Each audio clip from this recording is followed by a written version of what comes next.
Howdy, everyone. You know what time it is. It's your boy Jack here. Gonna deliver that fan show today. Quiet weekend, it feels like, for Spurs, where we're not basking in the glory, like I like to say, of being at the top of the league, kind of free flowing, destroying everybody in our path. We're kind of in a bit of a stall. We're in a bit of a bump in the road. And we're going to try to find our way out of it. We're going to try to reconcile with it. And that's what I think these sort of fan shows are for. Hopefully, everybody's all right this evening. It's going to be, I think, just a period to just kind of look forward to, kind of course, a lot of players coming back, kind of like Udoji. You look at Romero as well, but we have a tough period of fixtures. And in that Wolves game, I think there are definitely some things that we could definitely probably talk about that we could look to maybe change or look to maybe see a big improvement on in these upcoming games because it's not going to get really any easier for Spurs this time around. So, everybody, if you do want to come on and have your say, feel free to do so. We already have a few in the back end that want to have a chat, I guess, about how we can maybe improve from here. How do we get out of this bump in the road? Or also, as well, right? There's kind of a bit of a feeling that this isn't even much of a reason to get into a meltdown, considering we had such a great start to the season anyway. Maybe this is okay, right? To have a little bit of a blip in the road a bit further down in the season than maybe straight away. But good to see a few of you in the house in the chat here. We have Jamie Stew, Dermatron in the house this evening, and Brad Matthews. Kind of the questions that I sort of had lined up already were kind of just about the Wolves game in general. And I'll kind of bring up those in just a second. If you are just joining us, Davo is not really feeling too well this evening, but we did already move the fan show from yesterday to today. So I kind of figured didn't want to push it a third time. I think that would probably lead to a second yellow card. So I think in today's case, we'll just go ahead with it. And if you want to have a chat with me solo, plenty of minutes, plenty of freedom to do so. Come on and have your say. The questions I do have this evening, though, big up to Graham. Good to see you in the house, Graham. But is kind of first with the Wolves game, and it should Spurs have maybe saw out that 1-0 result. And I feel like there may be a few sort of players that sort of stuck out at the end that even if we weren't playing that well, even if we didn't deserve the 3 points, you could say that they really didn't look good in the last sort of depths of the game. I think Dyer in kind of both occasions didn't cover himself in any glory.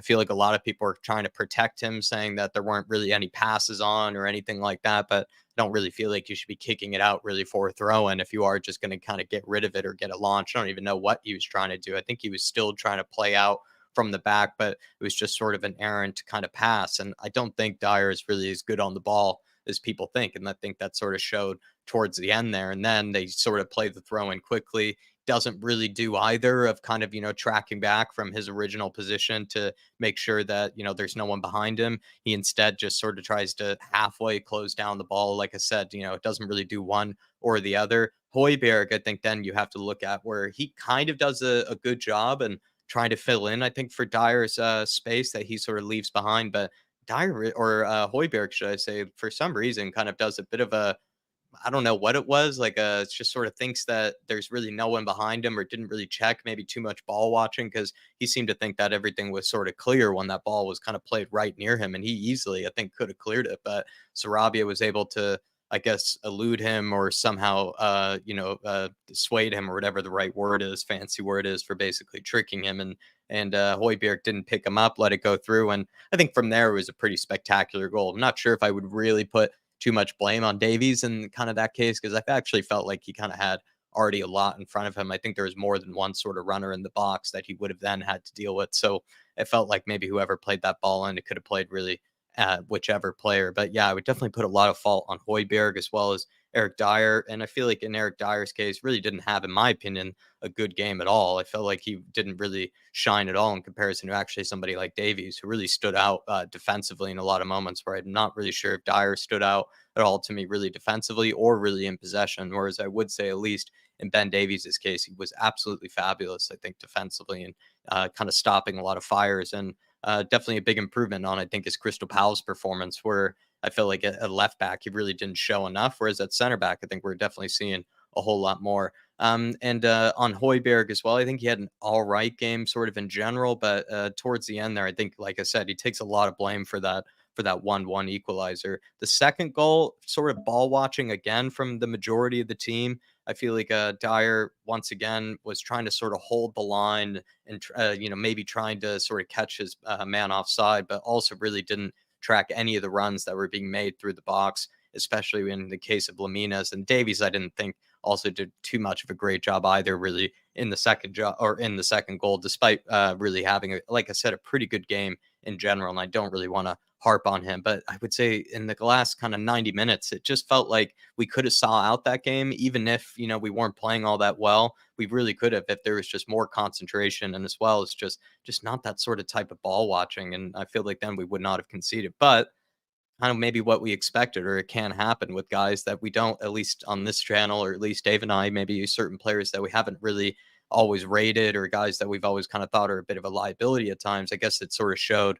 at least at the very end of the game, which is very heartbreaking. And I think then sort of led to a bit of a quiet, kind of evening for us, or kind of just a bit of a shell shock, I guess, in a way. But kind of the other question that I have for this evening is sort of, is our league position potentially at threat, right? We're sort of sitting pretty comfortably inside the top four, but after that Wolves defeat, we do have Aston Villa at home next. We have Man City away, and then West Ham at home and Newcastle at home. I do appreciate that there are a lot of home fixtures there, and I think that gives me confidence that if there is maybe not as strong of a team that we can put out there, that at least we do have a home crowd that they can try to motivate them to stay in it and can try to push them over the line. But Man City away, I think we'll be asking a lot. I'm not even sure if Romero will be available for that one. We would have a Doji back, but I'm not sure if there's any other returnees other than that. So we definitely would have to pull out a huge performance in order to come across the line there. And then with West Ham at home, Newcastle at home, could be winnable games, in the fact that I think West Ham, it's sort of a big derby, and we do show up, I think, no matter what sort of form that we're in, especially at home against them. And then Newcastle at home, they're also kind of going through a lot of injury troubles and a bit of a you could say, a bit of a rocky kind of bit of form after their injuries too. So maybe we could take advantage of that. Aston Villa at home is going to be a huge game. I think Udoji is already kind of coming back from injury and would be coming back from suspension. So there's hope that he could come back and at least improve us a lot at left back. Maybe then Emerson wouldn't have to play out there again. But there's definitely a good team right now, Aston Villa. So tough games ahead. So is our league position, I mean, doomed is maybe a bit of a strong word. That's actually the word that I wrote down originally, but I'm kind of trying to avoid it. But maybe just more at threat, right? We were sitting very, very comfortably at the top of the table. Now you look at it with those sort of upcoming fixtures and with all the injuries, all the sort of absentees, definitely tough for Spurs upcoming. Third question is, does Ange maybe have to consider changes to the lineup? I think, like I said, Destiny Udoji should be returning soon, so you could maybe throw Emerson at center back. We thought about Højbjerg as a kind of crazy option, sort of at center back, and then Ashley Phillips, right, who is left out entirely. Should he be given the call after, at least in some of our opinions, wasn't really that impressive a performance, I think, from especially Eric Dyer, that's really worth, continuing with it, right? We're trying to go through this new progression, this new kind of project and everything. So let's give guys that are actually here for the future, actually here for the long run, a chance, even if they might mess up, even if they might not meet sort of the ultimate Premier League expectations or anything. I think we've seen pretty below par, pretty below level expectations from Dyer on plenty of other defenders that we've had in the past on a pretty consistent basis. So in my opinion, might as well just go with Ashley Phillips. And I'm pretty sure, especially in Dyer's case too, he could be leaving in January, could be leaving at the end of the summer. So I'd rather just go with somebody that is more for the future, somebody that will be here in the long run and can take advantage of maybe this sort of a spell where you could learn a lot quite quickly. And who knows, he could he could hit the ground running, or at least he could tread water. And that's really all we needed, I think, in this game, was just for our defenders to be able to really tread water for this time period until we get more of our main players back. And I'm not sure if we're even going to get that really from Eric Dyer. So I'd rather just go with somebody else. And I understand it could be at some cost to Ashley Phillips' confidence, but you see so many other young players around European football, around even the Premier League right now, that have been able to take those chances at a very young age and at a very young level. So might as well give it to them and see if they can do it. Bentancur also could be maybe a change to the midfield if you wanted to drop Højbjerg. Also, Basuma really didn't have much of a great game at all, as much as I think Højbjerg gets a lot of attention and maybe a bad rap at times. I would say Basuma, I'm not sure if he should be dropped or anything, but he really wasn't that great in that match. And definitely we would like to see a better performance next time around. Brian Hill could be rotated in some manner or fashion. Brennan Johnson got the goal, but maybe you might think about something different on the left or on the right. Gio Lo Celso too. If you're a big fan of Gio, feel free to let me know if you want to see him come into the team. But yeah, does Ange have to consider some changes to the lineup? And I feel like for this upcoming match against Aston Villa at home, I'd like to see some changes to the lineup. We know Doji, at least if he's fit, should come back into the team, but perhaps a Bentancur, maybe a Lo Celso. Ashley Phillips, I would really be keen on and seeing, but I understand it's kind of a complicated one. I think it maybe is easier said, in our case, just to throw him in than it is for Ange, who, isn't exactly in a great position. He still wants to win and he still wants to at least get 3 points and keep his position that we were just talking about, maybe high up the table. Let's also go to the last question. Spurs expected, or Spurs are expected. This kind of came from, I think, David Ornstein, right, of The Athletic, that Spurs are not expected to spend much this upcoming winter window. And I'm not sure, maybe this is just me wanting to be optimistic and, kind of use some hopium, but I don't really feel like that. It'd be crazy if Spurs didn't at least bring in another center back, at least of some sort of Premier League level or caliber that can fill in, especially Van de Ven's side on the left side. It's on the left sided center back side. Be nice if we had a competent left back in the sort of backup or sort of.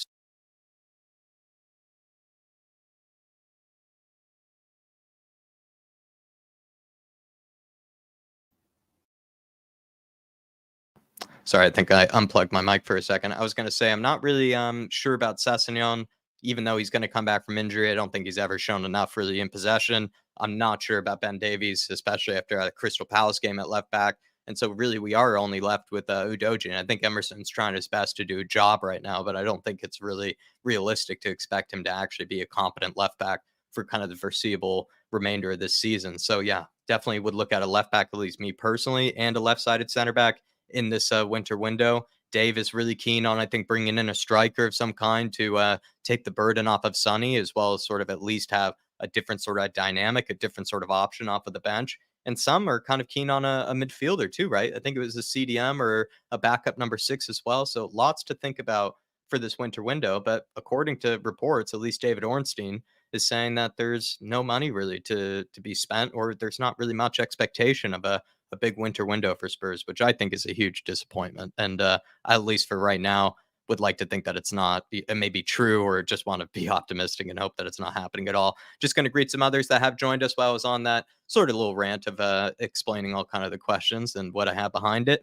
Good to see you as well, Ben Impson, saying no panic, no team losing. It's best for players. Will team. It's best for players will team an optimal performance. Big up to you, Ben. Ricky Nato's in the house. Good to see you. Evening, brothers. Come on, you Spurs. Mick Hermelach, as always, is joining us. Big up to you, Mick. We have Tottenham Tom. Hi, everyone. And Jack. Come on, you Spurs. Big up to you, Tom. Tom. We also have Tequila. Jacko. Give us a sir. Trying my best, Tequila, to keep up the good spirits. I feel like it's kind of the worst case scenario right now for Tottenham, isn't it, Tequila, where you just have Madison out, Romero out, Mickey Van de Ven out, Udoji out, other players that are kind of stepping in that we knew from the beginning could be trouble. It's just really a lot of things at once kind of happening that we just didn't really expect or wanted at this sort of time while we were having our wonderful moment. We were basking in the glory. Big up to Mark, member for 6 months. Thank you for your service. Thank you for your support for the channel. He says, Dyer, I am inevitable. I think he's been inevitable at some stage into maybe cause some sort of stress or some sort of torment to us, but I didn't think it was going to be in this sort of situation where we really had to depend on him. I thought eventually you would have to rotate him in for a cup game or something like that, and we would have had to maybe stress out in that sort of manner. But to see it happen this way, where we're actually just needing Dyer to really put in good performances. Even Dave and I said to all the members like yourself, Mark, kind of exclusively in the pre-match thoughts, that we kind of wanted Dyer in a way just to prove us wrong. It was sort of a scenario where we don't really expect much of him, but if he put in good enough performances and we kind of got enough points that we were able to not stress too much about dropping too much in the table, he would have definitely shut us up at least for a period. And I don't think he's done that, at least in his first impressions from that Wolves game, and especially just in the way that we went out. If we got a 1-0 over the line, I think he could have shut us up even without having, I think, a spectacular, really that convincing of performance. I think he would have definitely would have shut us up at least for a game. But hopefully you're all right, Mark, and do appreciate your support for these 6 months, my friend. Really do. Big up to Jutero or Jutero. Bald Bean Counter. Felix is joining us, saying, on my way back from work, would love to join you on the fan show, Jack, if I can get home in time. Felix, feel free, sir. We already have, I think, 3 or 4 in the back end here, so hopefully we're able to cover enough time by the stage that you get home. But thanks for trying to get on. Thanks for wanting to come on and have your say, my friend. Sorry that Dave can't join you. He's not feeling too great this evening, my man. But there's always next week as well. If you want to come on and especially have a chat with Dave, but would love to have a good chat with you, my friend, especially maybe if you're able to give us any fantasy advice, considering how high you are up in the table. Daniel Larson, hi, Jacko. Would have loved to have hopped on tonight, as I have a lot on my mind, but sadly I am pretty ill, so I catch you another day. Dave's not feeling too well. I had some sort of flu of some kind. Luckily, it wasn't COVID, but it definitely kind of took a lot out of me. I still kind of feel congested after it, Daniel. So it's that stage of the season, my friend, and I also understand, it's tough because you also want to come on and have your say. There's plenty to talk about. I had at least, I think, 3 or 4 good questions there that we'll get stuck into, but really do appreciate you tuning in, at least, my friend. Good to see you, David Clark. Hopefully you're all right, saying, look, I love Ange, but a coach can't make a sweeping statement to the press that he will not change his style and then go on a selected defensive midfielder and then not a number 10 when we have 2 options. Let me know kind of deeper what you mean by that. Do you feel like that was leaving out Lo Celso and sticking with Højbjerg and Basuma, David Clark? Maybe some might think that was a bit of a conservative choice, but I just don't think he has a lot of easy options, especially with that back line in the moment. But let me know, sir. Do let me know. We also have as well Peter McDaniel. Good to see you, Peter McDaniel. Hopefully you're all right. Foggy Foam has joined us, saying that Chelsea game really damaged us, to be honest. It's not even like Chelsea did all that much. It was more just the Romero, I guess, with his sort of his tackle. I still don't really think it was that bad of a challenge. I just maybe he left a little bit extra on him, but ever since even that Romero challenge, I've seen 1,000 worse challenges that have got unchecked, only given yellow cards, or not even given a card in the first place, that I think were far worse challenges than even Romero's, and somehow his was brought back to be a red card. But maybe it was because it was in the box, but still I've seen far worse challenges even since that game by plenty of other players across the Premier League and even just in general around Europe. But big up to you, Foggy Foam.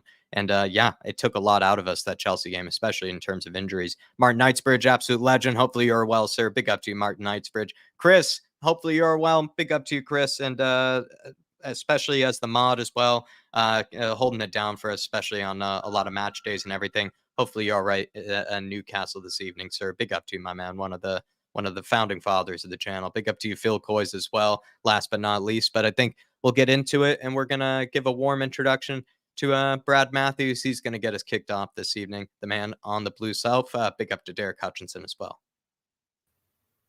Howdy, Brad. Hey, Jack. How you doing? Doing all right. It's kind of, like I said, a bit of a quiet mood almost with Spurs fans, because we were, shouting from the rooftops, can we do it? At the pub I was for 10 minutes after the final whistle, just sitting there in silence, absolutely gutted, really, and didn't want to talk to anyone. But then I came round and started having a drink and having a laugh. So, you just have to roll with it, don't you, really? It sort of negates, what, the funny thing about the game, we'll talk about the game in a minute, but the funny thing about the game was, when we was about 15 minutes from the end, I'm thinking, you know what? We haven't had any time, this season where we've conceded really last-minute goals to lose a game. Maybe that might be today, and sadly I was proved right. So that sort of negates the Sheffield United game in a way. So you could argue, in a strange sort of world, we might have lost 1-0 to Sheffield United and beaten Wolves 1-0 on Saturday, and thus you're getting the same amount of points. So it's strange. I don't like losing at any time, but it was a bit of a bind. Was it sort of like one of those, Brad, where we never like to win that sort of way where it doesn't feel that convincing. But when you find yourself 1-0 up in the 90th minute, you're kind of just like, all right, just get over the line, do whatever it needs, just clear everything, knock Well, away everything. Were you kind of just expecting them just to see it through despite an average yeah, performance? there were two things that we didn't do. The first thing was I thought we actually had a very poor game. I mean that wasn't ANGE ball. That was back to Conte ball on Saturday. For the first 15 minutes, we got the goal and looked good. I thought, wow, this is really promising. But for some reason, and I think Ange actually mentioned this in the press, we just stopped. And I don't think I've seen this Tottenham team lose the ball so many times, have such bad first touches, and I just think we should have. We knew from the kickoff, from the moment that Romero got sent off and Van der Wey did his injury, we knew that we were going to have two centre backs that I thought up until 91 minutes actually played pretty well on Saturday. But we knew that we had two centre backs that weren't as good as the two that are out. And the only way you compensate for that is and it sounds really cliched, you outscore the opposition. You say, okay, well, we might concede more goals now, but we're going to score more goals than you. And when we went 1-0 up, I thought, great, this is brilliant. We're going to do this. But we didn't. And we just didn't seem to. It's really, I'm only going my thoughts during the game. It seemed like we were afraid to get stuck in a way after what had happened in the game against Chelsea with the yellow cards and the red cards. Interesting. Yeah. Is that more from the center backs, from the midfield, everyone? The whole team just didn't seem to be up for it as much. And like Basuma, I think was a very good case in point. Okay, he's just come back from a suspension, and maybe he's a bit wary of the yellow card which he got anyway. So we just didn't seem to go for it, and I think that paid in the end, because by the end of the game, you're vulnerable to conceding goals, and I thought that it really showed Maddison not playing. We didn't have that. The midfield and the defence and the attack didn't link up. We didn't have that point there that Maddison provides, and that really showed. That's why I was very surprised that Lo Celso didn't get a game, and it was Højbjerg. And I think David Clark mentioned about being quite defensive. Yeah, I thought that's interesting. Maybe he went with Højbjerg because Højbjerg has been playing regularly when he's come on and did okay. He seems to like Højbjerg more than any of the other midfielders. But we didn't, or the backup midfielders, should I say? More so than ever, we seemed to get to around their penalty area, and no one wanted to take responsibility to have a shot or put that ball in. We just kept passing it back, and this is back down to Conte ball. It really was, and I was very disappointed with that. But having said that, Dyer's throw caused their throw in. They took the throw in quickly, scored a really good. I mean, let's face it, that was a really good goal, But to be honest, even though they didn't create any clear-cut chances, I thought the goal was coming. I thought, we've got to score again. We really have. And Lo Celso, unfortunately, had that ball tipped over. Yeah. But then at 1-1, I thought, okay, right. Yeah, I'm okay with 1-1. I'll take a draw. I would have taken a draw before the game after all the injuries. And all you have to do then is you just have to, and we're a good passing team, just keep control of the ball. We didn't do that. At those last few seconds of the game, we just sort of lost it. And that was what I found really disappointing on Saturday, was the fact that, okay, 1-1, just keep control of the ball. And then we had about a minute to go, and we didn't. And we just sort of lost concentration. You blame who you want for the second goal. But, we just wasn't at the races. And I think we've got to have this approach over the coming games where, look, let's outscore the opposition. Which is really what, we were an attacking team, but we didn't seem to have it on Saturday for some strange reason. It felt like because we couldn't build out from the back, though, Brad. That was why we also struggled to even have any attacking input in the game. We lost the ball, Jack. I've never seen, and not only, every player seemed to lose the ball or make a misplaced pass. It's true. It just wasn't happening. Even Sonny wasn't on it, to be fair. The first touch was poor. So, you can go through the goals with a fine-tooth comb and say, well, that player should have been there, that player should have been there, or whatever. But I just thought that, no, if we'd have played like we normally play, especially after the first 15 minutes, which were good, I thought, no, Wolves aren't that particularly good. I think they, we can score goals against them, and we didn't seem to do that. So I just think the whole team were poor on Saturday. Yeah. Um, If Ange is so like if Ange is supposed to be the antithesis though to Conte ball, and yet that pretty much looked like Conte ball for a lot of hmm. fans. Why is that? Is that just us being drained, like David Clark said after the Chelsea game? Is that because maybe certain players are playing in positions that we know is going to maybe bring down the system? Is it a combination of a thousand things like that's gone wrong? What do you think is why is it Well, that we look all of a sudden like I Conte think ball? if you look at it, if Sorry, you look at Conte the ball. fact that our back five, including the goalkeeper, we had three changes there. So only Yeah, Porro and Vicario are the only players that have played all season that true. know how we play. So you got players coming in that haven't really had a lot of game time. You've got a player like Johnson, who I think will be a very good player, but he's still not 100% fit. You have another player on the bench. I was surprised that Lo Celso didn't play, but I wasn't surprised that Bentacle's on the bench for the simple reason that he's only just come back from this really bad injury. So I think they're really monitoring him, and the sports science guys, they'll know whether he can complete 90 minutes or not. And I think that's why he was on the bench. Mm, But we didn't. Yeah, you had a lot of new players out there, and you're right what you said earlier about going in for a striker in January. We're expecting a lot from Sonny now. And he really puts in. I mean, the game against Chelsea and against Wolves, he really does put in. But you only have to look at the stats, and you're a stats man, chat. The stats at the end of the game, was it 6 shots, 2 on target? yeah, it wasn't That's not convincing. top. That's not Ange Ball. Hard You to know? make a case for Yeah, ourselves after when you looked yeah, at the stats, like, it would be hard to make I don't think we yeah. deserve to win it at all, but that's where I No, was just no. like I have still a bit of because I am just because like I always like to say, I'm not a good footballer, and so I do I do have that mentality where if I am, like, sort of winning a game, after the 90th minute, I do sort of maybe do revert a bit to the Conte type of just, like, just get it cleared, no nonsense, no need to, like, mess around with anything, just see out the 3 points, and it just that's where I was a little frustrated. I was already angry that we even they even equalized. I think it was a spectacular finish from Yeah, yeah, Sarabia, and it was really a terrific goal. I think any of the neutrals would have loved that goal, but I still was just so frustrated that even we just sort of couldn't even see it out in that sort of yeah. manner, And but, yeah, yeah. well, you try and keep possession in those last minutes. You try and keep possession high up the pitch, because that means that when they get the ball, they're not close to your goal. And that's what I mean. There's an argument that maybe that wasn't a foul that they took their free Mhm. kick and scored the second goal from. But yeah, if you create that foul further up the pitch, they don't score. This is So a yeah. I thought it was poor. That said, uh, I and I was saying to my mate Steve throughout the whole game, the good thing about it was the fact that we know we're better. We know Yeah. that we've seen some good football this season. We know that we got players out.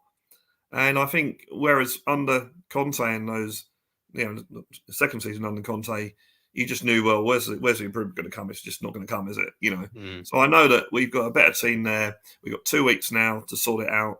Uh, you know, Ange will try something different, probably try and find another way of doing stuff. That's the way he is. And I think we'll be back to playing that attacking football. You're right. We've got 3 home games, difficult though they are. But yeah, 3 home games with a crowd behind them. And I'm That's what gives still, me hope as Spurs yeah, fans, we're brilliant at finding any sort of crumb of hope. At least yeah, that's where my yeah, happy clapping comes from.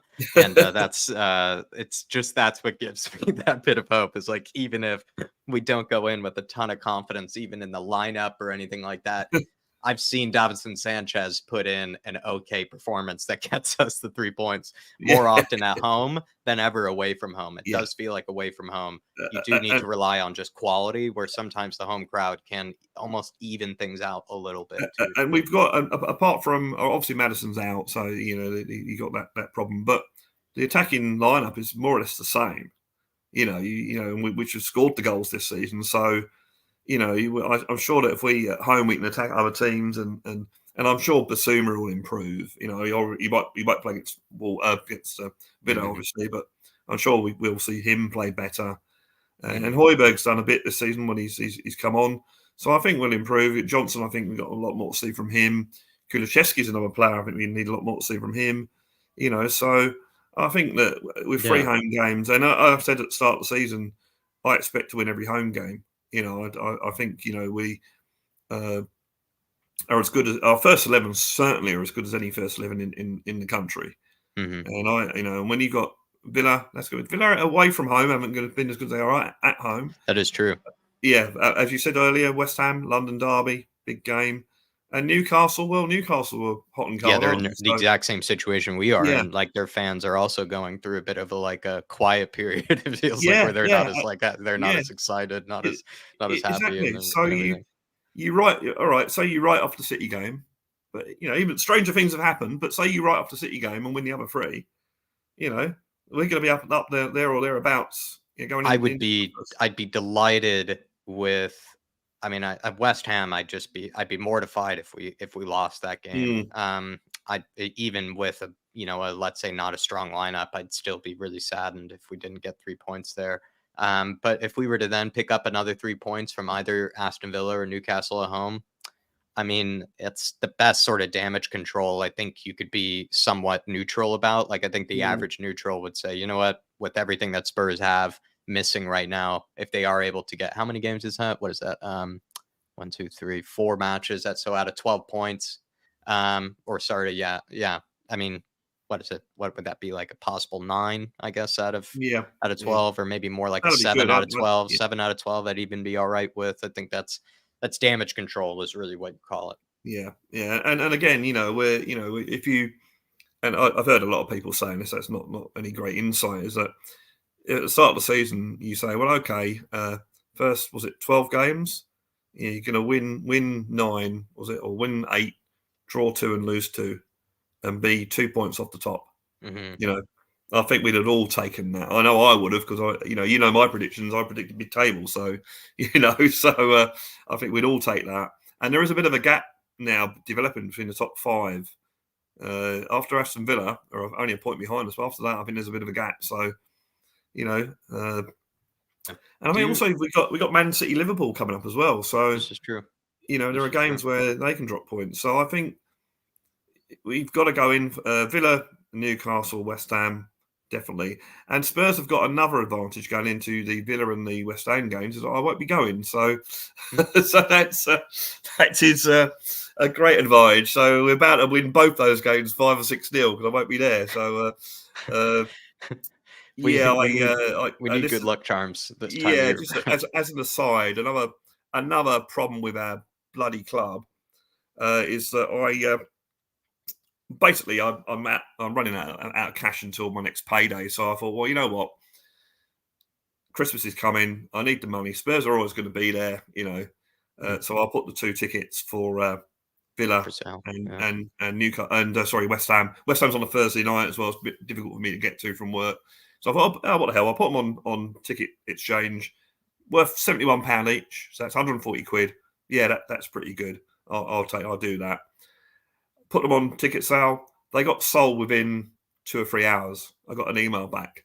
It goes, oh, click on this link to see it's been put to your account. Click on this to see how you can get your money transferred. Clicked on the link, and there's some bullshit about, oh, there's a cut-off point. So the cut-off point for being paid on November the 20th is the 12th of November. The next cut-off point is the 16th of Oh, December. like You get paid interval on the 20th. Yeah, periods that yeah. You they get like paid on the send the 20th of payment. December. So it's like, look, I haven't checked it out in fully, but now it looks like I won't be getting the money when I need it anyway. So, Wow.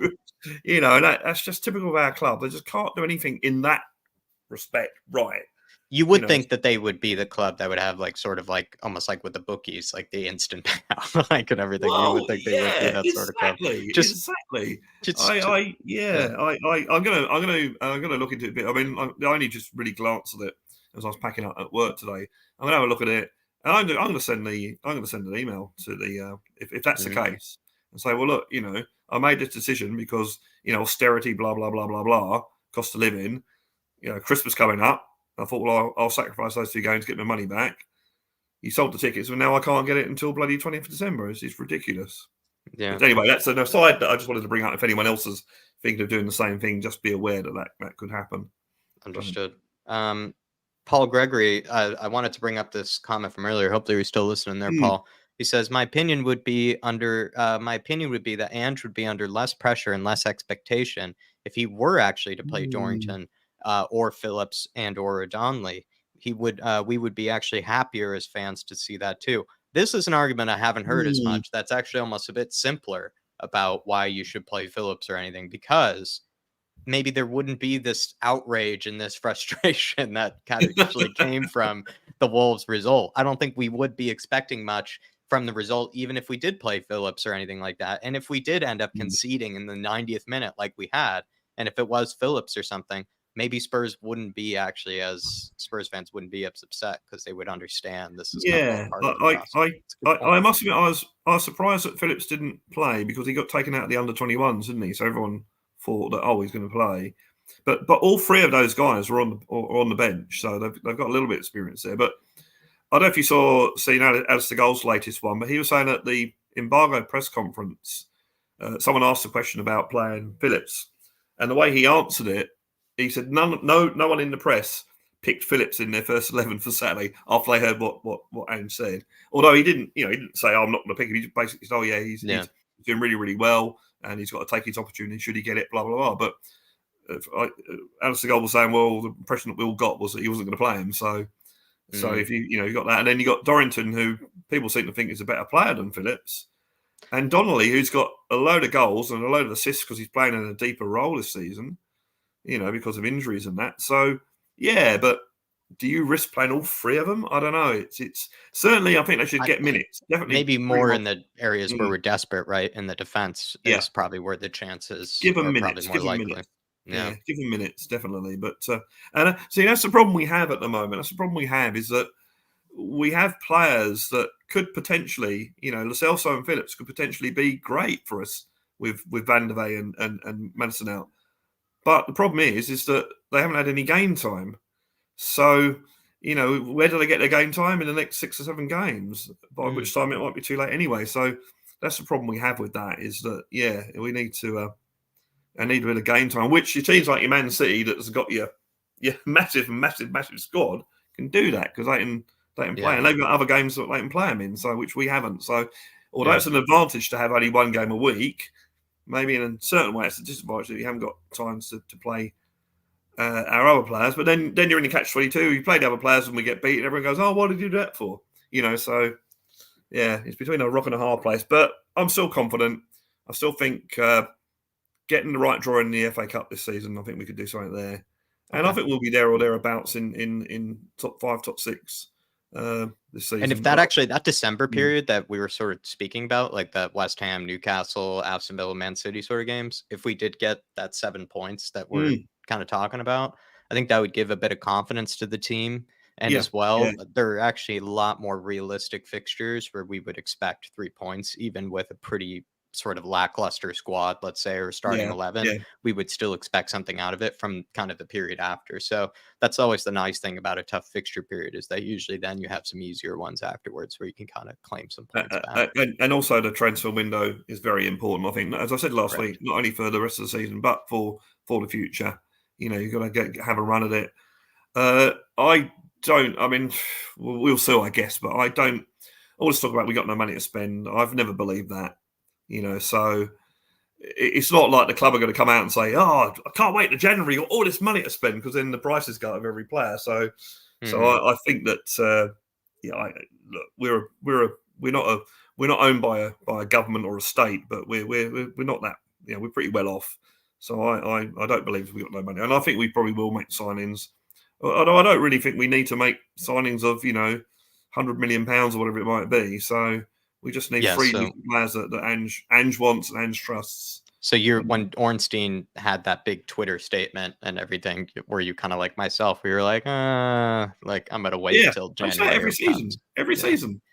Tottenham have got no money to spend. It's like the other one. Tottenham will have to sell before letting buy. We hear it every season. Now, not sticking up for Daniel Levy, don't get me wrong here, but we hear it every season, and we still seem to make, to buy some players. So, but I think the thing this season is we've got to buy the 2 or 3 players that ANGE wants that will fit into his system, and he has the final say. At least we're getting the coaching staff and all that sort of side of it. And that seems to be being looked at and seems to be gaining some ground. So I'm still confident.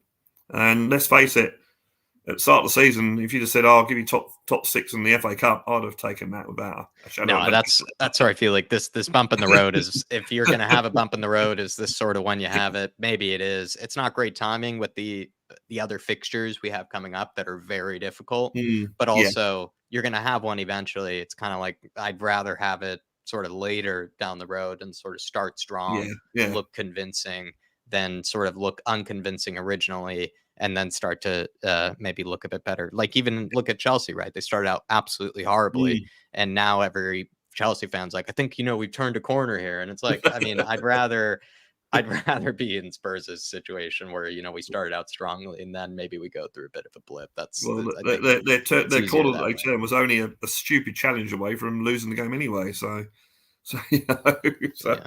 yeah, but Well, Brad, any other opinions this evening, or shall we tell us about the channel and no, please everybody? I just wanted Yeah. to say my main thing was I wanted to say was about it was a team effort on Saturday, and we win Hmm. as a team, we lose as a team, and I think you can.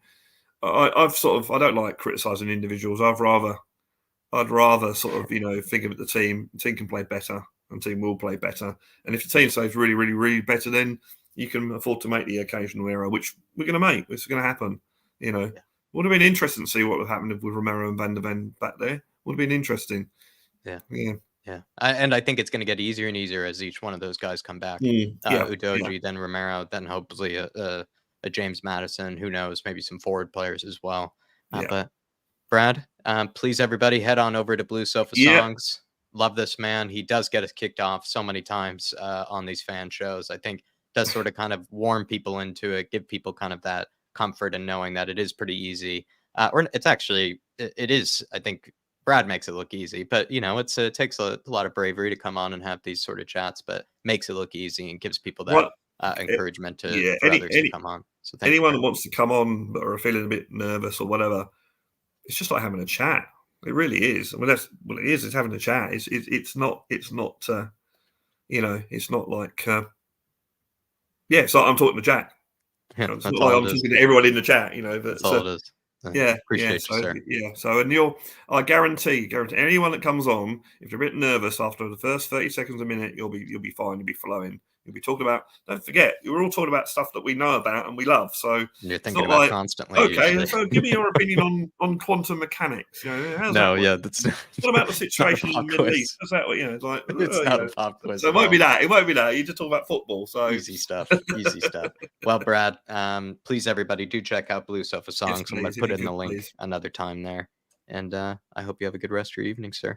Cheers, Jack. Take care, mate. And Alrighty. and get well to David, and also get well to Daniel Larson if he's still in the chat. Yeah, I miss. Yeah, We're gonna miss Daniel tonight and yeah, Dave, of yeah. course. Please, everybody, do think of yeah, Dave. I think he'll be back. I don't want to give any sort of timeline, but it's just sort of I think he had to get his injection, and then he's had I think a rough sort of feel of it and everything, but he'll be back soon. And then Daniel, hopefully you're still listening tonight, this evening, sir. I hope you come back stronger as well.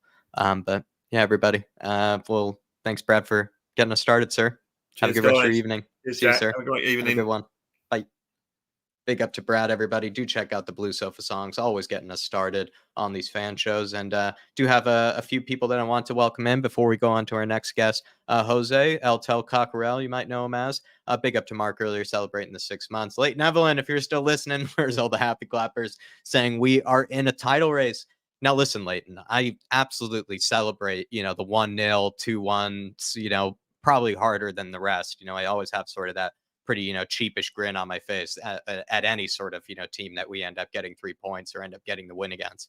I wasn't really as I think deep into the title sort of conversations. I think we just sort of had to have it maybe on this channel, but I wouldn't say I was as keen on us maybe or backing us as much for it. I think I had a bit more of the kind of like, yeah, let's enjoy it while we're here.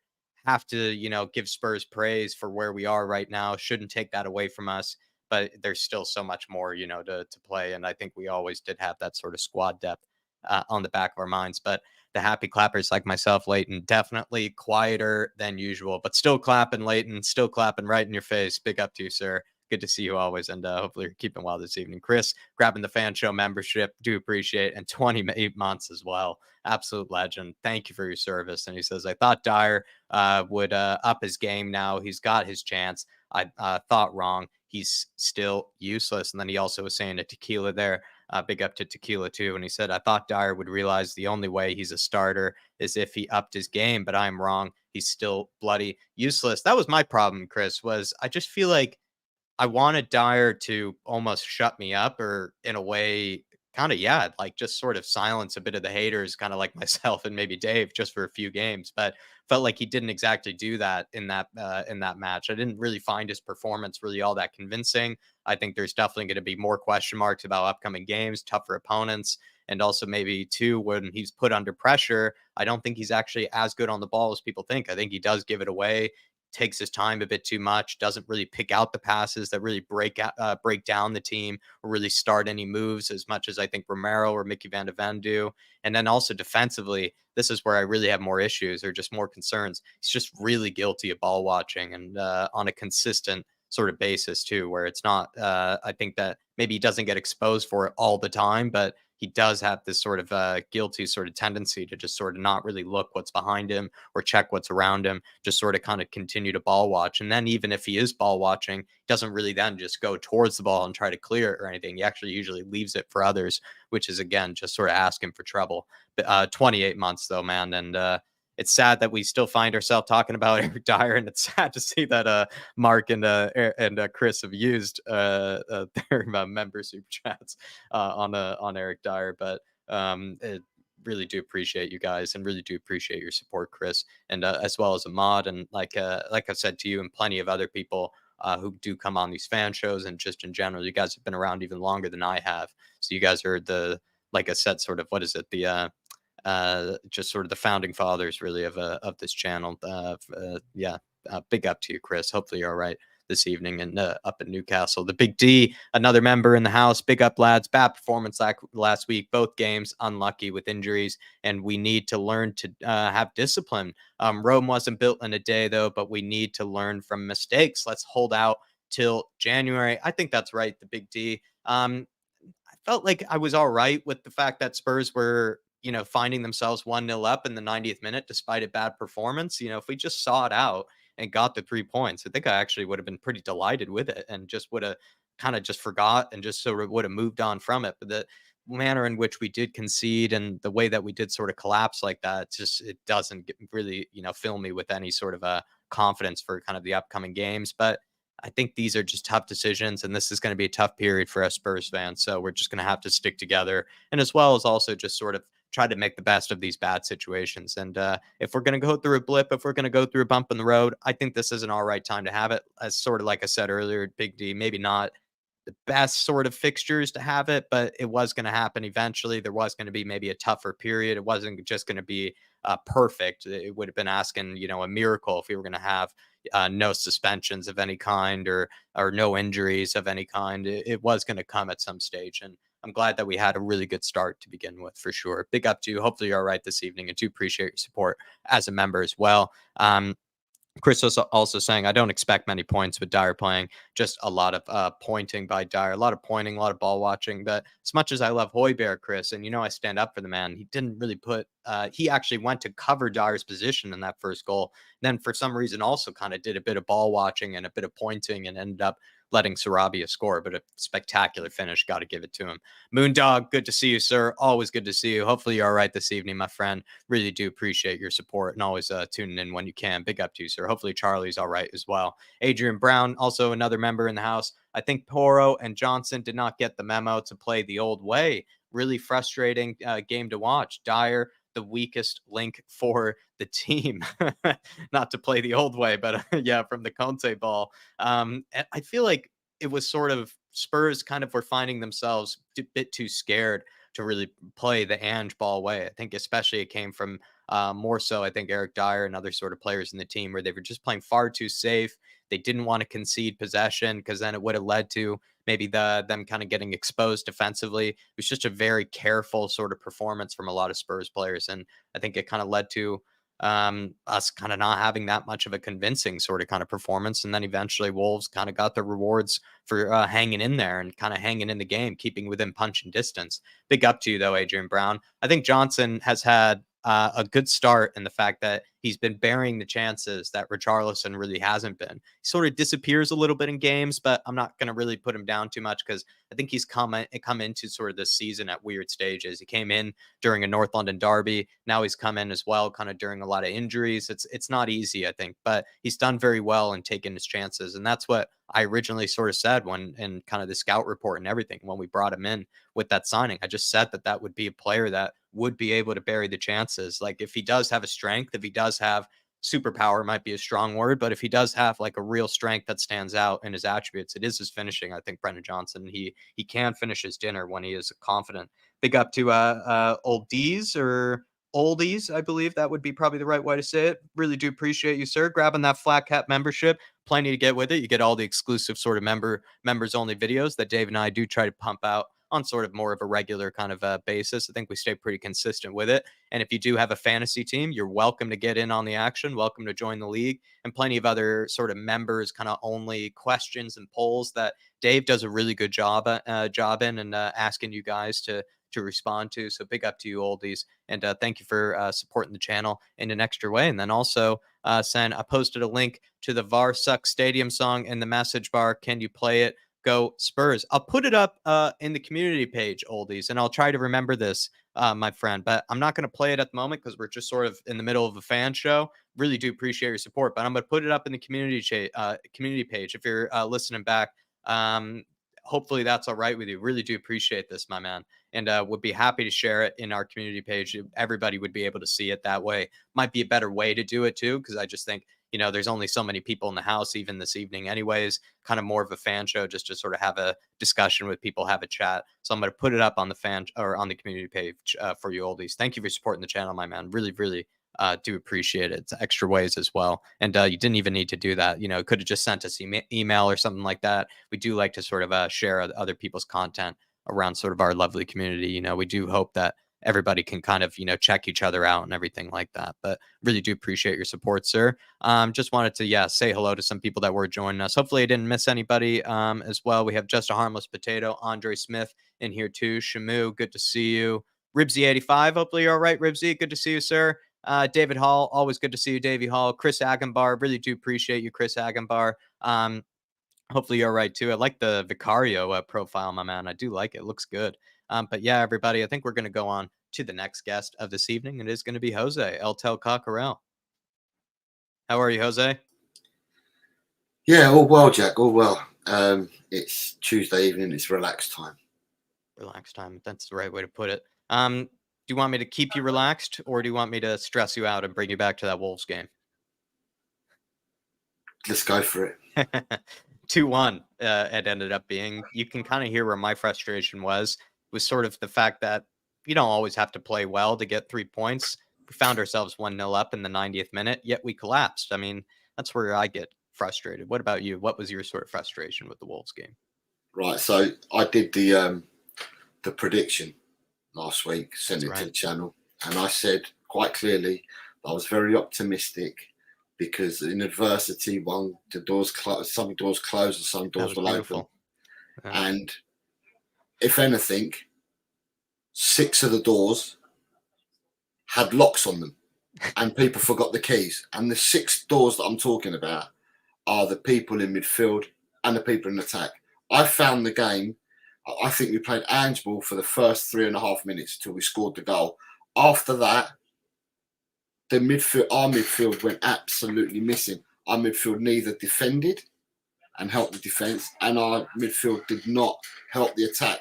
There was no through balls to the attack. They're just non-existent. The midfield three were just non-existent. And to me, it was a back 5 versus 11 of Wolves for the whole 100 minutes, 100 plus minutes. So take away the first 3.5 minutes, for 100 plus minutes, it was a backs to the wall. It was just our defence versus the whole of their 11. And our front 6 were absolutely diabolically poor. Brad mentioned that. So to me, right, and I heard you guys talking about our first 11. Our first 11's all right, but we need a squad.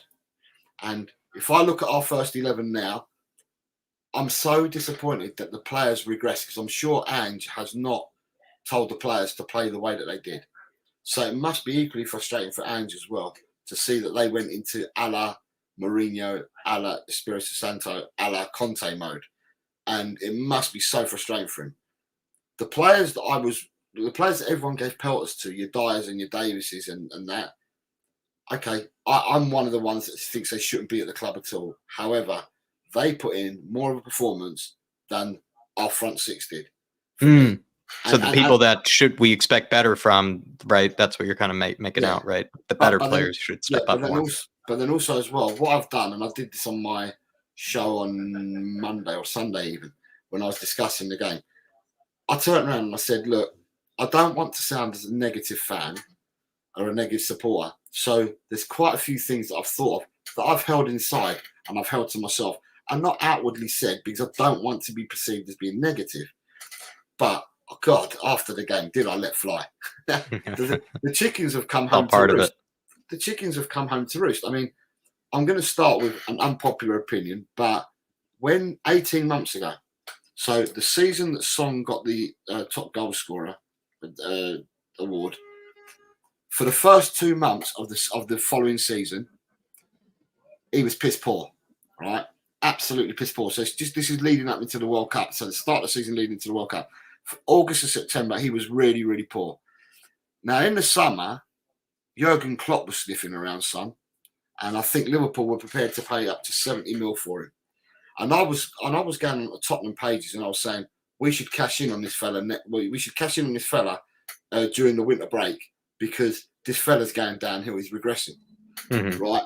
So, and I said if we get 70 million for him, and this was at the time, so I said if we get 70 million for him, we could go in for Mohamed Kudus and Manuel Ugarte. We'll get them both and have change and possibly be able to buy a third player if we sell Son. I've got pelters. I've got people saying, what are you talking about? Son's this, Son's that, Son's the other. He brings so much money to the club and all that. But it ain't about the money that comes to the club. It's about your performances on the pitch. In between me saying that and the World Cup, he scored a hat-trick against Leicester. Came off subs bench, scored a hat-trick against Leicester. Right? And then everyone thought the world was fine with him and that. Son, for me, you can see now that he cannot play as a winger anymore. He doesn't frighten people. He doesn't frighten people. He doesn't go inside, outside, doesn't frighten people at all. Yeah, in the 6-yard box, if you give him the ball, he's going to score goals. But for me, I'm looking, if Postecoglou signed a 4-year contract, I'm looking longer term. So you've got your battles and then you've got your war. And for me, the weekend just gone was just a battle. It wasn't the war because the bigger picture's the war. But I was thinking about the game and I thought to myself, if we're so good and we've got this really good starting 11, yeah, that can put up against a lot of Premiership teams, from what I saw Saturday and from what my feelings have been before, I would turn around and say quite simply, what we need to do in the long run, probably for the next couple of windows, I would be looking at replacing Porro. So bringing someone who's a better player, better right back, better fit, and then Porro then becomes your replacement player. So you don't think Porro's had a good season so far? But I don't think he's a right back. He's not the right back in the mould. I see him more attacking than what I see him as a right back, and an inverted. I see him more further up the pitch, to be honest. Is Emerson then not really adequate enough in your opinion either, or can Emerson not to play the system, to play the absolute system that Postecoglou wants to play? I would invest in another right back, and then and that means that we become stronger both in our first 11 and our bench becomes stronger as well. I'd get another midfielder for Sarr. I'd get another midfielder for Basuma. If people keep telling me about Basuma, we played 12 league games. How many of them 12 league games has Basuma bossed the midfield? How many games has he turned up in out of them 12? Definitely more than a few. I think you might be being a bit harsh here, Jose. Sorry. 4 or 5 games out of the 12, he's turned up. And not even for the whole 90 minutes. But he was like at least in the first 6 or 7 games of the season, he was like top of the Premier League and top of Europe and tackles and as well as he had more dribbles than any other player in the Premier League, and that was like as a midfielder and not even as a winger, and also as well, like especially in Pop Matasara's case, like he's probably everybody's jealous of him right now. I feel like I think It's really actually, to your original point, is what I actually really agree with, though, to bring it back to that, was that I felt like what we were missing in that game against Wolves was that, yeah, we know with Dyer and Davies and players like that, that we can't really expect them to put in sort of worldy performances, but we can expect other players to that have actually put in really good performances this season. And there were players like Basuma, I would say Sonny as well, that really we expect a lot more from, that didn't actually have that great a performance against Wolves. And we need them to step up while we're missing our other great players in Mickey Van de Ven and as well as Romero and others. But to be honest, Jose, I actually think Poro, Basuma, all these guys, yeah, maybe this period right now isn't easy for Spurs, but I think they've been some of our best players this season. I think they've been terrific. If I look over 12 games, Basuma hasn't passed. If I look at... You think he's been off the boil the past few games? Yeah, if I look at another midfielder from another club, right, and I'm not going to say that these midfielders are any better than Basuma, because I think Basuma's got immense talent, the chap. Right? There's no disagreement. I think he's got immense talent, but you need your players to turn up, and he doesn't turn up every single game, and he hasn't done. In 12 games in the season, he hasn't turned up. I'm saying that he turned up for 4 or 5 games. Probably the first 4 or 5 games of the season, I think he turned up. Not even for 90 minutes, but he turned up. I look at players that, for me, have got less skill and less about them, but play for their clubs. They turn up. In 12 games, they've turned up 10 out of the 12 games. So they turn up more than what Basuma does. Now, there's people that went to the game, that went to Molineux, some supporters that went to Molineux, and they turned around and said that 50 minutes before the game started, you know, when they do their drills on the pitch, right? So the goalkeepers go off in their own section, they do their drills, and then the players do their drills on the pitch as a team.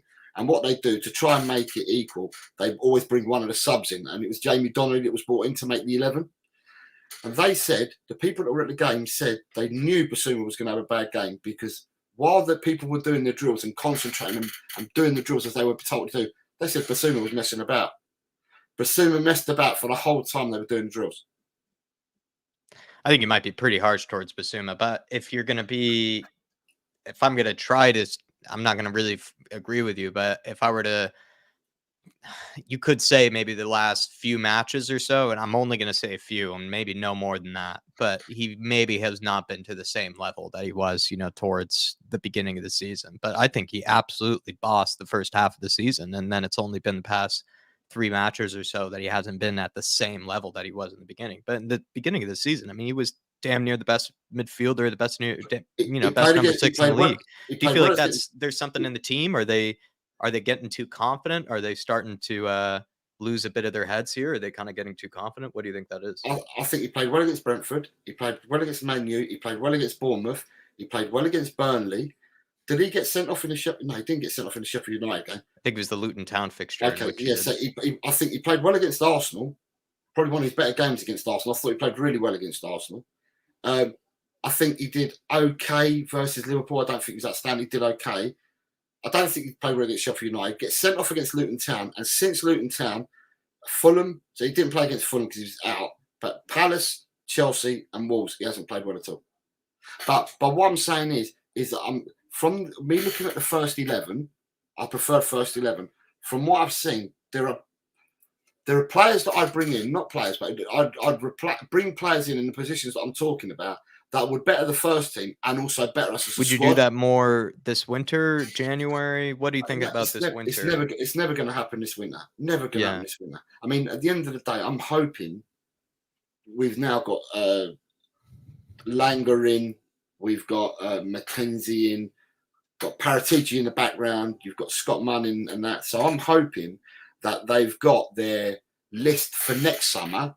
They would have had a list of what they could probably tap into this winter, but they've got more of a list for next summer. I would have thought they'd started speaking to agents already, because everyone does that. Look, we fancy your player. Does he fancy coming us in? And you have them like off the cuff, internal talks now, because then that's when you start bidding for players.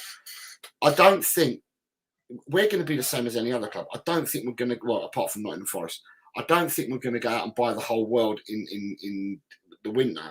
I'm hoping that if they've got a list of players for next summer and somebody becomes available, or there is a need to get a player, that we try and jump that list and try and get them in sooner rather than later.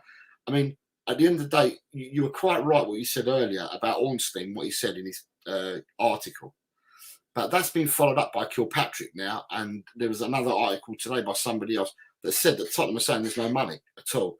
And they've gone further to say that they don't believe that they've got any positional problems at the moment, and that they don't want to go and buy just for the sake of it because we're not in a crisis at the moment, is what's been said. And I'm just like, what? Really? Centre-backs, we've been crying for centre-backs in the summer, and we only got Mickey van der Ven, but we needed at least one more. I'd like to go for another centre-half in the winter. Yeah, Winter. I'd like to go for another centre-half. But then also what I'd say is that from the injuries that we've got, we're going to get a Dogie back, hopefully. We'll get Romero back. But the two biggest misses for me are still going to be Maddison and Van der Ven. Because Maddison's your lock picker and Van der Ven's your blanket. Because Van der Ven can cover for every single one of them defenders because he's your blanket. So we're still going to miss them two players. Now, they said that the earliest, they said between 1 to 3 months, right? But they said nearer 3 months. Nearer 3 months doesn't take us to the beginning of January. Nearer to 3 months takes us to the end of January. So I think these players, unless something changes, and like Bentancur came ahead of schedule. If they don't come ahead of schedule, I've got a feeling these players are going to be out to the end of January and not the beginning. It's hard to ever have any sort of like time that's realistic on it, because Bentancur really surpassed expectations. But then also with this medical team and this medical staff of the past, I mean, they've never really gotten their sort of estimates really that consistent. Also, there are players that can spend more time on the table than others, really, in terms of the injury department. They might not be as confident to really get back into things as much as Bentancur has been. So there's a lot of worries there. Any other sort of maybe just topics? One more topic? Any other sort of one more opinion that you might have this evening?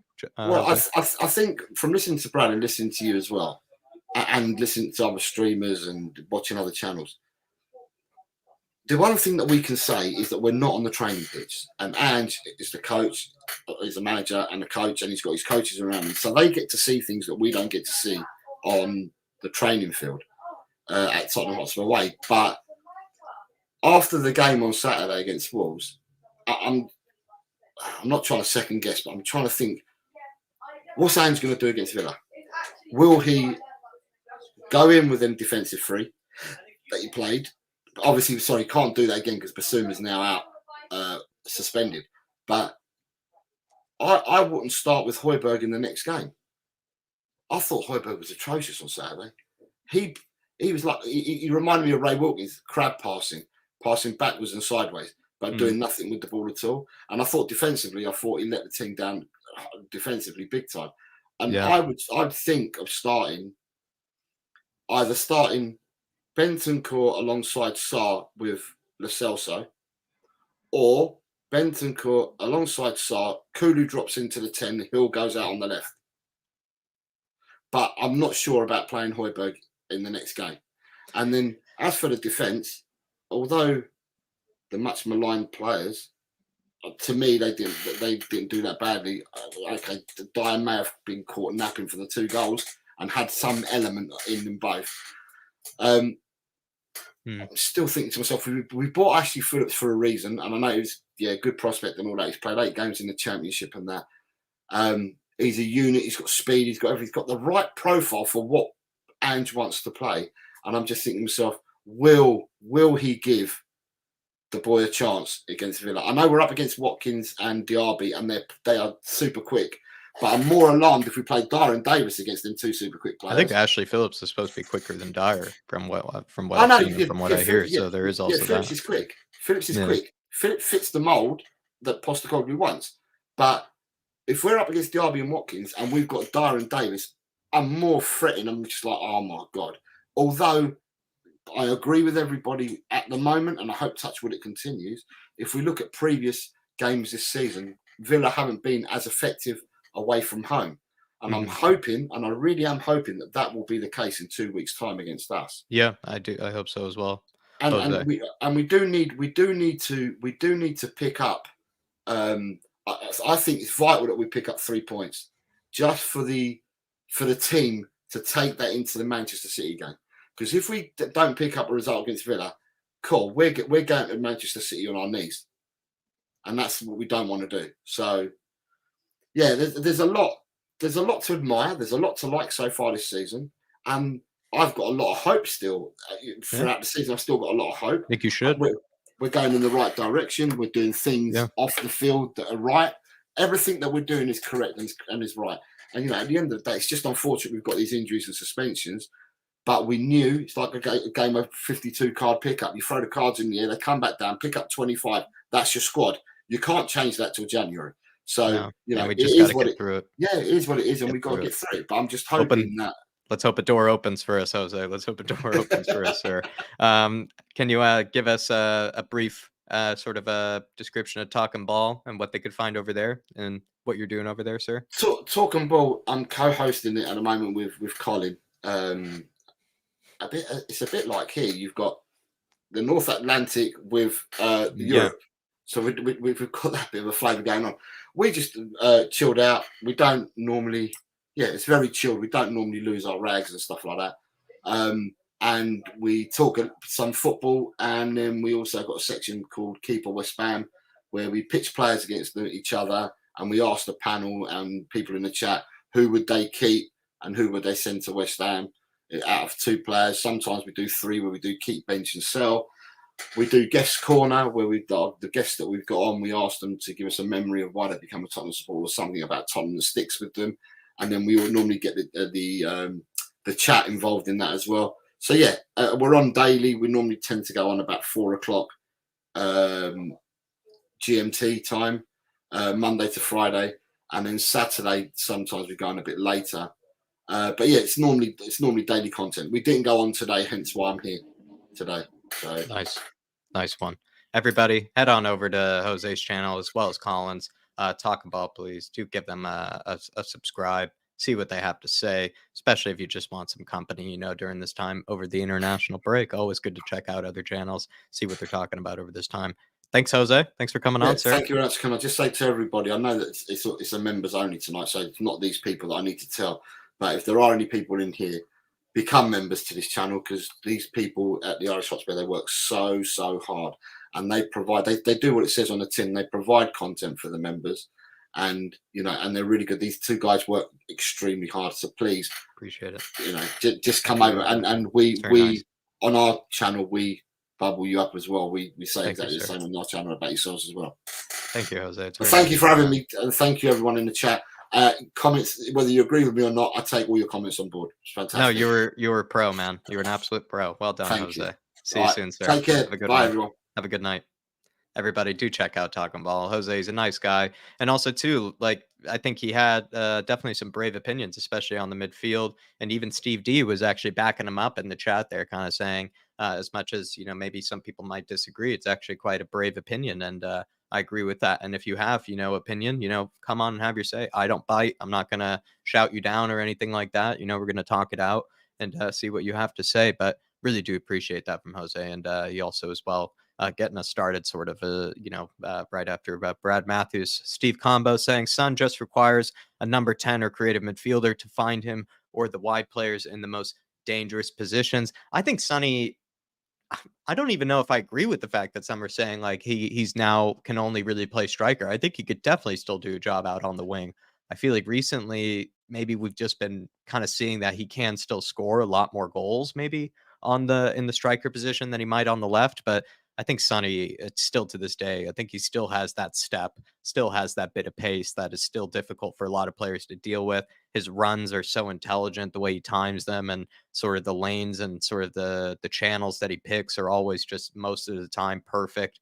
I feel like you can keep him out on the wing for sure. And he does have a decent cross on him. I think he can still take on his man to a degree, especially if it's maybe more of a kind of a defender that doesn't have maybe the athleticism to really keep up with somebody like him. I feel like Sonny's been, I don't know, I think he's been fine this season. I wouldn't say that he's limited in any regard, at least yet. Maybe a year or two down the road, when he starts to get a bit older, he could start to see more signs of maybe some limitations and kind of what he can do in kind of the athletic sense, right? In terms of, speed and power, all those sort of things. But I'm really thinking Sonny's looking like the much better version of himself, or kind of the older version of himself to a degree. So I don't know if he really needs, to be pushed out anywhere or anything like that. I think he's looking just fine. Ash, good to see you, and hopefully we get to chat with you later. And she says, I think either Matters and VDV or both said Basuma was a hard trainer. I think they should be all hard trainers, but you could say that in Basuma's case, right? I think he's definitely gone through maybe at least the past few games. I would say he's maybe not been on the boil as much. He's been a bit more off the boil. Big up to you, Ash.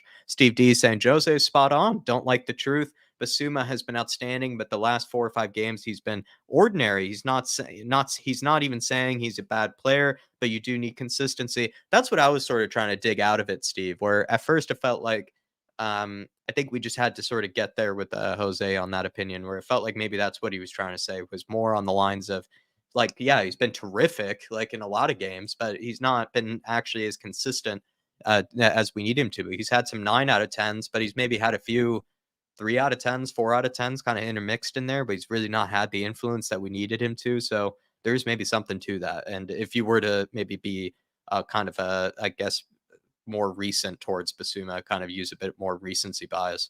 Big up to you, Ricky Nato. Ashley Phillips should be given a chance. I think he should too, especially with kind of Paul's comment from earlier. Steve D also saying Højbjerg is limited, seems to drive people nuts, but he ain't the guy to lead the line. I thought Højbjerg did not cover himself in any glory in kind of that first goal that we conceded there, Steve. When I look back on it, I was really frustrated with him because I think he actually probably would have gotten a lot of praise had he actually covered for Dyer there, right? Dyer with that really bad giveaway. They were taking advantage of it. Højbjerg kind of went back, had the right idea to cover the space, and then just sort of threw his arms up for some reason and let it go by him. And I think that really wasn't a good bit of play there. And certainly, adds more drama to the Højbjerg conversations for sure. But I was really disappointed in him in there towards the end. But everybody, if you can for me, smash that like button. If you're still with us this evening, come on and have your say. If you're a fan show member, it should be in there for you in the community section. And also, if you do want to support the channel in an extra way, and if you do want to get your questions across, feel free to do it as a super chat. It is a great way to support the channel. But we're going to go on to the third man this evening, Tron. Also, as well, everybody, do head on over if you do want to check out. I believe Mia is and as well as Ellie and Kate, others that do normally join us on the fan show. They're actually doing their own debate show right now at this moment in time. So if you do want to check them out, feel free to say hello over there. But let's go over to Tron, see what he has to say. Hey there, sir. I can't hear you, Tron. You might be muted. That is so unprofessional. Let's hear that silky voice. Unprofessional. There he is. How are you? How are you this evening, sir? I'm all right. I'm trying to make sense of kind of the performance from the Wolves game, sort of looking into the future. What do you want to do, Dermot? Do you want to talk a bit more about the Wolves game? Do you want to look more towards the future? Look, Wolves wasn't pretty. We can all agree with that. And players let us down. We can all agree with that. But what's got me thinking for the last couple of days, and actually tonight's got me thinking, Ange is so far ahead of schedule with this team. I mean, did anyone really think we would have the start we've had to start the season? I don't think, no. If somebody had said to me, look, you can be fourth, 2 points off the lead. I think somebody said it on one stream. I'd be like the zombie out of The Walking Dead. I'd be gnawing on his hand arm up to his shoulder. I would have, anyone would have grabbed this start from the start we've had. But it does show the limitations of our squad. It does show that you cannot trust players like Eric Dyer. Look, Ben Davies played well Saturday, and he deserved his man in the match. But he didn't play well against Fulham. He didn't play well against Crystal Palace. Højbjerg, you know me, Jack. Unlike you, I'm a massive Højbjerg fan. Got him behind me there. Love the guy. He's the Danish warrior, the Danish destroyer, as I call him. But he let us down on Saturday. Jose was right. We played 3 or 4 minutes of Ange ball, and then for the rest of it, we just sat back. And it was not acceptable. But look, it's a bump in the road. And I'm seeing fans on Twitter get rid of Ange and all that. It's a load of cobblers. It's a bump in the road. And we just get on with it. We move on. We've had 2 defeats. We move on, and we move on to the next game. We just dust ourselves down and get on with it. We've been in a far worse situation for the last 4 years in the league and in players than where we are now. So I think you've got to look at a little bit of common sense. We're in a great position in the league. Yeah, we've had 2 defeats, but the Chelsea game, you wouldn't lose. We've never lost 5 players, 2 players sent off, players off with injury, and to play with 9 men, and we've done brilliantly with 9 men. And I think we just ran out of ideas, and the players we used on Saturday, some of them weren't good enough. But look, we live and learn. We move on, and we just move on to the next game. There's no point getting. We can all be disappointed, but there's no point in thinking the season is over, because it's far from over. There's a lot more twists and turns and a lot more ups and downs to go yet. So we'll see where it takes us. We're on a magical ride with Ange, and just let Ange lead the way. Let's let Ange lead the way, Dermatron. But going into the next few fixtures, when you look at things, like, they're not getting much easier. You have Aston Villa at home, Man City away. I believe after that we have West Ham at home, Newcastle at home. I mean, you hope that Romero, comes back, fit and firing after his suspension and everything. Also, you hope that nothing happens over this international break. Destiny Udogie should be coming back from injury and also from suspension sometime soon. There'll be a big additions that are needed, but I mean, Man City away, it'd be hard to expect much from that one. And then also the other games are against sort of the teams that we're kind of battling out for positions right now at the top of the table. Yeah, look, no game is easy in the Premier League. We all know that. Villa at home Villa are not great on the road at the moment. They've only scored 6 goals away all season, away from home.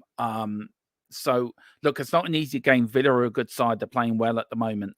Man City away, I think if you're being sensible, you've got to sort of think,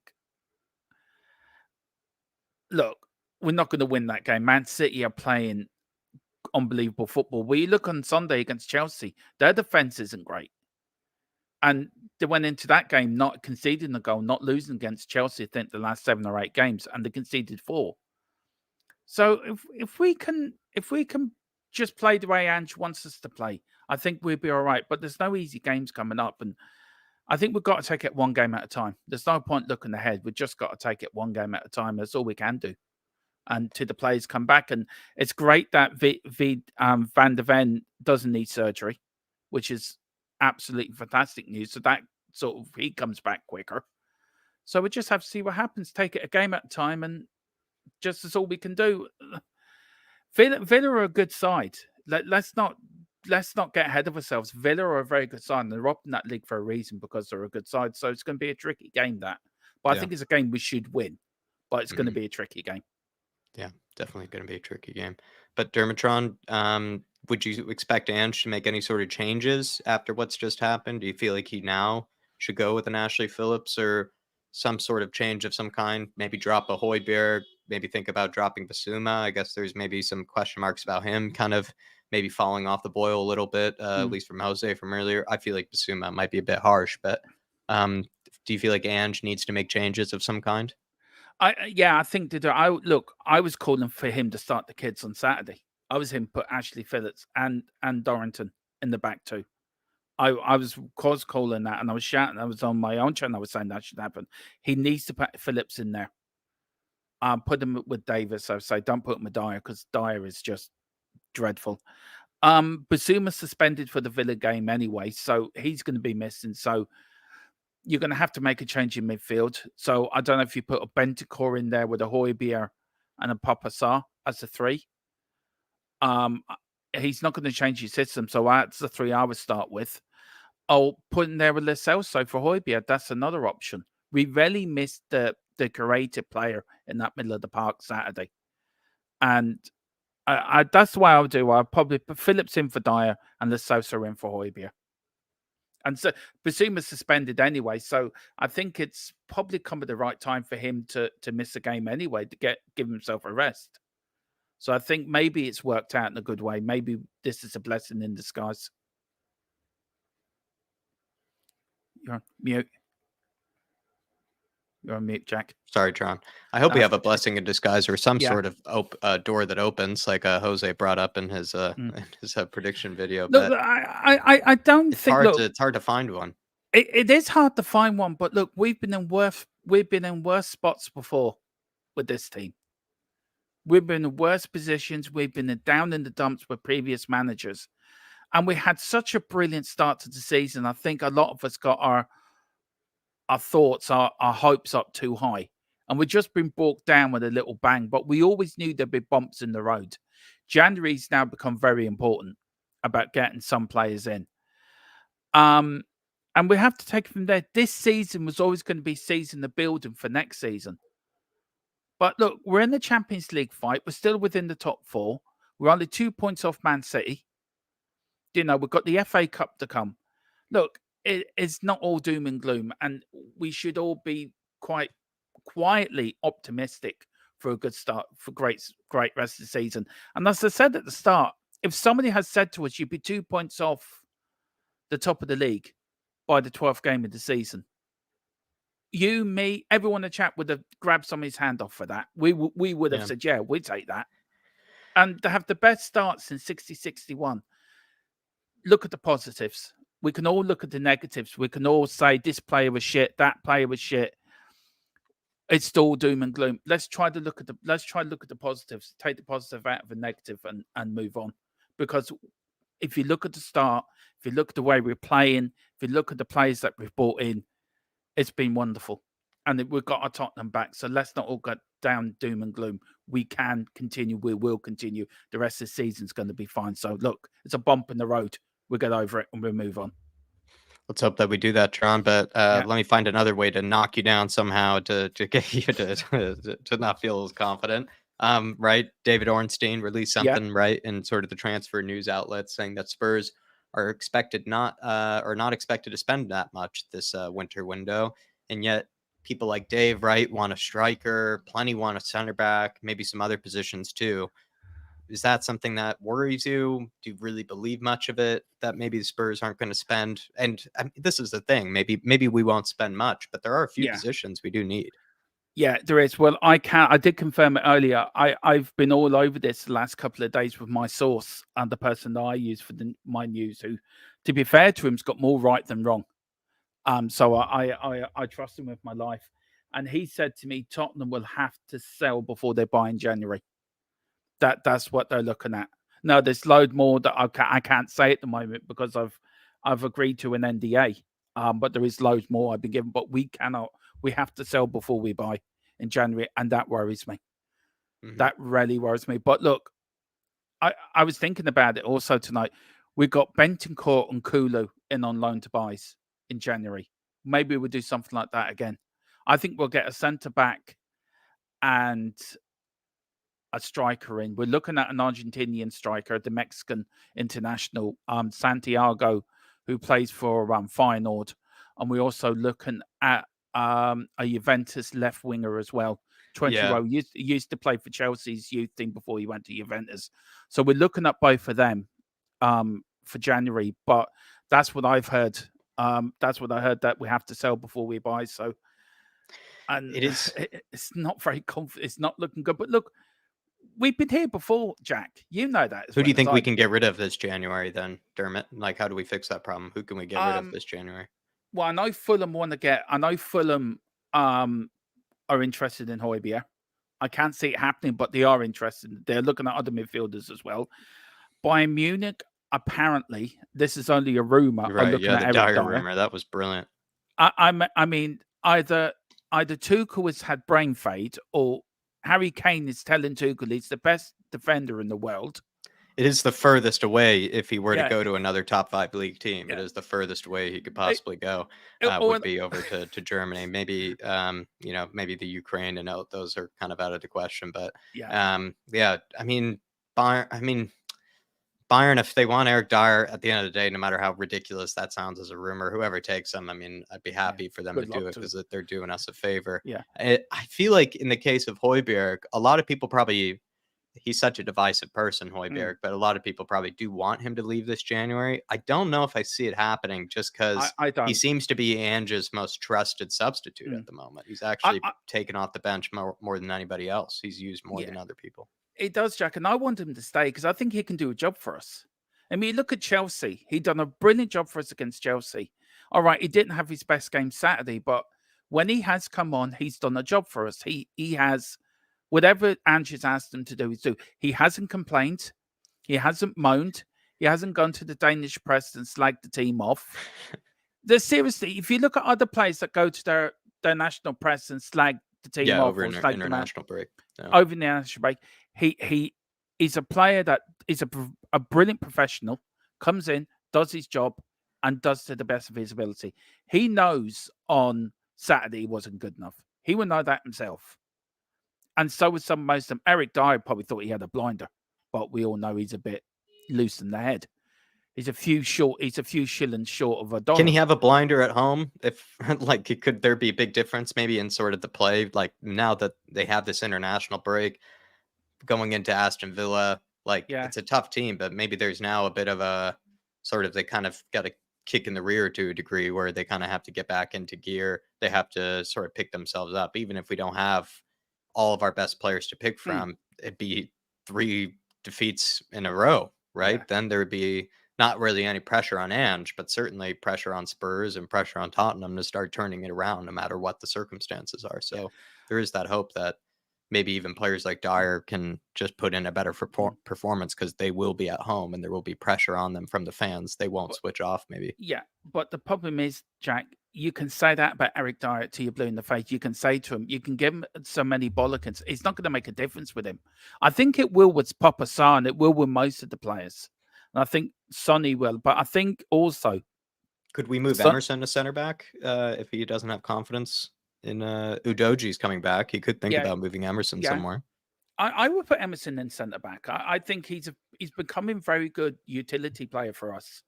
But the one thing that surprised me with Saturday was Sonny's leadership. There was no leaders in that team. I could go back to the 80s, and maybe somebody says I'm wrong by saying this, but it's how I felt. That I felt there was no leaders in that team when we needed leaders, when we needed somebody to say to another player, you're not doing your job position, get back into your position. There was none of them leaders. And I feel as great as Sonny is a player, and he didn't play well Saturday either. He was very bad Saturday. You need a couple of other players to step up. We lost Romero, our vice captain, and we lost James Maddison, our vice captain. So we needed other players to step up to take that leadership role. And we didn't have that on Saturday. And I think we missed that. I think that was one of the biggest things we've missed, that leadership on the pitch, where you would have had a Romero or a Maddison shouting and being vocal. There was no vocals there. And it was like everyone went into their shell. Let's revert back to Conte football. And I would say Ange was doing his nut. I would say he'd done his nut at full time. And I hope he did. Because some of them players deserved it. Look.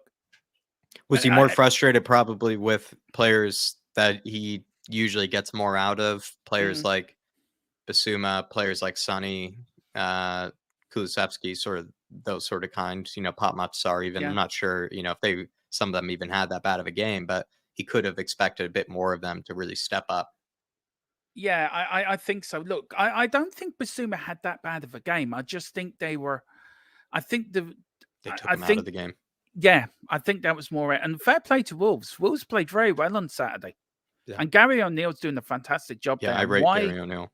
Yeah. Why Bournemouth ever sacked him is beyond belief. It really is beyond belief. And he's like 3-0 or something against us, or he hasn't lost to us, Gary O'Neill, which is frustrating. It's such a bizarre decision. It's like Birmingham sacking their manager and bringing in Wayne Rooney, starting 5th in the Championship and going down to 15th. It is actually kind of similar to that, actually. And it's such a bizarre decision. But look, if I can give any hope to all them Spurs fans watching or whatever, look, let's not get downhearted. We've had a good start. We've got a break now, which is probably coming the right time. Let's recharge our batteries, reset, and we'll go again against Aston Villa. And on we go. Come on, you Spurs. We can do it, and we will do it. Nice and I still believe we're going to win the league in some delusional in the clouds way, but I think we're well in the Champions League fight. I think we've got Champions I'd hope League. so. We've got Champions League within our grasp. So It's a and long also, season as well, and once other players come back, you definitely hope so. and do you? also just very quickly, also 5th place does come into play this season. At the end of the season, 5th place can come into play as a Champions League place. So look, even if we finish 5th, we could still qualify for the Champions League. So it's not all doom and gloom. For sure. Tron, any updates on the channel? Anything coming soon over there? Yeah, we do need to be every day with, as I call it, we're the best show around at 4:00, where you come with your latest and breaking Spurs news every day, Monday to Friday. Myself and Mr. Brady and Mia comes in as well and helps. We're starting a new show on Thursday at 9:00, the roundtable discussion, where we're going to take a topic and discuss it. So be on there on Thursday. We've got the Cockle Clock podcast on Friday, the pre-match, post-match watch-alongs over there, and other bits and pieces coming. We've got loads of new stuff starting in January. I'm trying to get it ready now for January. So yeah, the channel's moving. We're 1,600 and nearly 40 subscribers. So we're trying to get 2K before January. So if we can get there, I'd be very grand. But please, everyone, if you like what I had to say, like and subscribe. But do it here first as well. Do it here for these guys, because these are the mothership to my channel. These are the ones that gave me my break on there 2 years ago, which sounds really scary. And yeah, it's these guys here, Dave and Jack, and I've not the great lads. I spent time with them last year. Absolute. If you really were in trouble, these lads you would call at 3 a.m. These lads would be here for you. That's how good friends they are, and that's how good lads they are as well. So, thank you for another great call as always, Tron. Thank you for keeping me company on these fan shows, sir. And I love it. I love coming on here. It's like coming home on here. I love coming on to these fan shows. And Dave, if you're watching, get well soon, man. I hope you feel better. I know I talked to you yesterday and you sounded tired. So listen, man, I hope you're feeling better. If you need don't want to put an ETA on it, but we know Dave, he'll come back strong. If you need any help in the next few days, Jack, I'm always here for you and Dave. So let us know if you need anything. I'll hit you up if I need you for a pre-record or something, Mr. Tron. Big up to you, sir. I'll see you soon. Have a good night. Come on, you Spurs. Come on, you Spurs. In Big Ange, we trust. That's right. That's right, Mr. Tron. All right, everybody. Everybody do check out THFC Till I Die. Dermot Tron, he's been here for a long, long time. Probably been here even longer than I have, if I'm not mistaken. One of the founding fathers, definitely, of this channel. And please show him some love, show him some support on THFC Till I Die. We have some others joining us this evening. Future Music, thanks for coming in, saying, hey, Jack and all, don't worry if the other teams steam ahead. Calm is key. Hare and the tortoise.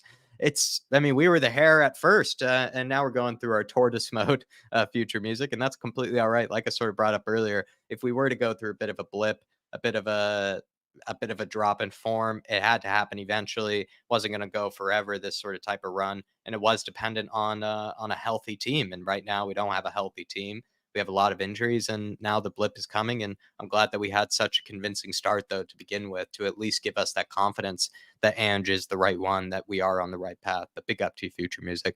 Thank you for joining us this evening. Darren Kilbane, good to see you. We need to get it right in January. No blame should be on ANGE whatsoever, but I do think we definitely need to keep Dyer out and try Phillips or a lad from the under-21s. I agree with what Paul Gregory had brought up, Darren, and this is maybe a slightly different argument or something, but it's almost simple the way he put it. Was there actually wouldn't be as much frustration, probably nearly as much pressure on Spurs or on ANGE if actually he did go with Ashley Phillips, because then if we did end up conceding in the 90th minute or plus, or if we maybe did go through a bit of a bad run, people would have a bit more patience, a bit more confidence, knowing that this is kind of all part of the project, all part of kind of the turn. And with the injuries and everything, there's not going to be huge expectations. And when you have to depend on younger players, you have to know that they have to go through kind of their own sort of spell of trying to figure out kind of the Premier League and the speed of it and all that sort of stuff. And I think there would be actually probably, I'm not saying there's pressure on ANGE, but there wouldn't be as much highlighting of kind of the defeat or anything like that. And also maybe nearly as much frustration, at least with the players. Davey Hall says, these players, Dyer and Davies, just let you down. Villa have pace and tempo. We don't as Madison does. give us that. Madison just gives us that sort of positivity on the ball, right? Where he makes more direct kind of passes and contribution. He likes to at least, instead of maybe just giving it sideways or kind of giving it to somebody else, he really takes onus in the game and really tries to make things happen himself. David Hall, good to see you in the house, though, this evening, sir. And just to remind everybody in terms of the order, we have KPV next, the one and only. Jerome, if you're still with us, would love to still have a chat with you, man, and hopefully still have that link ready. Ash is then going to be after that. We're going to have a debut from Ash. I'm looking forward to that one. Michael from Poland. Michael, if you're still listening, come back in and have your say. Adrian Brown after that. Looking forward to talking to Adrian. And then Felix, the bald bean counter. But let's head on over to KPV. Hello. There he is, sir. What's up, KPV? What up? Just good. Like, yeah, bad game Saturday, but Brennan Johnson's first goal came at the right time, but yeah, not good. Like, Is he in your clearly, fantasy team, Johnson? Which Spurs players do you have in your fantasy team? I have Son, and I think I had Romero or something, but no, I think Son's the only one I have at the moment. But I had to yeah, drop Romero after that naughty red card, and I had to put Pedro Porro, and he got me an assist for Brennan yeah, Johnson's goal. Poor, great assist. Like, I don't think we should sell Porro. Like, we don't need to. Like, He's had a not good season, right? yeah, good season. Like, before he scored against Liverpool, but it was a deflection of Joel Matty. Like, he apologized. Like, sorry, everyone had me in their team. Just a great scenes at the end. Like, yeah, he got booked as well, but he thought he scored.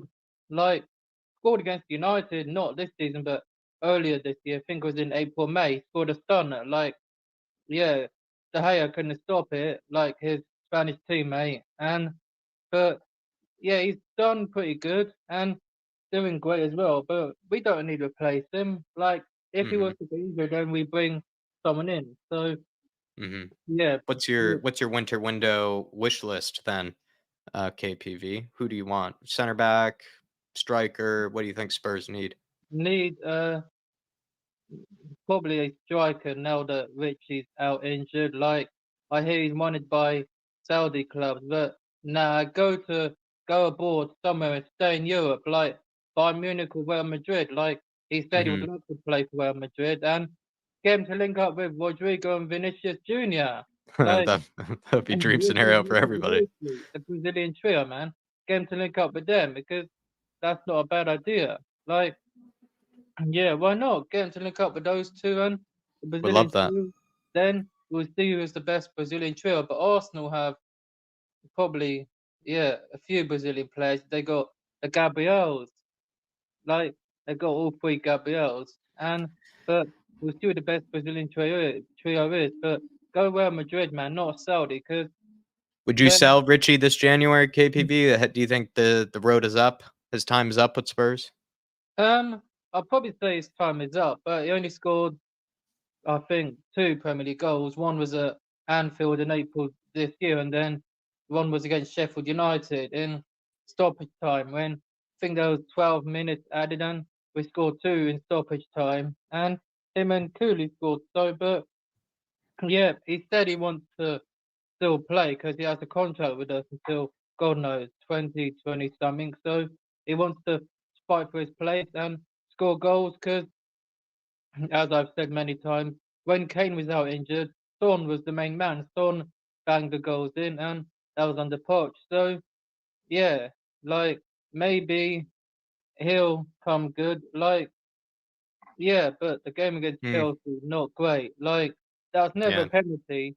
Never Set a back our penalty. season, didn't it? Yeah, like, it had to be Poch ending our season. And so, like what he said about us, he said he hopes to stay at Chelsea until he dies. Like, you dumb then. Welcome to the Judas Club, kid. Judas. Like, you said when you wanted to go back to Tottenham before you died. Now, make your mind up, man. Like, what are you gonna do? Not great. Like, a man that wanted to spread his ashes at the Tottenham Hotspur Stadium, Eric Dyer, KPV. Do you stick with him for the Aston Villa game? Because he's kind of under pressure. He's under a lot of kind of criticism. nah. Do you play him again? Do you stick with Davies and Dyer again at center back, or do you I don't know. I said Emerson could maybe be thrown in there. Yeah, Emo. Phillips, I put yeah, Barry would like him. Emo go, as he calls him. he could do Barry a would job. want him in. Yeah, Emo go in. I put him in, but he can play centre back. And yeah, I put him in, but give Phillips a go, man, because he hasn't given a young kid a chance. Like Hmm. he hasn't been given a chance yet. So I think it's time he gives the young kids a chance. Like, yeah, give him a chance and see how he does. But yeah, I think he played for the under 21s or something the other day and scored a goal. Yeah, you got to call up. He is probably one of the more under or one of the more talented, I think, English center backs of his age group. Um, a user bringing up kind of the title of the stream here, KPV. One of the questions I was asking were Tottenham running out of steam here. Do you feel like Spurs running out of steam to a degree? I mean, it felt like sort of in that Chelsea game, right? Every possible terrible scenario that happened did happen. VDV going out, Van de Ven, Madison, suspensions with Udogi and Romero. Are Spurs losing that steam? Um, Something like that, yeah. But like Son wasn't offside, man. Like I saw it, everyone saw it. It wasn't offside. Like the goal should have stood, and Dyer's goal should have stood as well because it actually came off Thiago Silva, not Bentancur. So if you watch the game back, it took ahead of Thiago Silva, not Bentancur. So Mm, Dyer's goal should have stood. Son's goal should have stood. Then we would have only lost by one goal. It hmm. should have been 4-3, not 4-1. We would only If we lost even 1. went 2-0 up KPV, I think that would have been toast for Chelsea. I think they were already, I mean, they just couldn't handle us in that first 20-minute period. And Yeah, had we done a 2-0 or had we gone 2-0 up, I think yeah, it would have been an entirely different game. I don't yeah, know if Romero even gets a red card then. yeah. I don't know. Like it was never a penalty because he got the ball first. I saw it and I I watched it, and Romero didn't actually kick his international teammate Enzo. He got the ball, so I don't know how VAR gave the penalty, and Vicario actually got a bit of a fingertip on it, but it just went in off the post and in. Like Yeah, he almost saved it. That would have been also great for it us had he done would have that. been Maybe that would great, have kept us in the game too. yeah, and should have been. He should have saved it because Lloris saved some penalties before. That was under Poch, and so we have a goalkeeper that can save a penalty. But if we Mm, concede one, then he's definitely going to save one. But Villa, I'm like when I said last season our streak against Chelsea would end, and this streak against Man United would end, and Liverpool end, and so 3 white so far. So I got 3 white so far this year. Man, Chelsea last season we beat them 2-0, and that was Stellini actually. So not Conte, but February it was Conte was ill actually. So Stellini done kept because Stellini was covering for Conte. He didn't lose a single game, and he won every game. But Isn't it then crazy though, KPV against Chelsea, just how often it seems to go wrong in so many ways. It seems like it's just no matter what, no matter how confident we are, no matter how poor in form they are, they do find it like they get given gifts or we just don't show up or we don't have all of our best players to pick from for a lot of games. It does feel like with Chelsea though, it's never mm, been it's one of our kind of bogey fixtures, not even just because they're Chelsea. It's um, just because we get so unlucky sometimes. true, but like at the bridge. Revenge is coming. We're gonna get two players sent off this time because Liverpool have done it second time. Like in September, they had two players sent off, and that was what the second time in September they've had two players sent off since 2011 when we battered them Mm, 4-0, and they had Charlie Adam, Martin Skirtle. Now they've had Jota and Jones, the two J's. So yeah, England yeah. and Portugal, Slovakia and Scotland. So yeah, two players Can sent off against Tottenham, and we yeah. So like, I can don't know how. Spurs keep their good luck against Man City, KPV? Mm, We are coming up against them away, and we won't have yeah, like, even Romero for that game. like yeah, Kulu always seems to score against City at the Etihad. Done it earlier this year, and he done it under Conte when that was actually his first start. Kane to Son, then Son to Kulu, and the Man City players were claiming that Kulu was offside. But if you watch the game, Son was actually passing the ball, and Kulu puts us 1-0 up. Then we win a game 3-2. So Etihad, like, it's going to be tough, but we do have a good record there. Pep's only beaten us there, I think, 17-18, 18-19, 20-21, 22-23, 4 times. Son likes a goal against Man City, right? If I'm not mistaken. He didn't do it last season, though, because it was only Kulu, Emerson Royale, and Kane. So it's because he's saving him up for this season, KPV. He's saving him up for the Etihad. The Etihad, so, but he always scores against them. Every time we touch the ball, he always seems to score. So, but the Etihad's going to be tough. As I said, we do have a good record there. We've won there under Redknapp, Poch, and Conte. So, 3 managers won there. But can Big Ange beat Man City? Like, at least they didn't lose to Chelsea because City should have won that, but lucky. And how did Kovacic celebrate Chelsea's equaliser? He's probably still a full Chelsea fan after winning the Champions League there. So I don't know how he celebrated the equaliser. Like, do you have any last question, KPV? Any wisdom for my fantasy team coming up? Any choices I should look at? Who you got? Like, who you got? I went for, I think, Ollie Watkins as a captain for last week. He did get a goal, but I thought he was going to score more than that. True. Should I think about this? Should I throw somebody in for the attack? Yeah, Watkins away at Tottenham, like, I'm not going to play him next week, so that's what I'm thinking about dropping him because I don't like playing, players against Spurs.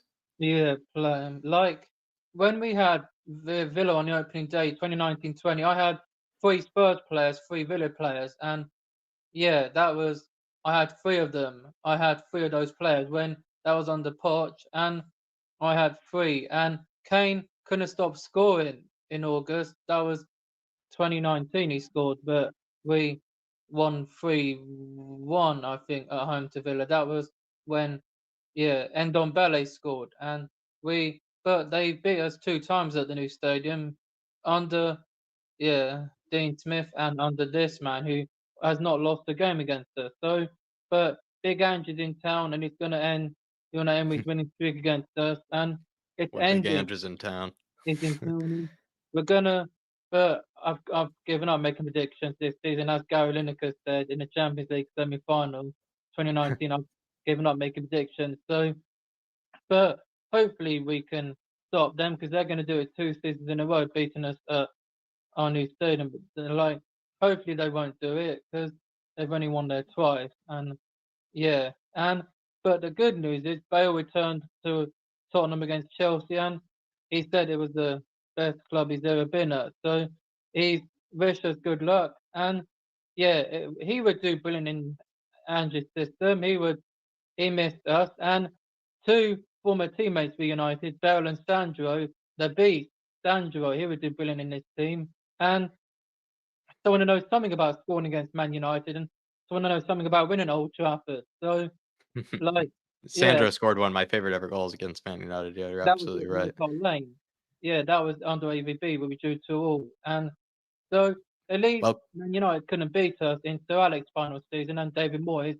So at least we took 4 points off them. So 2 seasons. Well, KPV, you were flexing the memory tonight, says Bald Bean Counter, says Felix. KPV's memory is unmatched, truly impressive. You were on the good stuff today, KPV, in terms of the memory. You ate your carrots. Villa, Man City, West Ham, Newcastle. So 3 home games. We can't be losing the 4 home games because I don't know when's the last time that happened, but we can't lose at home to Villa again because it's not happening. Big Ange is in town. Son up front, a striker position. Captain is gonna lead the line. Kulu is gonna score against them again because he did when we bought him under Conte. So it was 4-0 away. So Son hat-trick against Villa again. Kulu and Bentancur. Let's do it. Here, and then bring on the champions because we're their bogey team. So bring on nice one. But we focus on Villa game. And as always, Daigle in. Nice one, KPV. Great call, sir. Have a good evening, man. Have a good evening. See you, sir. See you soon. Everybody. big up KPV. What a legend. And he really was flexing the memories today and had some good answers, I think, while mixing it up with a bit of trivia knowledge as he likes to do. Big up to the one and only KPV. There is only one KPV. Let's keep it rolling, though. Jerome, if you're still listening, my man, if you do have the link saved, you were supposed to be, I think, on next. And then, but I do want to keep things moving and I do want to keep things rolling.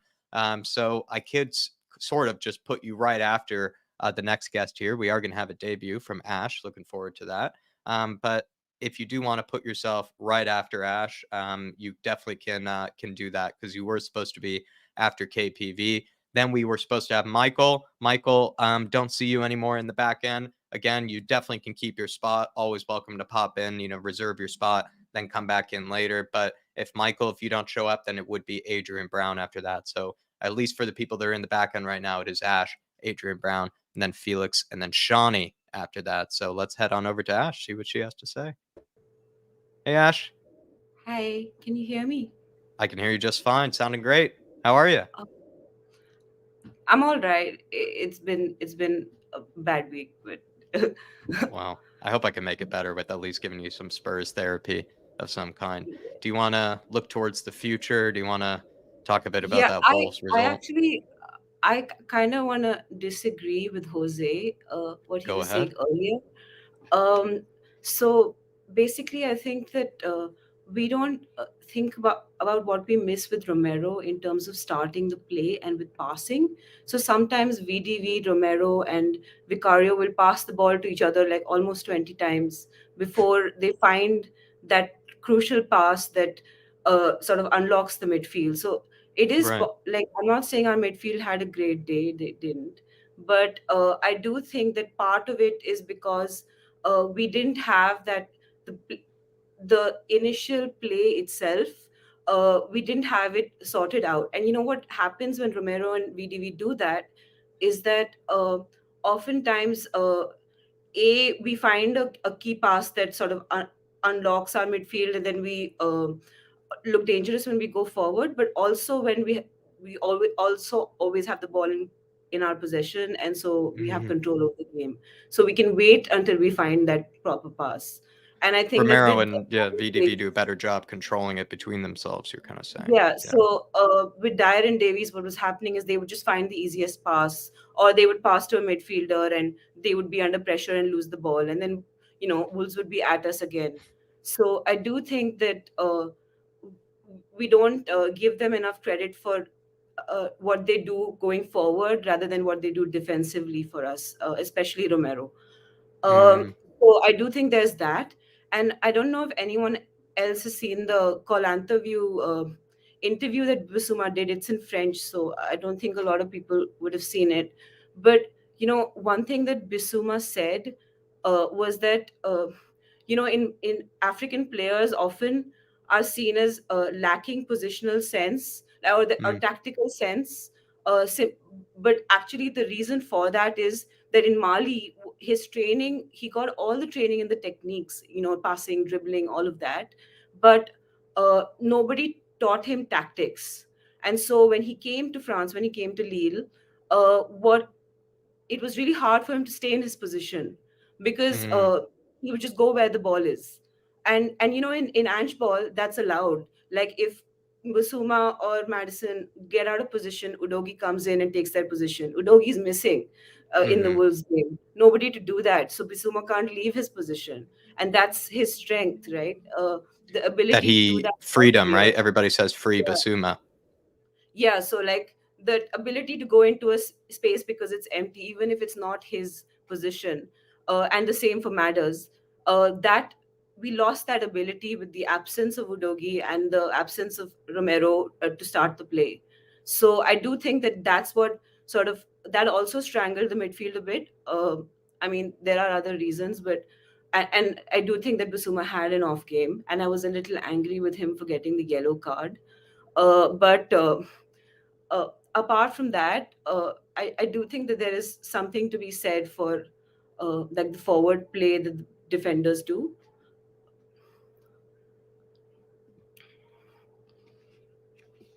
Hello?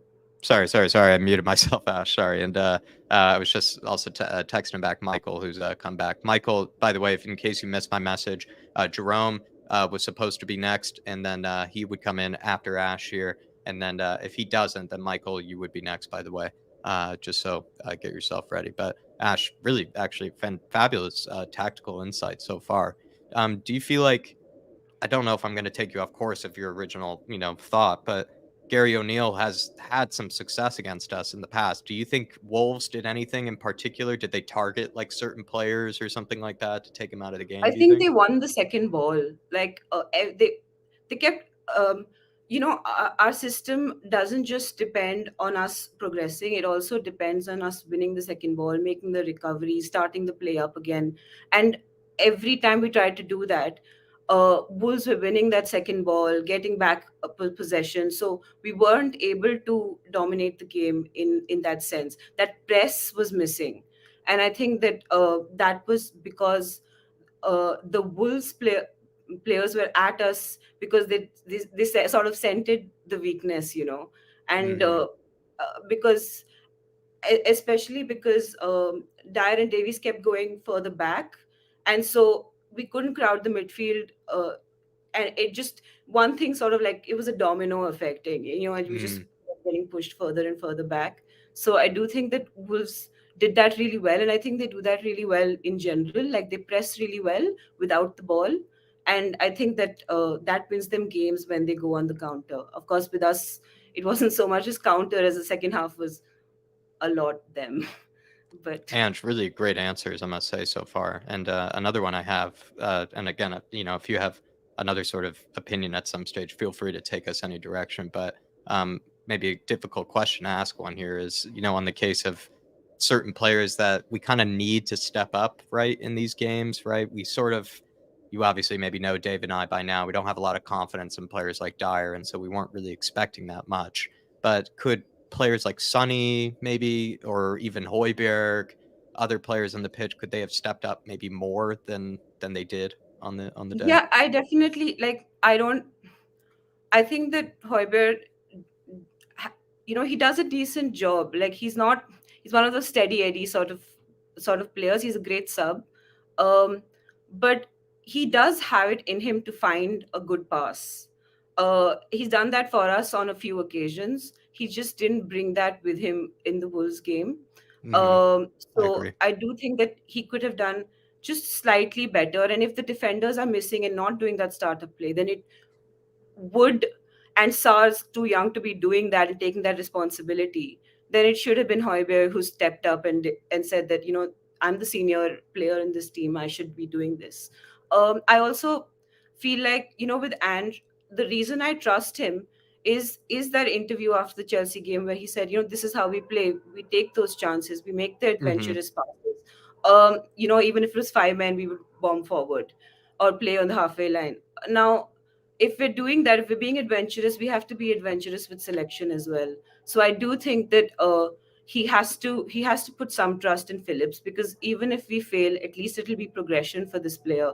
But if he truly doesn't trust Phillips, then we don't need one defender, we need two defenders in the January window, because You're right. uh, I mean, I don't see Eric Dyer being that person at all. And even if we think that, either Emerson can fill in as a centre back or whatever else is That's like a possible, and Romero temporary will obviously fix. be back.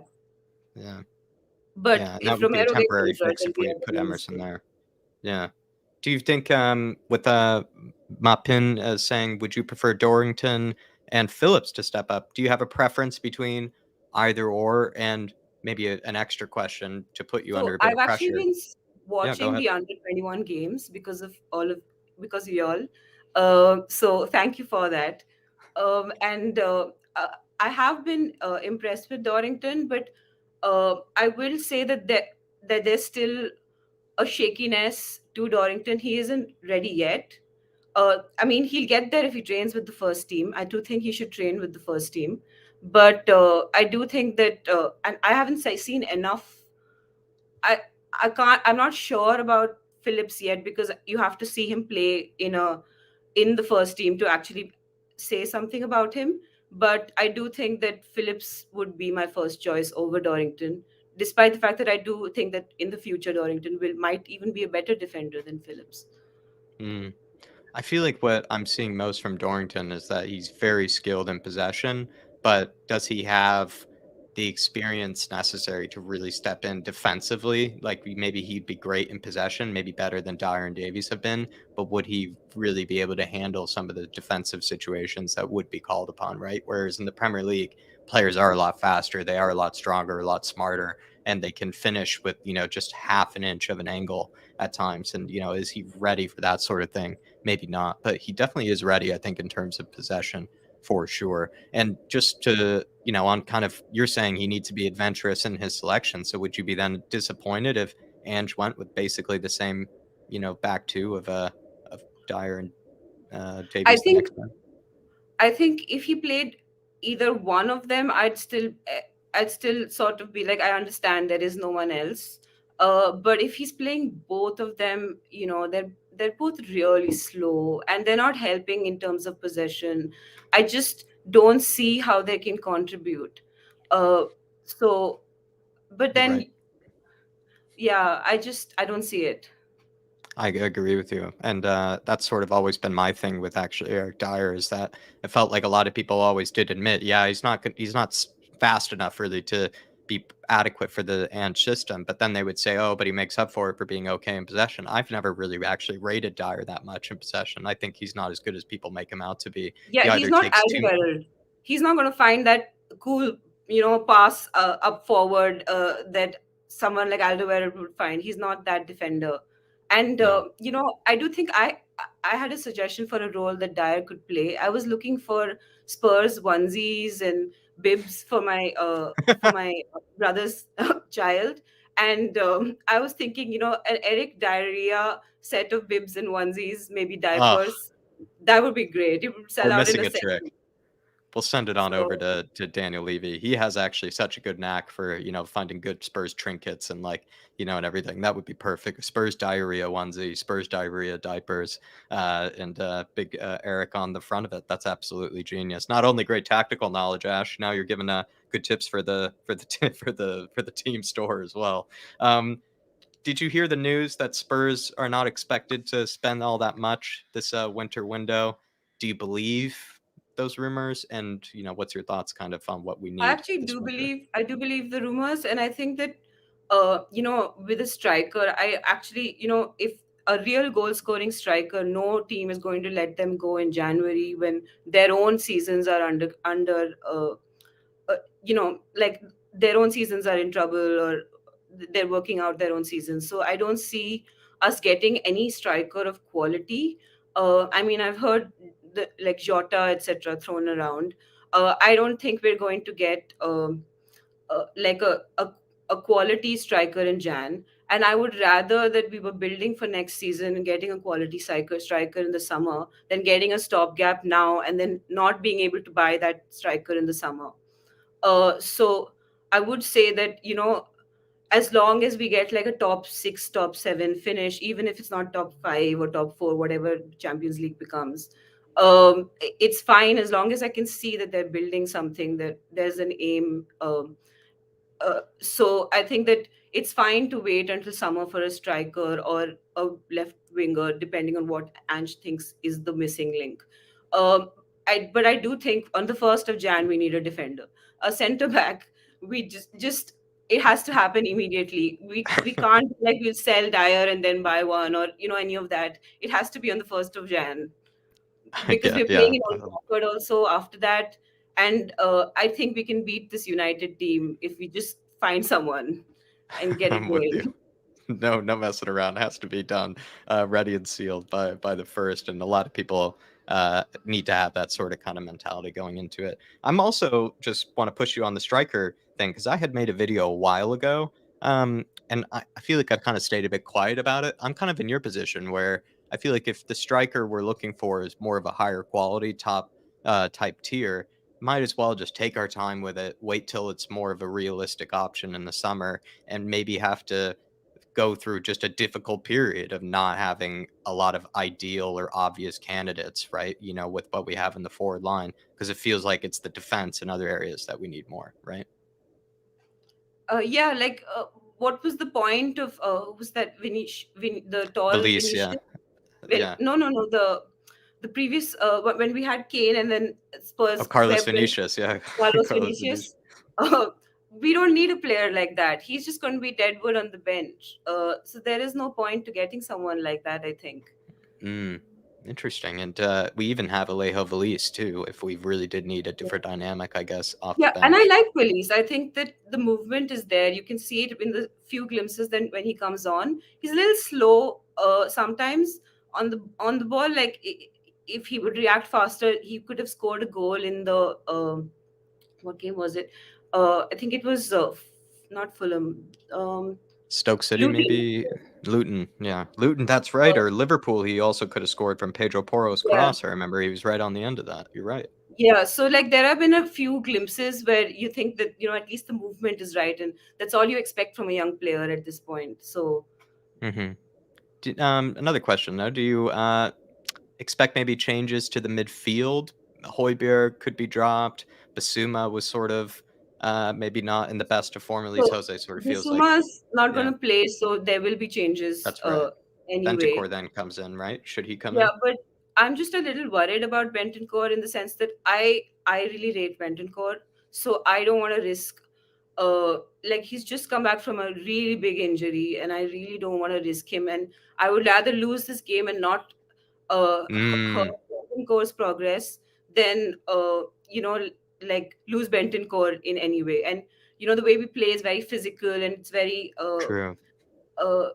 hard on players. So I don't know if he has 90 minutes in him. But then we have an international break in the middle as well. So hopefully Ange will see him in practice and figure out if he's ready. Well said. Well said, Ash. Do you have any other sort of maybe topics that you had maybe on your mind this evening that I didn't get to let you talk about? Because I think you've already smashed the time. Like this has actually been a terrific call. So before I let you go, did you have any other sort of topics or anything that you wanted to touch on? Not really. Well done. I'm just happy to. I don't know how y'all do this. This is nerve wracking. I mean, You have smashed to do it. this day in, day out. I can't even imagine. Well done. So Well, I just kudos to you. smash and debut, as they would say, Ash. Really, absolutely smash and debut. And I hope everybody in the chat who's listening along, please, whatever you're doing, put that in the comments right now, because absolutely, especially, I must say, you have a very good way of putting into words, some of the tactical things, which I do struggle with. I have good weeks and bad weeks, but I am full of cliches. And I would say that you are very good at actually being much more specific about the tactical kind of breakdown. For sure, Ash. Really, actually, smash and debut. And I want to see you again next time, especially with Dave, so you can press Dave on some stuff. Oh yeah, I would like to say get well soon, Dave. I feel like the same logic of Bentancur applies because he was ill before and he came back too early and he's sick again. So perhaps Dave needs a longer Bentancur rest and recovery period. Yeah, maybe a bit of a Lolo situation for sure. And Mary W saying, this lady's a gem. Does she have a channel? At Ash, that's how well you've done. That Mary's expecting you to already have a channel with how well you've done with your first call. So that's a bit of a sign right there. Really, really great call. Really well done. Thank you. Thanks, Okay. Mary. Well, hope you have a good evening, Ash. And like I said, I hope to see you again soon next time. Yeah, come on, you Spurs. Come on, you Spurs. Have a good one. Everybody, big up Ash, please, in the comments. Absolutely smashing stuff from her. Like I sort of said, I, even while, trying to do this and pump out the videos as much as we can, I do find myself, not being able to be as specific or as sort of tactically, how would I put it, just being as specific really, or as detailed as what she was. She really did have some great explanations of what was kind of going wrong. And I did put some kind of tough questions, especially in the Gary O'Neill one. I thought I was very impressed with her answer there. So everybody, big up Ash. please. Absolutely great discussion. Jerome, I'm not sure if I've seen him join us yet, so we're going to go on to another tactical genius, Mr. Michael from Poland. Then we have Adrian Brown after that. Then we have Felix, the ball being counter, and then Sean Maddox. Anybody who's been holding on to that link, feel free to use it now, because it would be good to at least have an idea of who's still willing to come on. But 4 is plenty enough. We still have some good discussions left. So let's see what they have to say. But if anybody's holding on to that link, please come on now. Let's see what Michael has to say. Big up, Jack. Good evening, sir. How are you? Good. Actually, this day has been really good because I finally got a reply on one of my CVs that I've sent, and I'm having a technical interview in 3 days. So on one hand, I'm really happy because finally someone wants me. On the other hand, I'm so fucking stressed. I cannot even describe it. So, as soon as I finished the call, I was like, fuck yeah. And then I was like, oh, fuck. Like, immediately imposter syndrome. Immediately, like, oh shit, I don't know what I'm doing. I don't know how to program. I'm going to bottle it, and all that stuff. So yeah, like a bit stressed, but on the other hand, extremely happy. It's hard to be me right now. Knowing you, Michael, I know you're probably interviewing for some very technical jobs, like as well, that are gonna, probably be intimidating to almost anybody. Even if they were a complete expert in the field, they're probably very intimidating to anybody. So I do wish you luck, and as well, knowing how you speak with us and everything like that, I know you're gonna make a good impression on them. But congratulations to you, my friend. I've kind of asked everybody, if you have any sort of leftover feelings on the Wolves game, feel free to have them now, or we sort of have, a lot of future planning as well, kind of to get stuck into for this fan show. So where do you want to start? Do you want to start with any sort of leftover feelings you might have from the Wolves game, Michael? Actually, like with Wolves game, I'm gonna be honest, I didn't really. I watched it, of course, right? But I didn't really pay much attention because like my friends were sleeping over at our house, so we watched it together. But it was more of like commenting on game, talking. So I honestly, when I saw the starting lineup, I wasn't confident at all because up until this point, and hopefully not for much longer, I was and am a jobless student or ex-student, right? So I pretty much watched all Premier League games I could, right?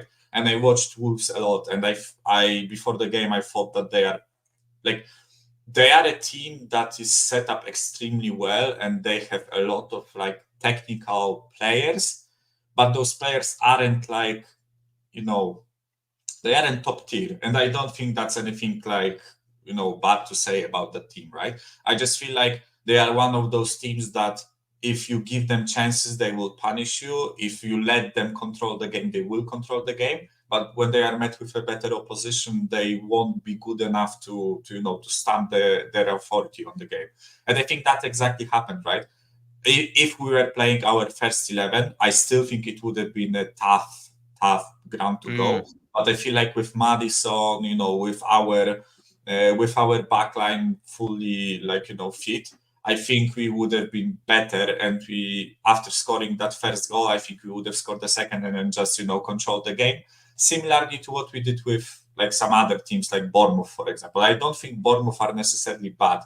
I just feel like when they are met with better opposition, they just won't be good enough to rival the team, right? And I think the Bournemouth game was similar. We scored 2 goals and then just controlled the game and never really gave them the sniff, right?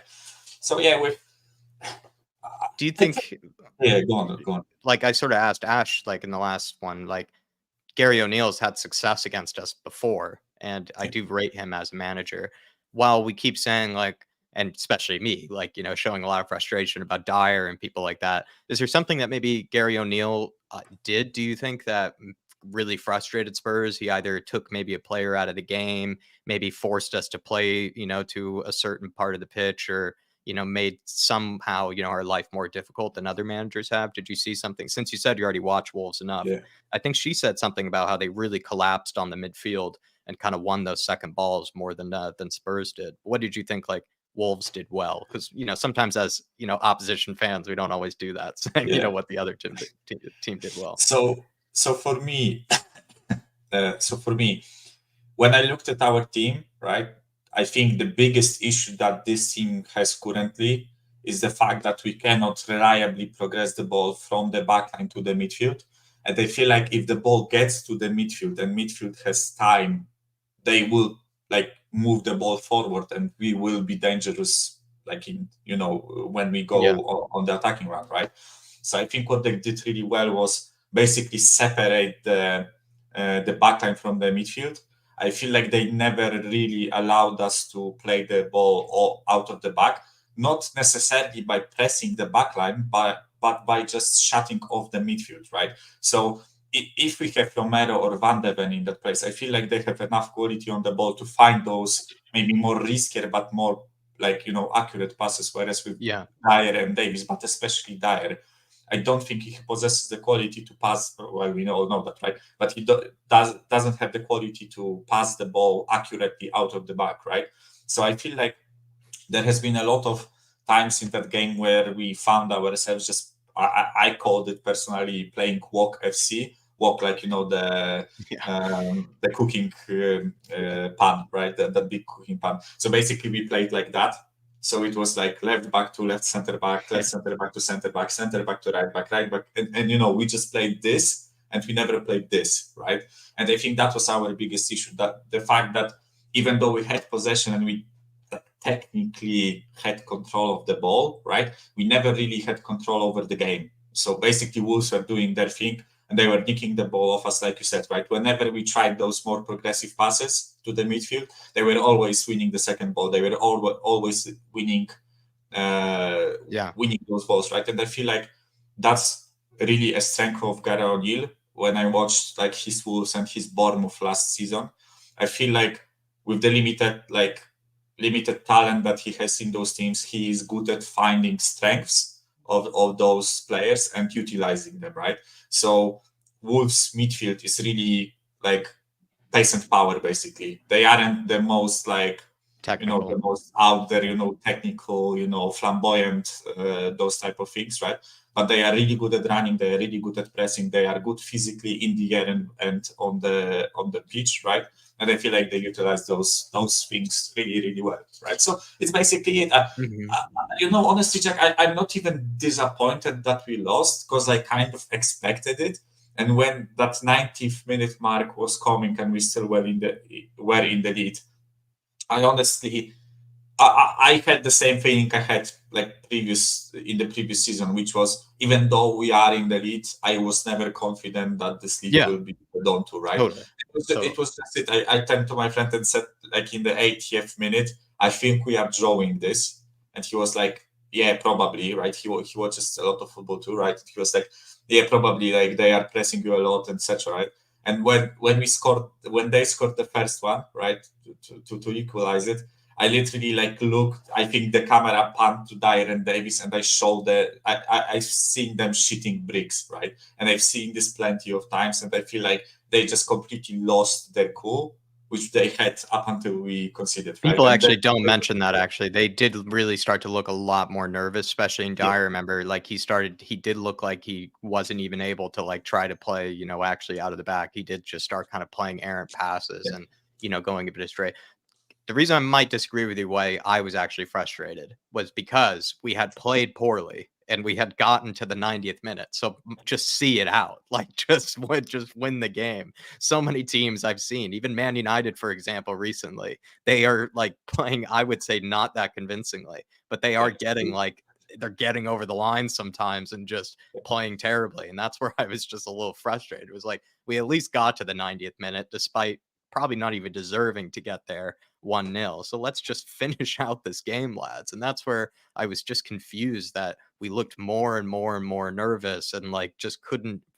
It's just that's where I couldn't get it, because either Dyer just get it launched or just get it cleared, have Ange yell at you afterwards or something like that for not playing the way he wants. That's where I was frustrated. It was it did seem unnecessary to especially end up losing and not even walking out with a point, to have both of the goals happen in additional time like that really was just sort of, it was dreadful. I think that's where I'm frustrated. Whereas if it was if we had conceded in the 80th minute or something like that, maybe, yeah, it's like, yeah, we probably had it coming to us. But the moment you reach sort of additional time, stoppage time, like I'm of the principle, kind of like in Conte and others, where I'm just like, just see out the freaking game, Yeah. just win the game, just get the 3 points over the line, head it out of play, shithousery, dive on the floor, whatever it is, to waste time, like all those sort of things. That's what you got to do. And we weren't doing that. So maybe let me alter a bit what I said. I was frustrated like straight after the game that we shut the bed, right? But I wasn't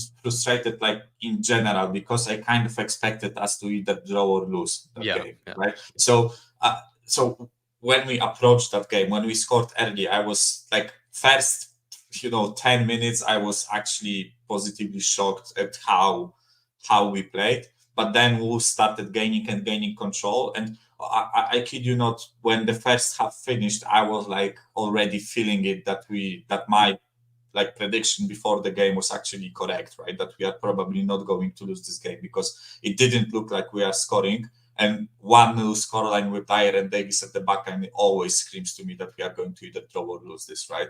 So yeah, it's more of like, of course I was like cussing, for the next like 30 minutes, but after that I was like, yeah, I kind of expected it, right? I'm not going to sit here and be super angry and like keep cussing and ruin my Saturday because if you saw it coming, then there's also something to that. Whereas I, as always, was a bit too foolish to actually trust that we were going to see it out at that stage. Kind of looking into the future, though, Michael, do you have do you have expectations that Ange will make changes to the team? Do you expect a Phillips or somebody to, should he make a change to Dyer and Davies in the back two for Aston Villa at home? Do you expect him to? I'm really torn on it, right? Because I want to see changes, right? I'm just fed up with Dyer and Davies, and I feel like that's the feeling that majority of our fan base gets, right? That we just don't want those two players in the starting lineup, right? Because we've seen them enough. They like both of them are here for nearly a decade or over a decade, right? We've seen enough of them. We know what they are. We know they aren't going to be like good center backs in the Postecoglou system, right? It's just not going to happen. They are too old to change, right? So on one hand, I would like to see like Phillips or Dorrington, not both of them, in my opinion. Both of them is too risky because this is the center back pairing of our under 21s, and they are equal or slightly below League One level, right? Because like our under 21s, I think, lost to Cambridge and lost to Peterborough. Yeah, no, that's a good comparison. That they don't always, they can get rolled over sometimes by a League One side, which is so Aston Villa with Watkins, Diaby, all those guys. I just wouldn't want both of them to be exposed to such a dangerous front line of the opposition team, right?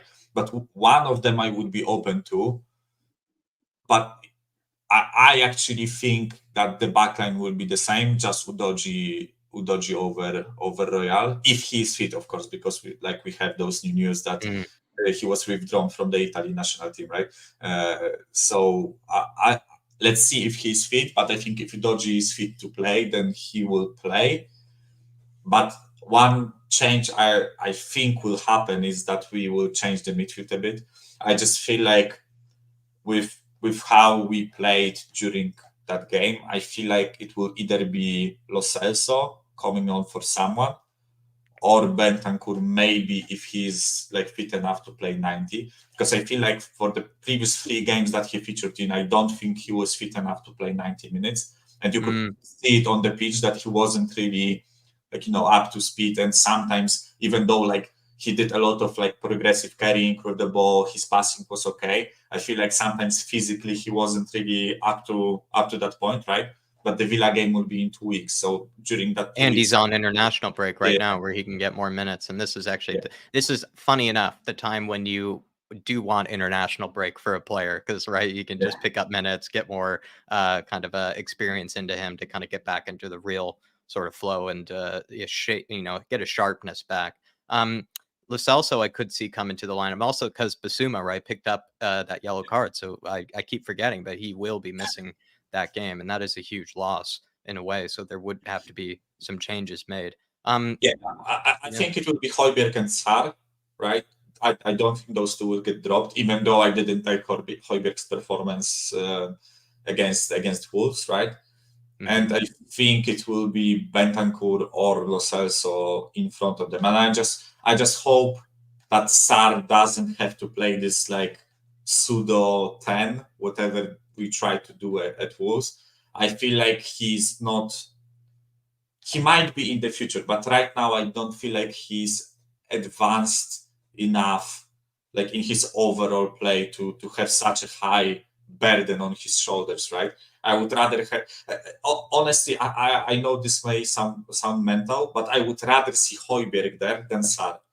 The reason is Højbjerg actually is because he's an experienced player, and I feel like I've often said that for me, Højbjerg is a player that when you give him one task to do, he's good at doing it, right? So, for example, if he's tasked with being a destroyer number six, I feel like he does it well, right? He'll do I feel the like job. if you put him forward and allow him to be that, out of the box, player that can spray passes, I think he can do a job, right? My biggest issue with Højbjerg is when you task him with a bit of both. To be more of a complete midfielder. Yeah, to be more of a complete midfielder, then he just loses it because he doesn't know if he should go forward, if he should stay back, what role to take, right? And I know I might agree with that. I'm not And I'm a saying Højbjerg lover. I'm Højbjerg's biggest protector next to Elliot, and I think I might actually agree with that because that even the Denmark time when he was a creative midfielder for them, right? That would show where he did a very decent job as their creative midfielder.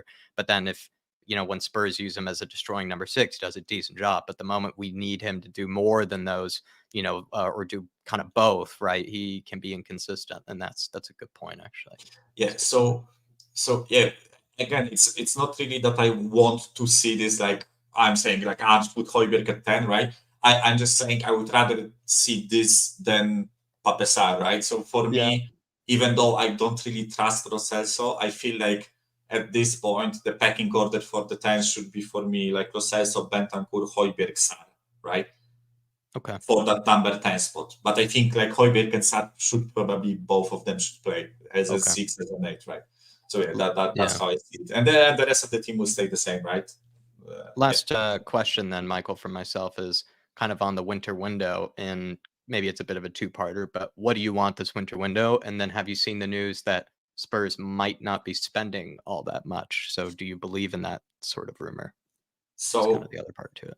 Well, actually, when I look at like this winter window and how Spurs usually behave in the winter windows, right?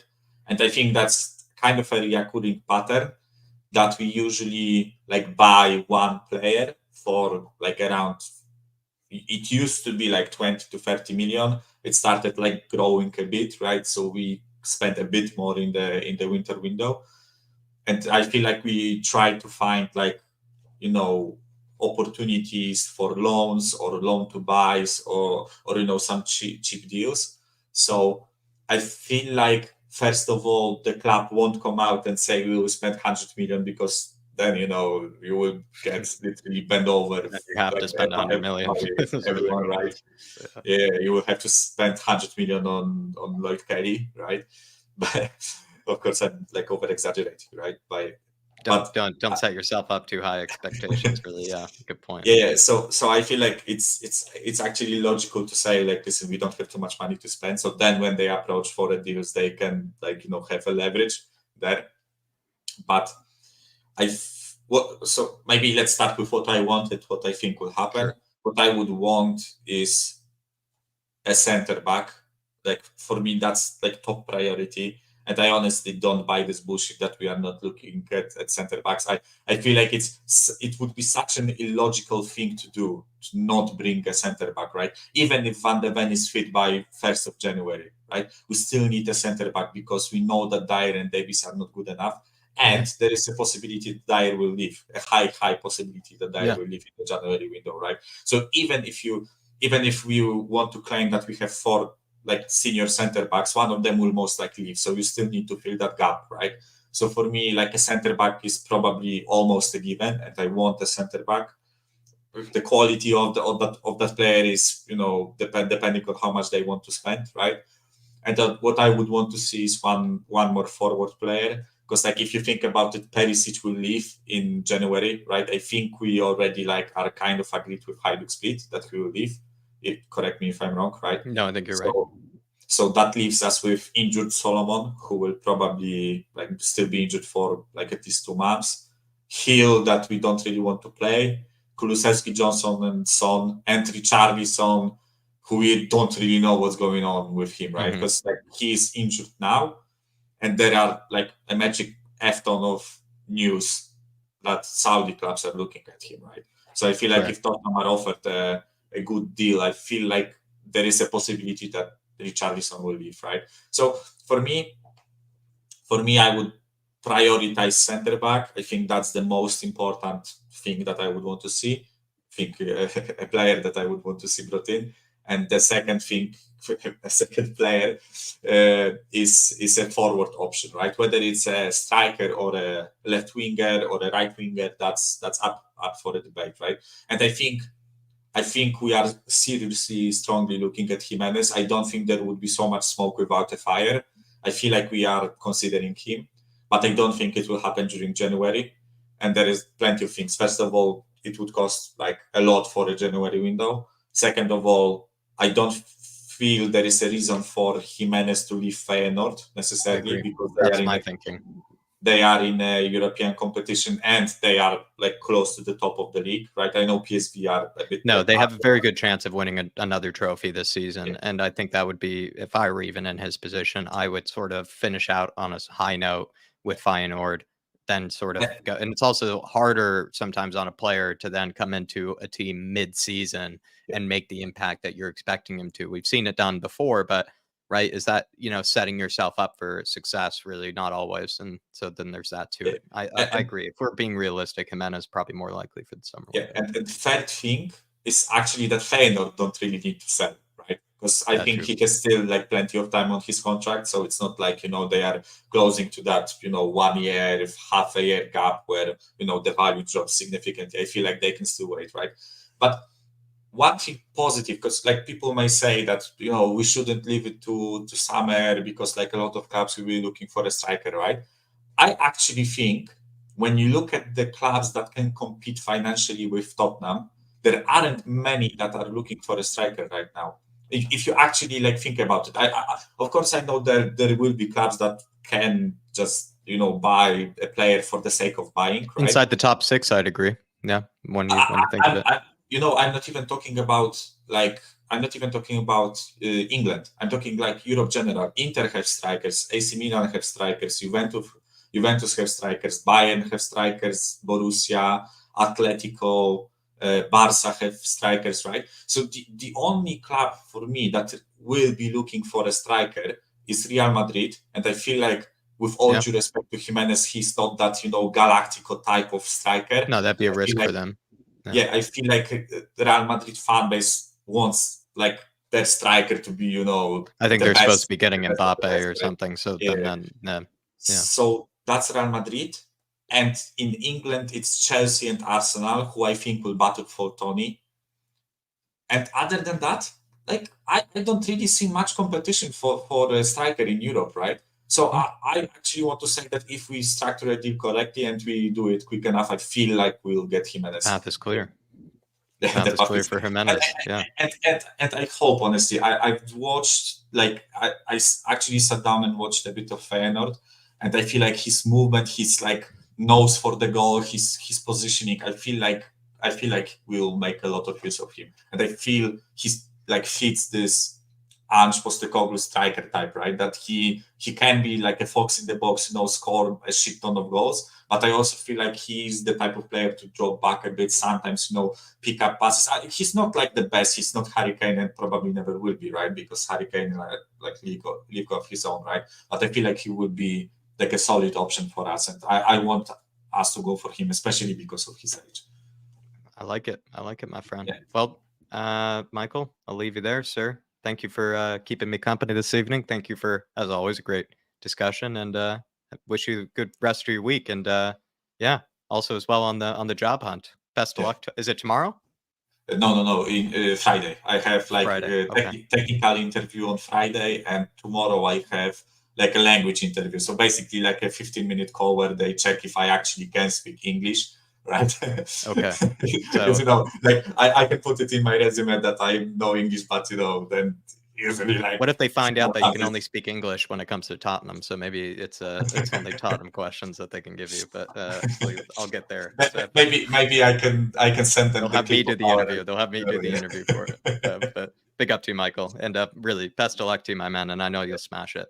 Best to you. Thanks, See you, sir. Exactly. Have a good one. Good luck with Bye. the rest of the show. Bye. Thank you. Bye. Big up to Michael, everybody, and he always is good to have on. Keeps me company. Always has a great tactical insight. Dave, I'm sorry to hear that he's unwell at the moment. So Yeah. hope he gets well soon. Patiently. I'll be back on Thanks the for shop. waiting patiently. I'm looking forward to this. And What's on your mind? love the honest opinion. Loving the honest opinions from all the fans. And the reason why I love this channel is out my box because I'm quite near Tottenham. So I always hear everything around here, but I like listening to all views. And especially when you lot are so international, I appreciate that. So big up for everyone.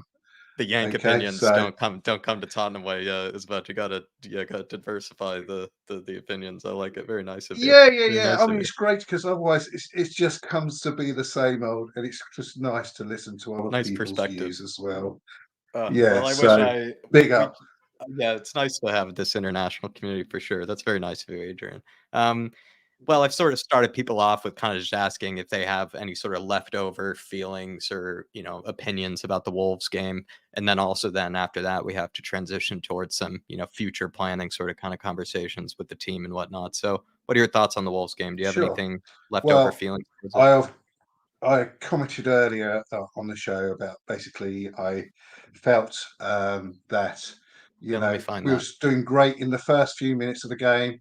Pedro passing the assist, Johnson's goal, brilliant. But as we all saw, it just went downhill from there. Really, it was just to me personally, it was just the old Tottenham we saw last season. Get a goal and try and defend what we can, to defend it all the way through. But Is that having more due to the personnel? Yeah. Yeah, it is. It's to do with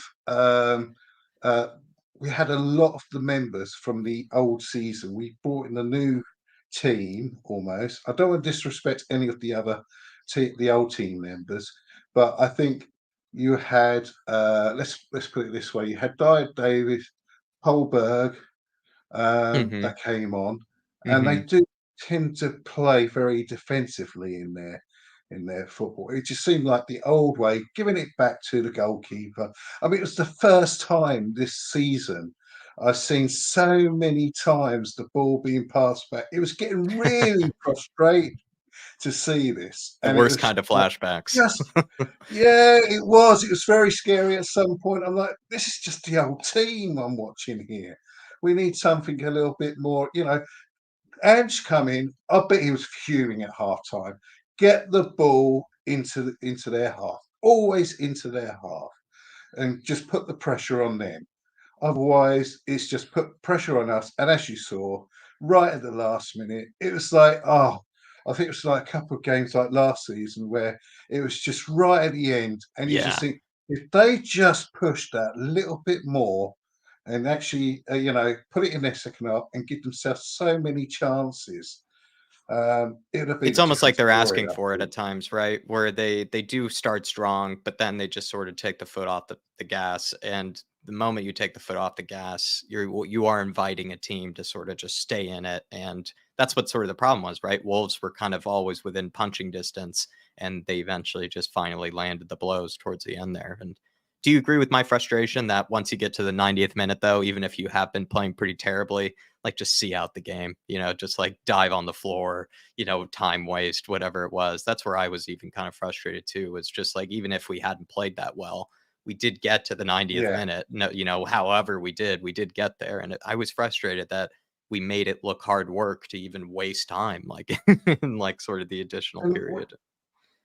I'd rather see us die fighting than rather just trying to concede, like going all the way.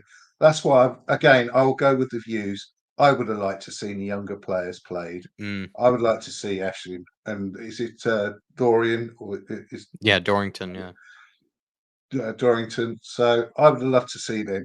At least I just felt then because it was a new team, they came in and they're playing amongst the new lot. It have gave that more perspective of the other players. Okay, let's do it. But I think there was just too many of the old players, and they just went, "Oh, we're just like, oh, we're just defending." It just seemed like a back step, and I'm sure Ange gave them hell, but Hmm. I don't blame Ange. At the end of the day, but then you do have to ask the question: he must have been seeing them in training, so he had to make. I can't see Ange, you know, not putting them Yeah. in unless he felt really confident to put them on. So it's a Do, hard one. But then do, we're not the managers; he is. so true.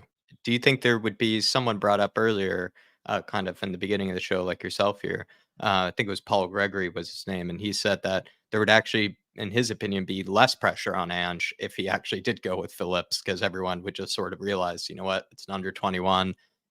He's his first Premier League action. There would be high expectations for Spurs to actually get maybe all 3 points, whereas the moment that you play Dyer and Davies, people are already frustrated as it is with those selections. Yeah, And then that kind of puts a bit of pressure on you then to just get the 3 points because you have decided to go with, the old conventional sort of players, I guess. yeah. It's So not easy for definitely. Ange no matter what, though. That's what's right. There's no obvious choice, even though I sort of made it out to be that Phillips is maybe a better choice. Doesn't seem like it's kind of blatantly obvious, like it's just standing, right in front of him, the obvious answer. And that's Mhm. what's also what I don't like about. And it's never been that way for, I feel like, Spurs managers when it comes to the defense, even for Conte and even for others. They had to pick between defenders that weren't in form or weren't actually consistent enough. There was never really like obvious decisions really like standing out for them when it came to picking a back line.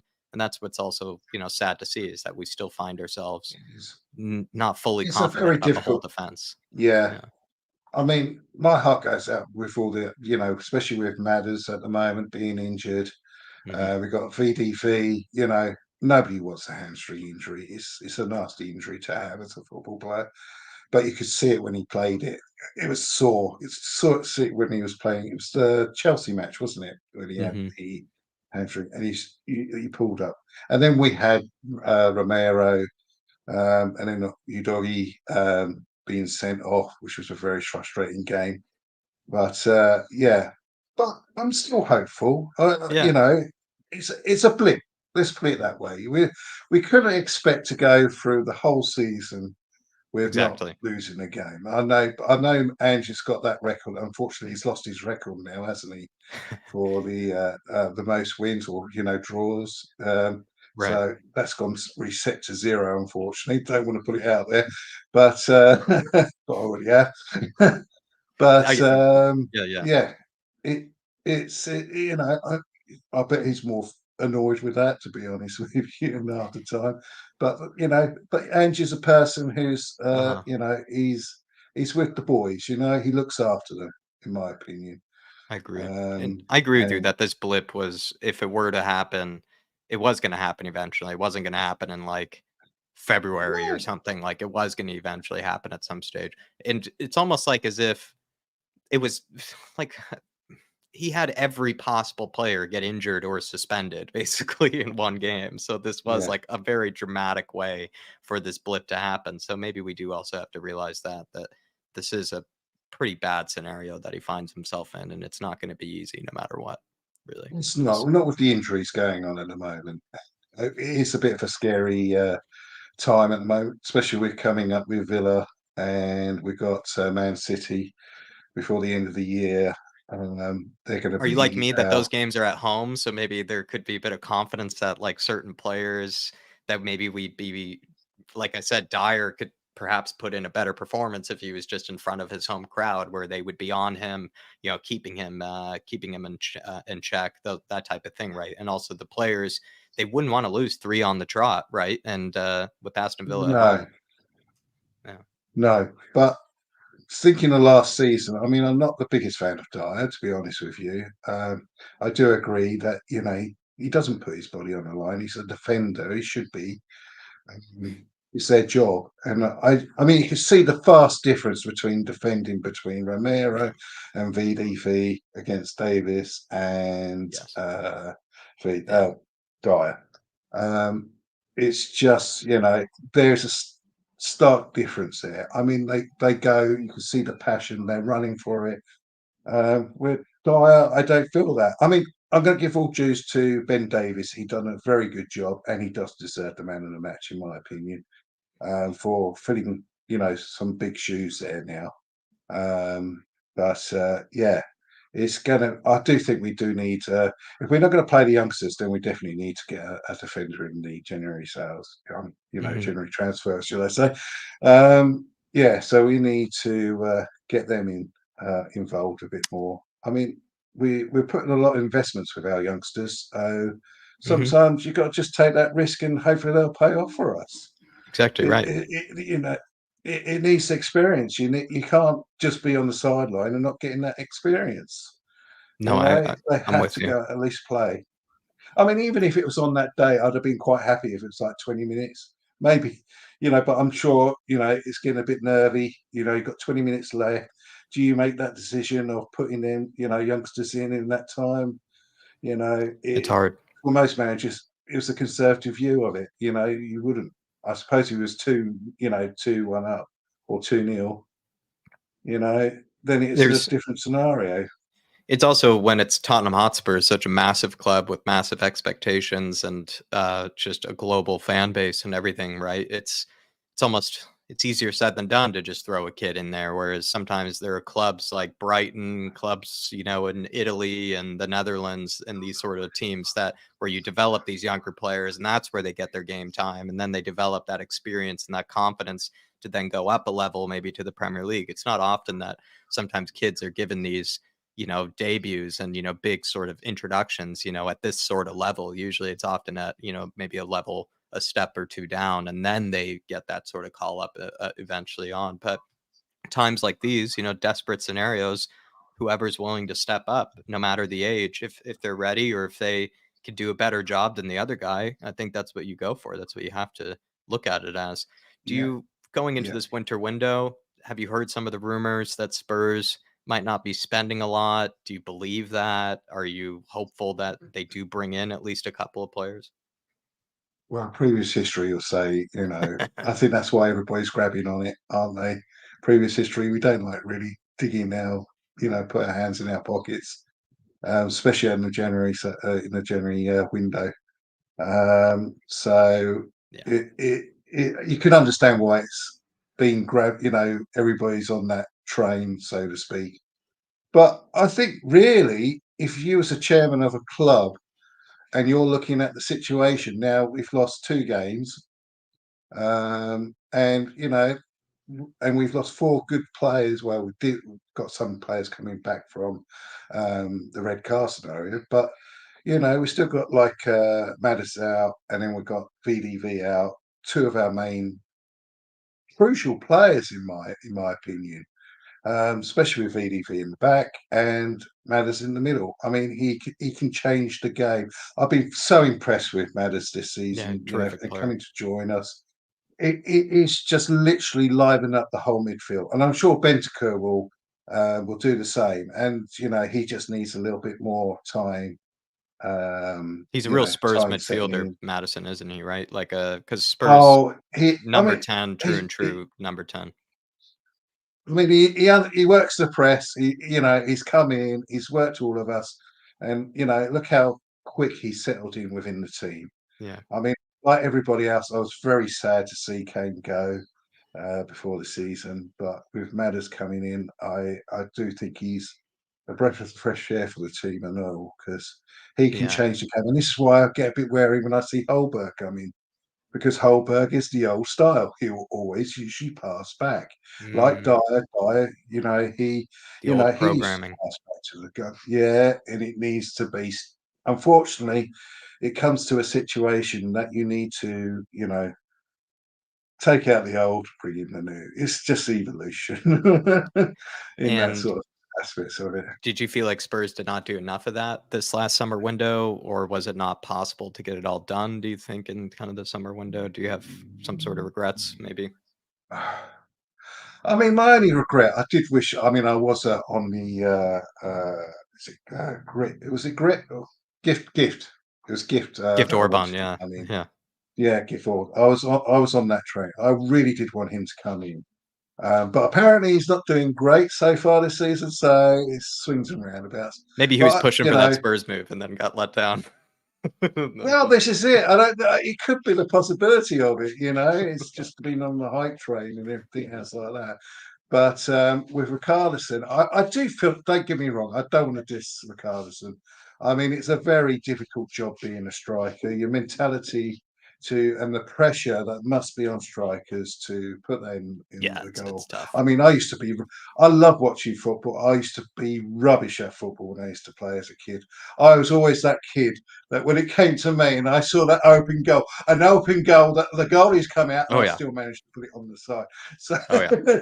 I was never the Brit, but I've always loved Toe poke watching for me it. You know, usually anytime, just blindly toe poke it usually for me. That's how poor I was. yeah, That's I would do a toe poke and it would still go up the other side. oh, definitely. Usually straight out the keeper or it's sailing wide, and it doesn't even have that much power on it, usually in my case either. Yeah, But I agree with you with strikers. It is a different type of expectation. They kind of can't go as many games with, being a bit below par as kind of other positions in the team. There is that sort of consistent, level that you kind of have to meet. It's kind of the reason they are paid the big bucks and they get all the attention, right? And they're the stars of the yeah, team in most cases, because everything really does also kind of go through them. Even though I think in our case we aren't as dependent on the striker as we used to be, and sort of the whole kind of system and how we develop. Still dependent on the striker, to score the goals, and still dependent on him to bury oh the yeah, chances and those sort of things. You can be less dependent on him. You're still going to be dependent on him, like in some yeah, fashion, in some manner. And yeah. Spurs will have to figure that out. Any other kind of I do think. yeah, yeah, Just on that note, I do think Ange did the right result by obviously swapping Sun and Richarlison around.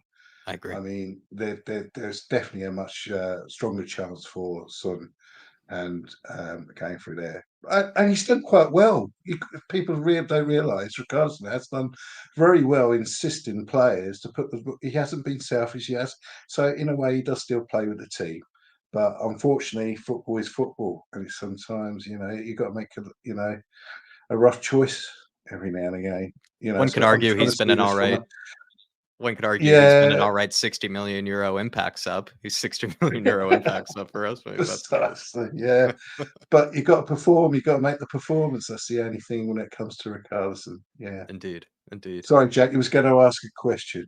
I was going to ask you one last question here. Our upcoming games are Villa at home, Man City away, West Ham at home, Newcastle at home. I tried to rationalize 7 points out of a possible 12. I think if I have my math correct. Could you The four shoot me games. down, maybe expect more? What do you make of 7 out of a possible 12 there? It's hard to expect 3 points or any points out of City, but I feel like West Ham at home, like, I just would be really saddened if we didn't pick up 3 points, even if it's a tough game. Newcastle at home, they're in almost a similar situation to us when it comes to injuries and Yeah. everything.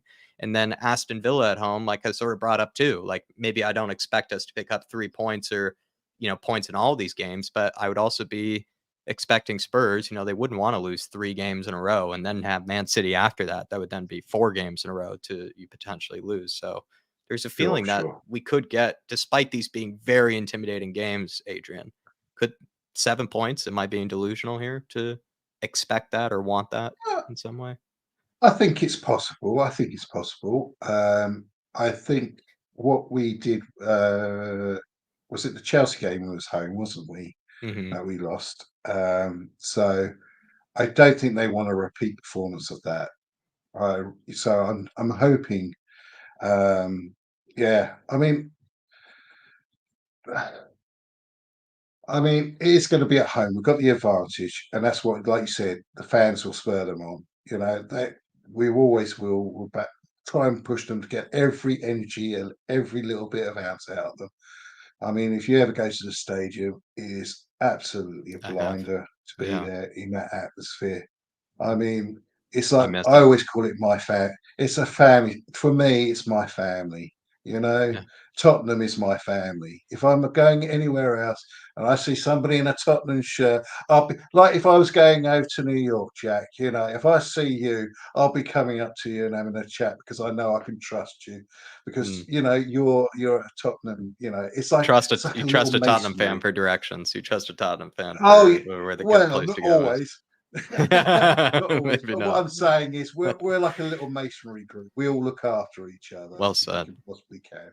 Doesn't matter wherever you are in the world, you know, your Tottenham supporter will help you out. So, you know, or anybody No, will help anybody out. And that's Spurs fans have been very good to me. I love being a Spurs fan for that reason. I think we are yeah, very yeah, good yeah. to each other in a lot of ways as well. And if we're Uh, talking about the other club, they just would, you know. exactly. But you wouldn't Adrian, even say if I was in plain clothes, they wouldn't help you at all. That's why I love Tottenham. But then I am a cradle to grave supporter. It's all family history down my route. nice. That's So it's always been supporting Tottenham. plenty To of the band day in I the die. tree, though. You know, if plenty, right, they'll become an Arsenal fan despite what their dad tells them not to. So it's good that you've stuck with the lineage and It's a stuck with it's the a family. we call that around this area the rebellious stage, you know. Yeah, They just want to do it for the center of the attention. But you know, some of them do come back and they realize, you know.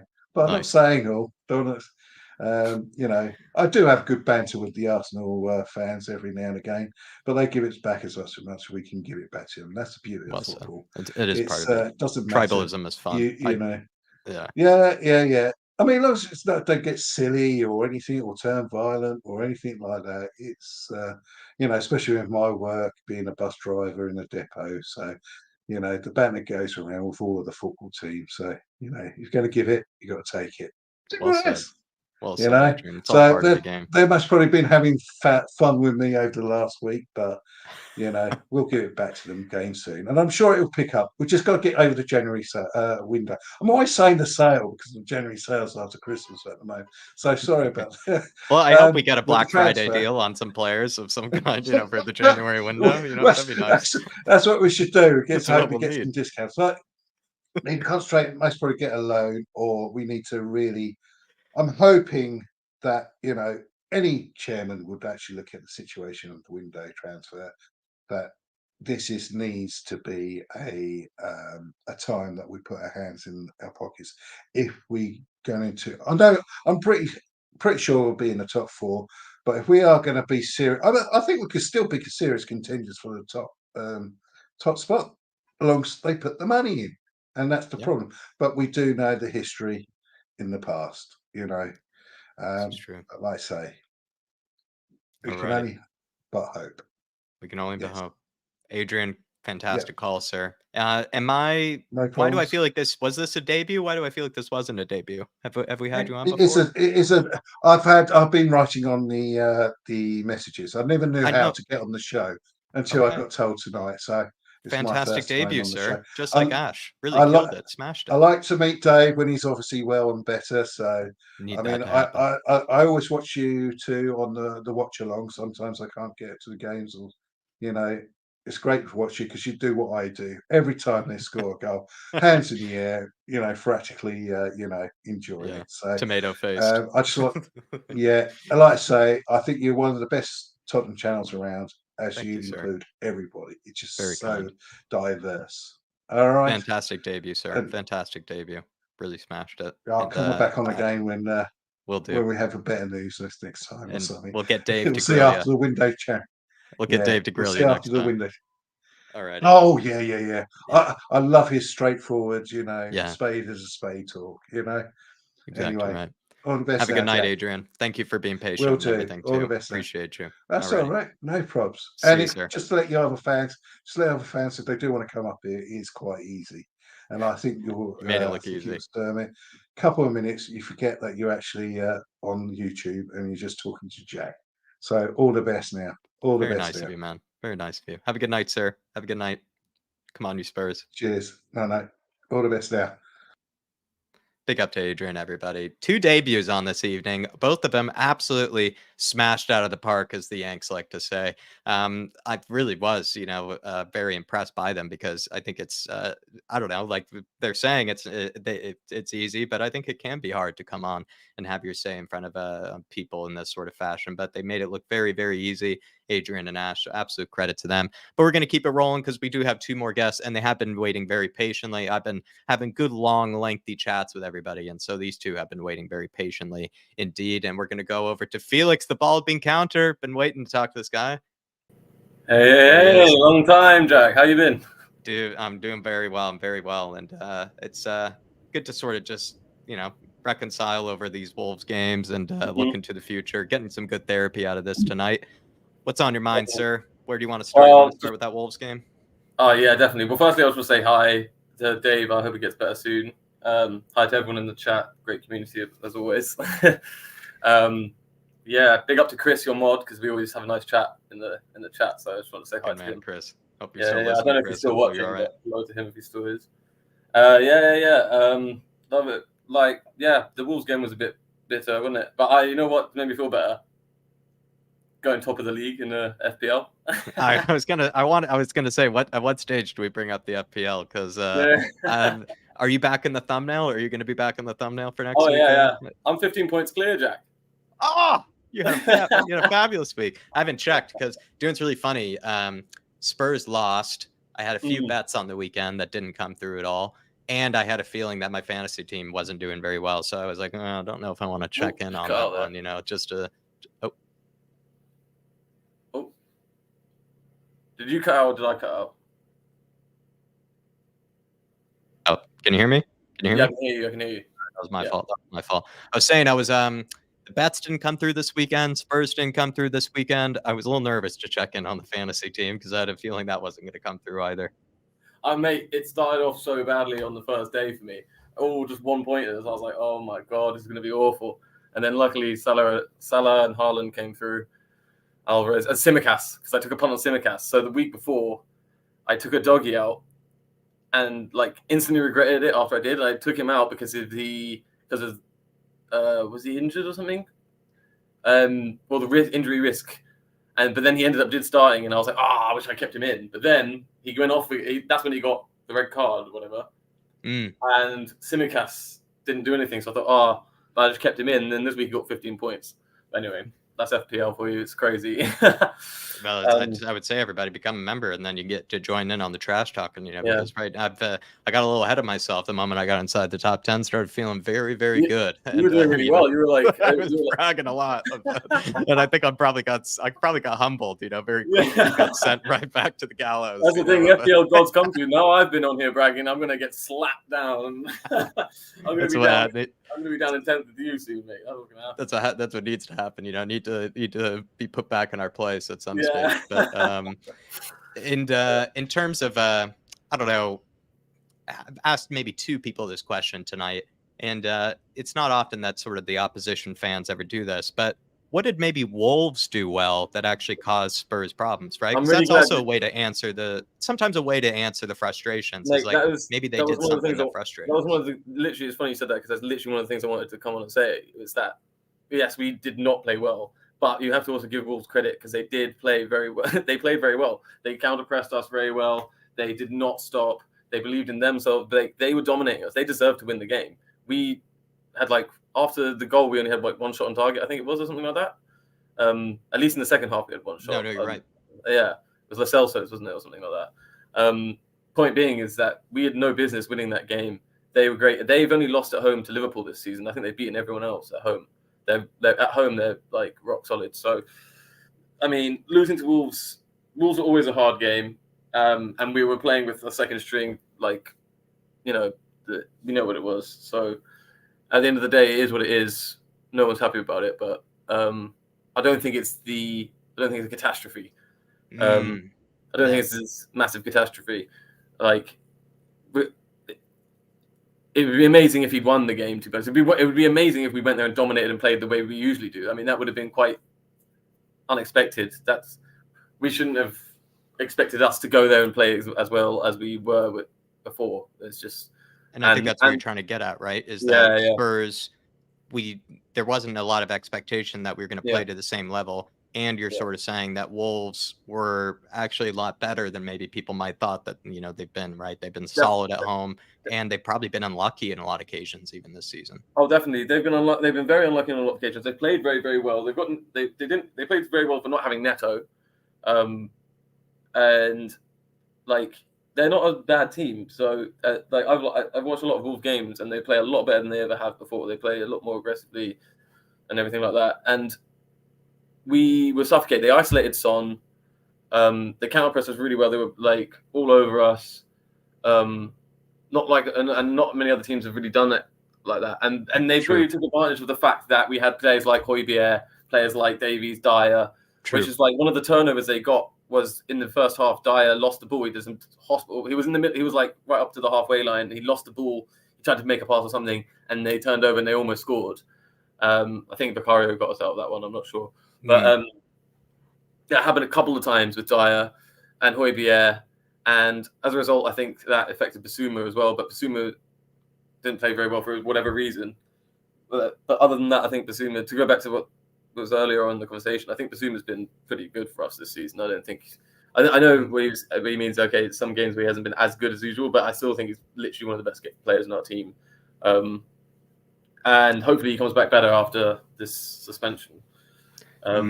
Could that be the reason why he hasn't been on the boil as much recently? Is because that's a theory a lot of people have about. I mean, it could be. I don't know. To be honest, we never know. We literally know a tiny % of their lives. We don't know that could be it. And it's a very good reason why it might be. But for all we know, anything could be going on. But yeah. If he was like walking on glass, right? Because that's what it is. Maybe it's like you can only play so well if you're kind of tiptoeing on glass. Exactly. But yeah, that's probably the most rational reason that he was. And I hope that's the reason. I hope that's the reason. We need him back and being aggressive again. But yeah, and we really lacked Maddison's creativity. Like, we didn't get anything to Son. I don't know how much of that is them isolating Son. But actually, to be honest, I remember seeing Johnson try and make runs. I saw Sonny trying to make runs. Kulu trying to make runs, and the midfielders, like, it would be like Højbjerg, he just would pass it to the side. I would see them running and go, it, or just didn't want to play it. Yeah. Whatever reason, he wouldn't do it. And it happened a couple of times with him and a couple of other players.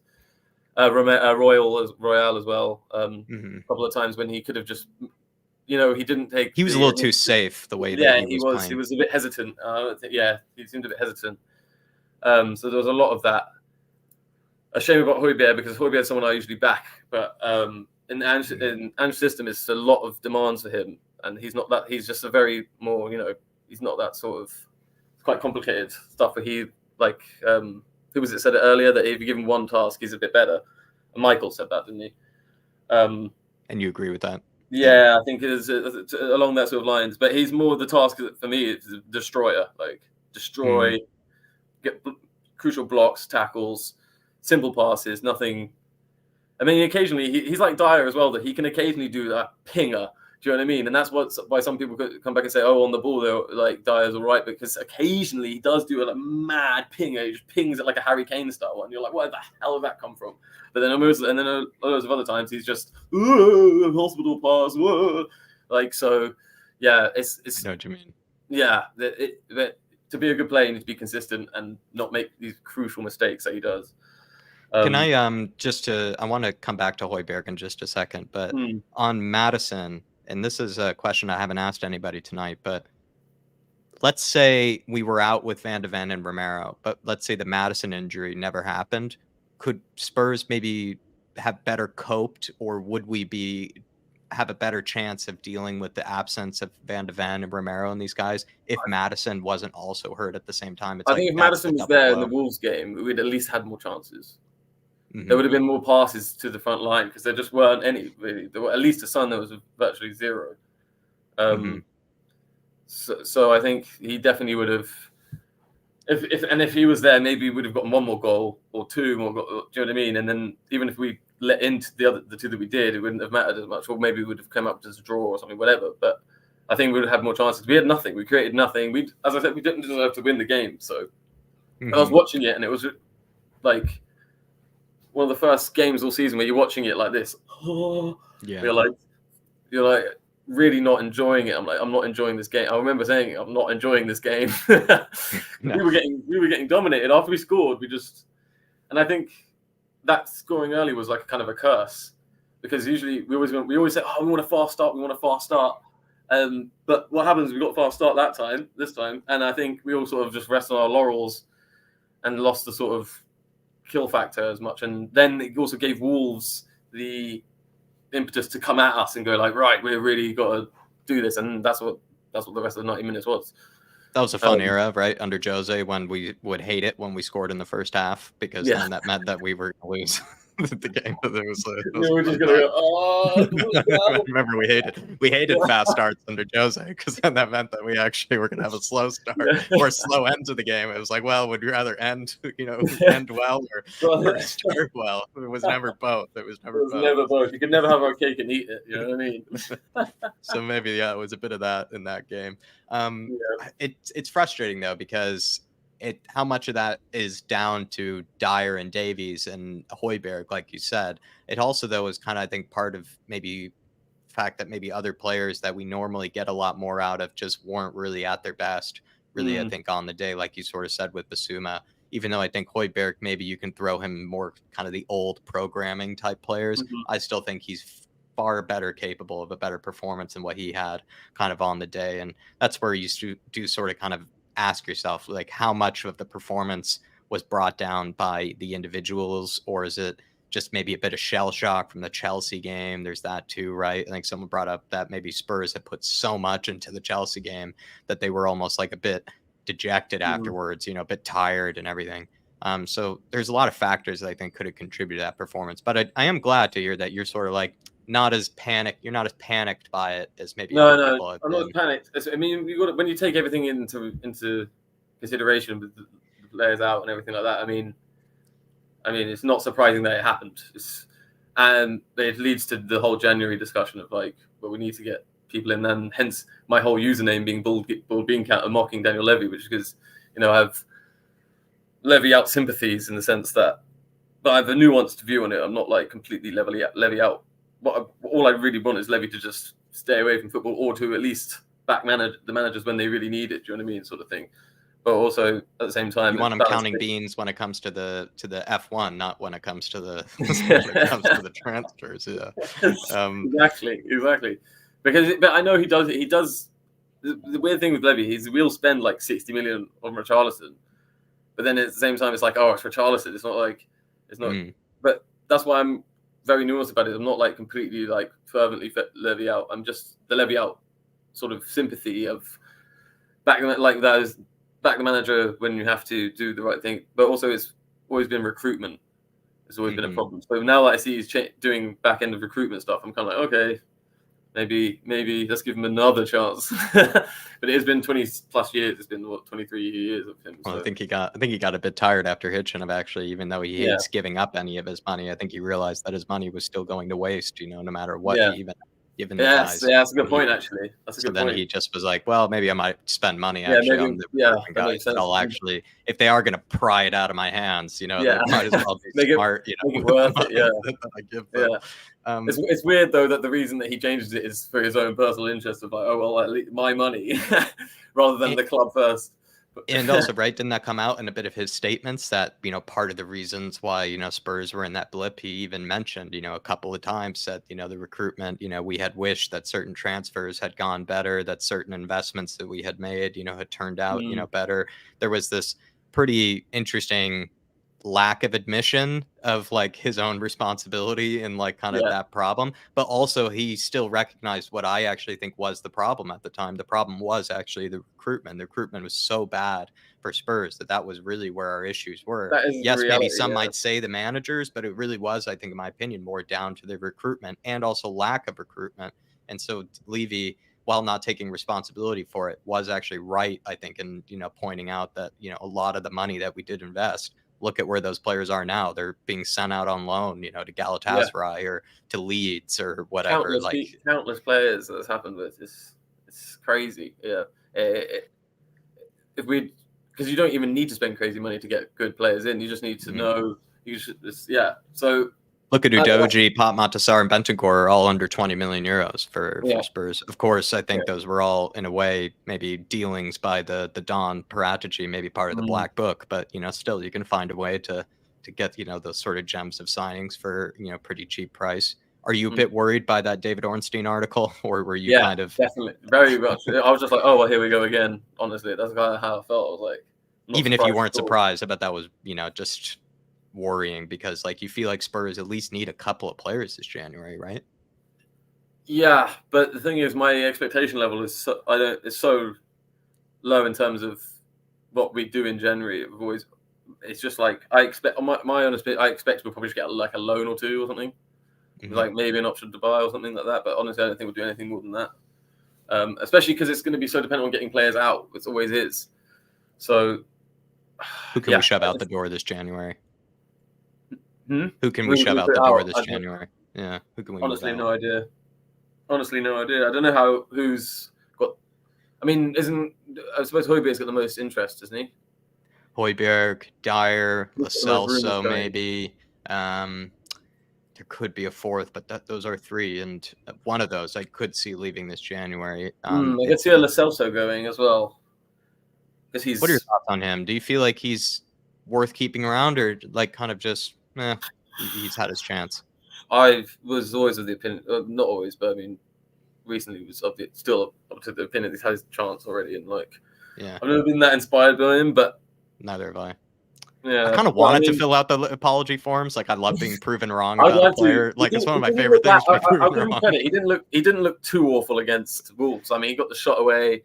Yeah, he did look lively. When him and Bentancur came on against Wolves, we did look like a bit more lively and creative. But that could be fresh legs and But he keeps using Højbjerg instead. That's what I think also says a lot. Is of the substitutes in midfield, he keeps going to Højbjerg, which I think says who he prefers of the impact subs. He doesn't think Lo Celso can make the impact, whatever impact he's looking for. I'm not sure, but he sees Højbjerg as the guy to come in and even when we've needed somebody to control the game, he brings in Højbjerg to control the game, not Lo Celso, and that I also think is interesting. And I think if I was in Ange's boots, I probably would too, because true, Højbjerg is that kind of guy. He is reliable, and also I think that's where Lo Celso would get his minutes, right? If he were to get minutes, he would have to beat out Højbjerg for that type of thing. I think with Lo Celso is also that thing of his attitude. I think it's a hunch for me. I don't know if there's been rumors or whatever, but he seems a mercenary. He seems like a mercenary player that if he's not felt like he's treated a certain way, then he doesn't really give an F. He doesn't really get, he's the matcha's not made in the morning for him, or the mate, the mate's not being made in the morning not for brought to him on his little silver plate or something. Do you know what I mean? If there's not an asada bought for him or something like that, I know what you're saying. He needs a bit more amor. He needs a bit more love. Yeah. I'm kind of with Lo Celso. I wanted to fill out the apology forms this season. I really did, but I didn't see it happening. I wouldn't. But honestly, if Bissouma's out, we've got Bissouma out next, right? So true.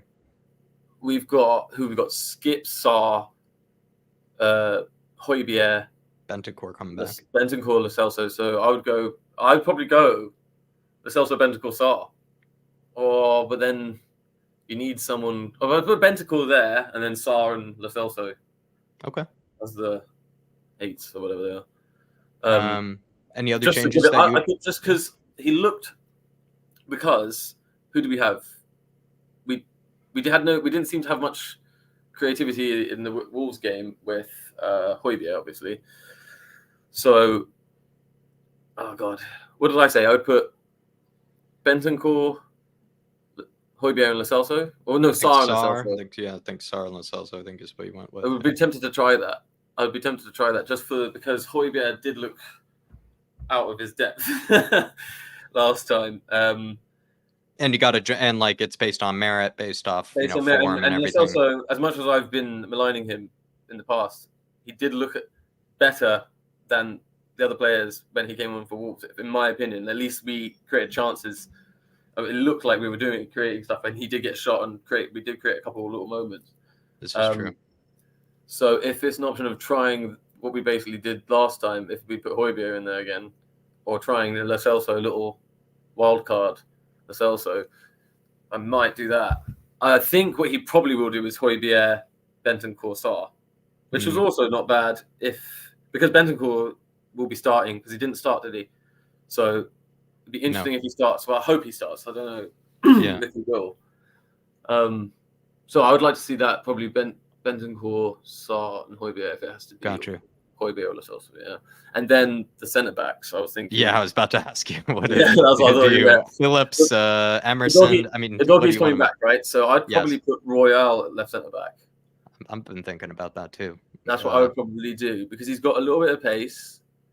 He's got more than Dyer because my whole point is keeping Dyer out. So I probably put Davies at right. Well, Davies left centre back, Royal at right centre back, probably, possibly as an option.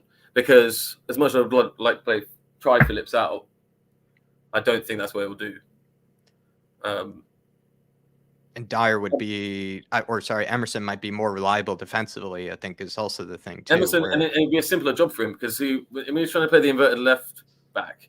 He gets confused, he gets scared, and it's not his natural thing because his inverted left back is instead of just running up and down, he's going in and acting like a midfielder and going up and coming back, and this gets overwhelming for him. But if you just put him as a centre back, but in the end system where he just presses up and goes up, makes a few passes, comes back, crunching tackles, he's good in those moments where he needs to defend. He's like a pretty decent defender. So I probably just because it's a simpler job. I don't think he'd shit the bed on that. I think he'd be all right. I think is there a feeling that with Phillips though that maybe Ange just doesn't like him, maybe has seen him in training, and as much as the fans are throwing Phillips, he's like, I've seen not enough from the guy to take that risk yet. Could that be a possibility? And it's very possible. I mean, that's the thing with young players, they're young, so they're more often than not they're not going to be ready. So the default setting will usually be he's not ready until we're not ready for this moment. They're ready for a different scenario. Like maybe he's waiting to play Phillips in the cup game. When we're 3-0 up and just lost 20. Or even wants to start him in a cup game for the FA Cup, but he's like, do I want to play him Aston Villa at home, Man City away, West Ham at home? This is a baptism of fire. As much as fans, we want to blood in the youth and stuff, but I don't think when you get to that level of those managers, are serious managers, that these are crucial. Every decision is huge, so it's a huge gamble to go and put it on a kid, even if you think he's you have to really have a lot of faith in him. So it's like you said, who knows? He just might not. Yeah, I don't know. A lot of managers are very reticent to put a youth player, start a youth player. It's not that common until they establish themselves, and I think that's perfectly normal. But I think based on merit from the last game, because Davies honestly was not that bad. And Davies is never usually that bad. He's just what's the word? What's the basic? He's vanilla, is what a lot of people. Vanilla. He's. But the point, he did get us out of trouble in the last game a couple of times. Tried to save Dyer's the mistake in the last goal. I mean, he was very close. So he made some crucial blocks. I think he's going to probably start again just on that, and then it's a question of who's next to him. And I'd put Royal personally. I wouldn't want to. I don't want to see Dyer, but I can totally imagine him starting a doggy, Dyer, Davies, and Horror. I can totally see him doing that. So who knows? I don't know, but that would be my preference. And for the City game, to go back to Dyer and Davies and stuff, I'm pretty sure the one thing we can hope about, right, is I'm sure haven't we beaten City with them playing before, so surely we can do it again. May the curse continue. May Pep continue to shake in his boots when he sees the mighty Tottenham Hotspur facing him. That's all I hope. We need to use the hoodoo, man. It's time for if anybody he can psych himself out, it is Pep. So let's hope that he finds a way to do it. I'm looking at your team, man. Last thing. Top of the league, 79 points. A good week for you. Dave actually had similar. Poor guy, actually. I saw that. 74, but didn't even move up in the league. I know. I saw that. That's so cruel, isn't it? He didn't really had a good score and everything. It's a ruthless league. It really is. It's ruthless. And how many points? And you said where were you originally? Now you're back at first. Where were you originally? I was third. I've been third for a couple of weeks. And Yeah. 7:55. I feel like I was close to you guys, and now all of a sudden you're miles away again. You know, Well, I think that was fun while it lasted. On the Saturday, you were 5th, and then by the end of Sunday, you were on 10th. I think. That was fun while it lasted. Well, great You'll call, be back Felix. up there, mate. You'll be back I'll up be there. back up there. Don't You've worry. been steadily going up. So the moment I change my team, I'll start bragging. Believe me, because then I'll convince myself of all these, great logic. I'm like, God, I'm so smart, and then when I put out my team, and then I'll forget it, the next weekend. But great call, my man. Thanks for your patience as well. Anytime. Thank you for having me, man. Excellent. Alrighty. Have a Big good up night. everyone in chat. Big up yourself, Jack. Come on, you Spurs. Come on, you Spurs. Big Ange we trust. See you, sir. Have a good one. Nice one, Felix. Alrighty, everybody. Please, please, please. Big thank you to the Bald Bean Counter. You know him in the chat as Felix as well. I like chatting with that man. Good man over there. And also as smashing it in the fantasy league right now. But we're going to end off with the last guest of the evening. Also been waiting very patiently. Also love talking to this man as well. Sean Maddox. See what he has to say. He's going to be the closer for tonight. There he is. How are you, Shawnee? I'm doing well. Big responsibility closing, but I definitely have another Yank term. I've been stewing over while I've been kind of listening. I do want to say I think that everyone has some really, really good points. And again, it's nice to see us not arguing too much with ourselves, kind of getting toxic like I've seen certain fan bases get frequently. So it's nice to kind of focus on, again, we're in a rebuild. This is a young team. There's going to be some of these mistakes. And I think you said, like you pointed out, the amount of players that we lost in that Chelsea game for various reasons is insane. And any team would be struggling. Again, it was kind of the worst case scenario. Yeah. It was if anything was going to derail the train, that was really like a way to blow the train off the tracks for sure. And also, do you feel like maybe with what Felix brought up, he kind of was, we were dissecting the game, what went wrong, but he was like, I don't think it's as big of a deal, like as what people made it out to be. He says, like, I don't think that loss was as deep, it's not, like people are really hyper analyzing that defeat and everything. And he just feels like it wasn't as dramatic as it was, like, or wasn't as bad as it was, really. Yeah, I mean, I don't think that loss is going to define the season. Again, I think people were eager to kind of put the Chelsea game behind us, and kind of compiling back-to-back losses is rough. Again, I think like people have mentioned, that's not a bad Wolves team.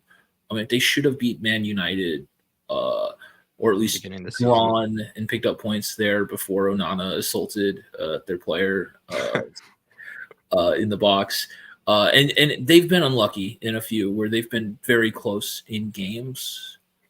And again, they created a lot of chances that their strikers weren't good enough to put away consistently. So we could have been blown out a little bit more in that game. But I think part of the problem was that back line of Dyer and Davies. Again, we all know kind of their shortfallings, but I mean, from a tactical standpoint, the problem is they don't have the pace, so they drop off. They move that whole back line back because you can't hold your line further ahead than the guy who's furthest back. Or you leave just a bunch of space and you have no chance at defending. But so that pushes our back line back, but to maintain the spacing, the midfield then has to retreat. The forwards don't have to retreat as far back because the exact amount of space between the forwards and midfield isn't as critical. You want to keep decent spacing in lines, but again, if there's a little bit more space there, that's fine. But what it means is when Ange Ball, which is going for that team press, which is the focus of that, you don't have the full support, that coordinated press, which is also the start of a lot of our attacks further up the field. Because we're winning the ball so high, which means the offense is struggling even more on a day when the midfield isn't at its best. But no, because again, I think if we think back in a lot of our games, that forward line is the initial press. They force that long ball that the midfield that risky pass is able to win because they're pushed up into the space. And you'll see typically like Van de Ven and Romero are sitting at like the halfway line, if not further up. Mm-hmm. We were not pushed up anywhere near there. So when the forwards ran, which again, part of it, they weren't fully coordinated with each other, but it was more of the midfield so far back that when the forwards run to press, there's an easy through ball or split over the top, at which point the pressing is useless.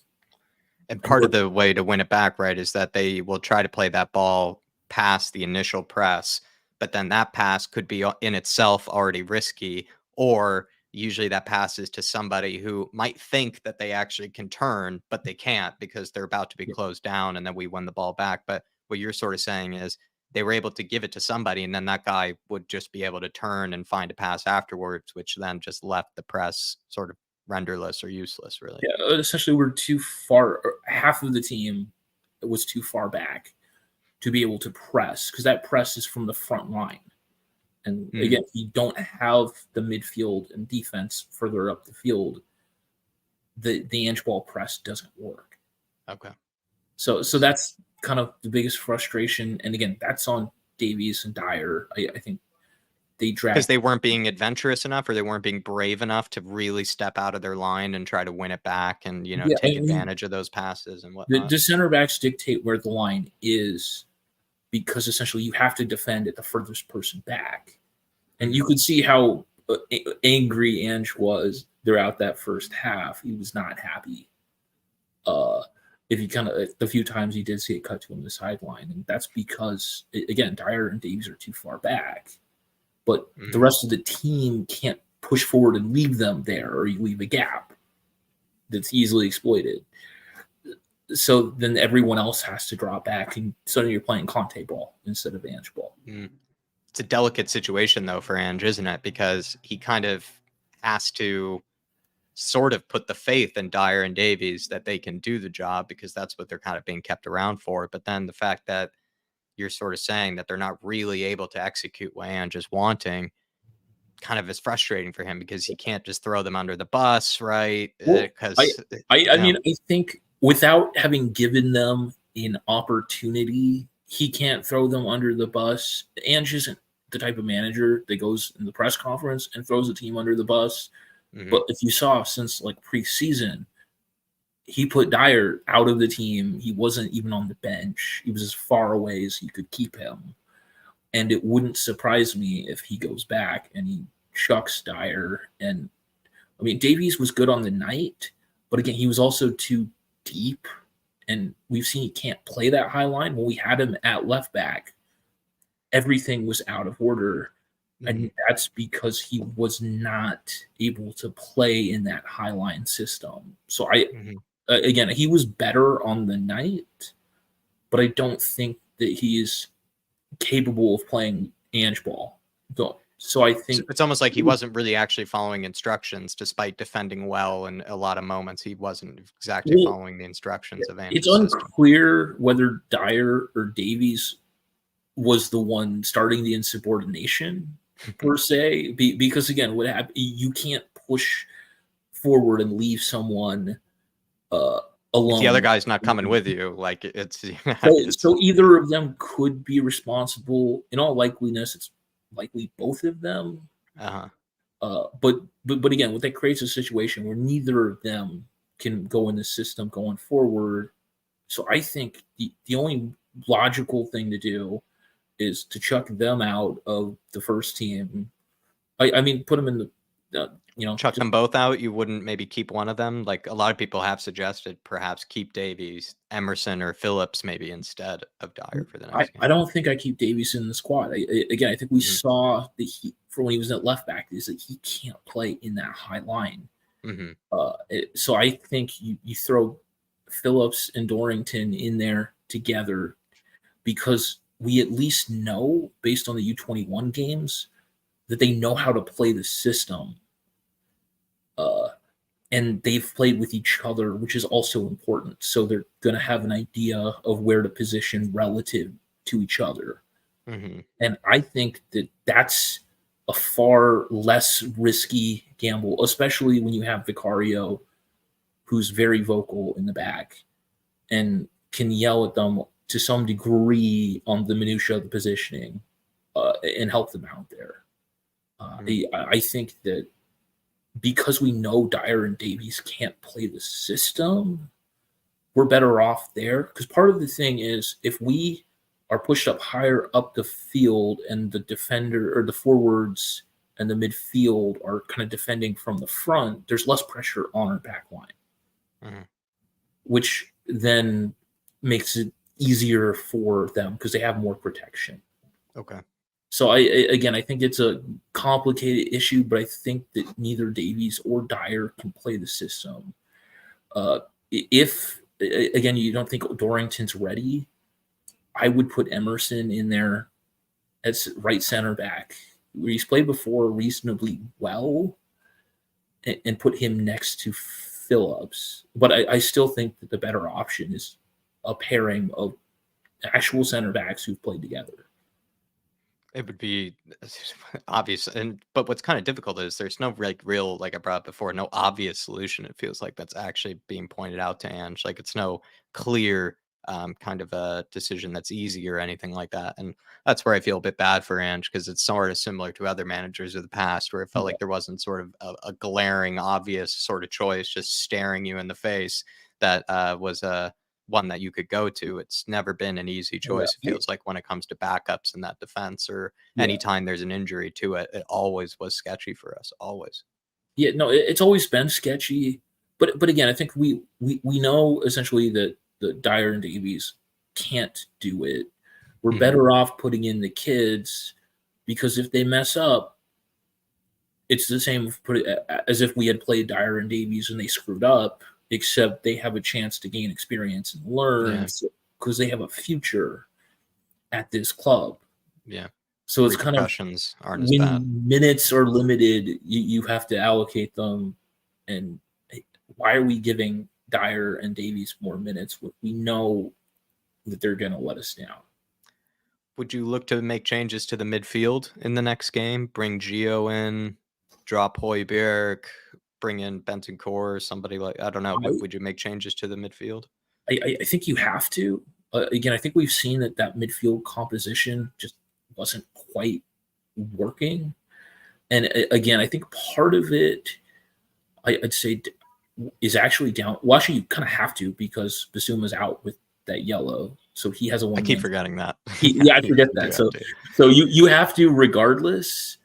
But I actually think that Bissouma picking up that yellow and being out of game will actually benefit him and the team, because since that Luton game, when he's kind of been on 4 cards, he's not been the same player.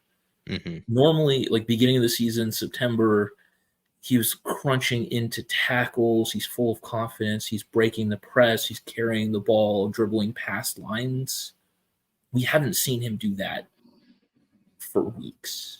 Yeah. And I think that probably comes down to him being afraid of picking up that yellow and missing the Chelsea game or any other game. But if he's playing at 50 to 60%, then he's not irreplaceable. Yeah. And so I think that by taking him out, okay, now his yellow cards are kind of reset, and he can go back to just thinking about playing the game. I'm with you. So I think that might be beneficial. What I probably would do is, again, I think you keep Sarr in. He hasn't been as sharp, but he's still developing, and we don't have a lot of other options. At which point, then you're kind of looking. I would probably take Højbjerg out of the starting 11, just because he was pretty bad last week, and I think you want to keep some type of meritocracy. I would bring Bentancur in as the 8. I mean, he was a lot better when he came on, and I think he kind of provided more energy, at which point then you're kind of looking at between Lo Celso and another option at Cam.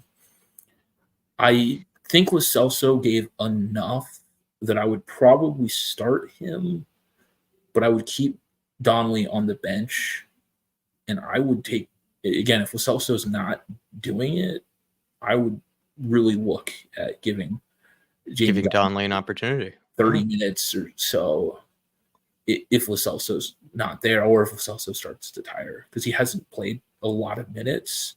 So it's not clear he'll be like match fit for 90 plus. That's also true. So you probably have to sub him out at some point just for the legs. The Don Bomb, get an opportunity for him. I like it. I like it, think Sean. you just have to at this point. He's been on the bench a handful of times, and the guys that have come in ahead of him lately haven't really shown enough to be saying, I have laid claim to these minutes. These are mine. So I think you want to look around, because again, if you can get some of those young guys minutes and they can do well, that fixes some of the depth issues.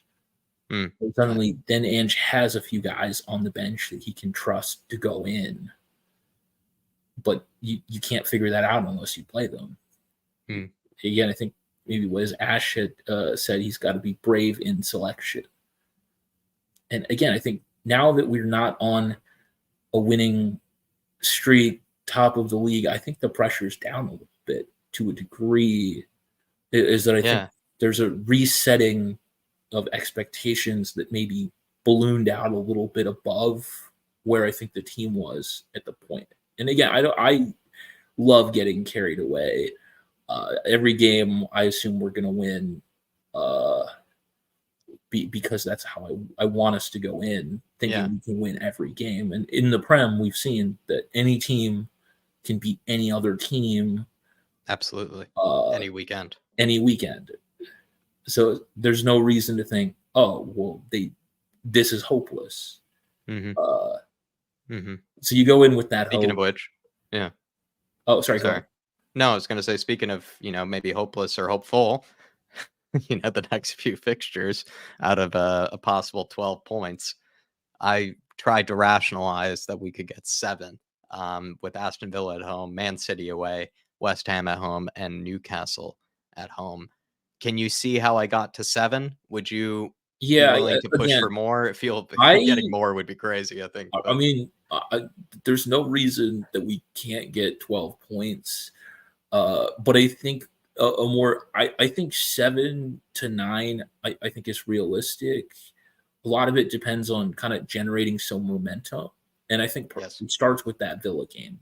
If we can kind of get everyone back on board, we can start getting Ange ball played again. We can get in a defense that'll play higher up the field.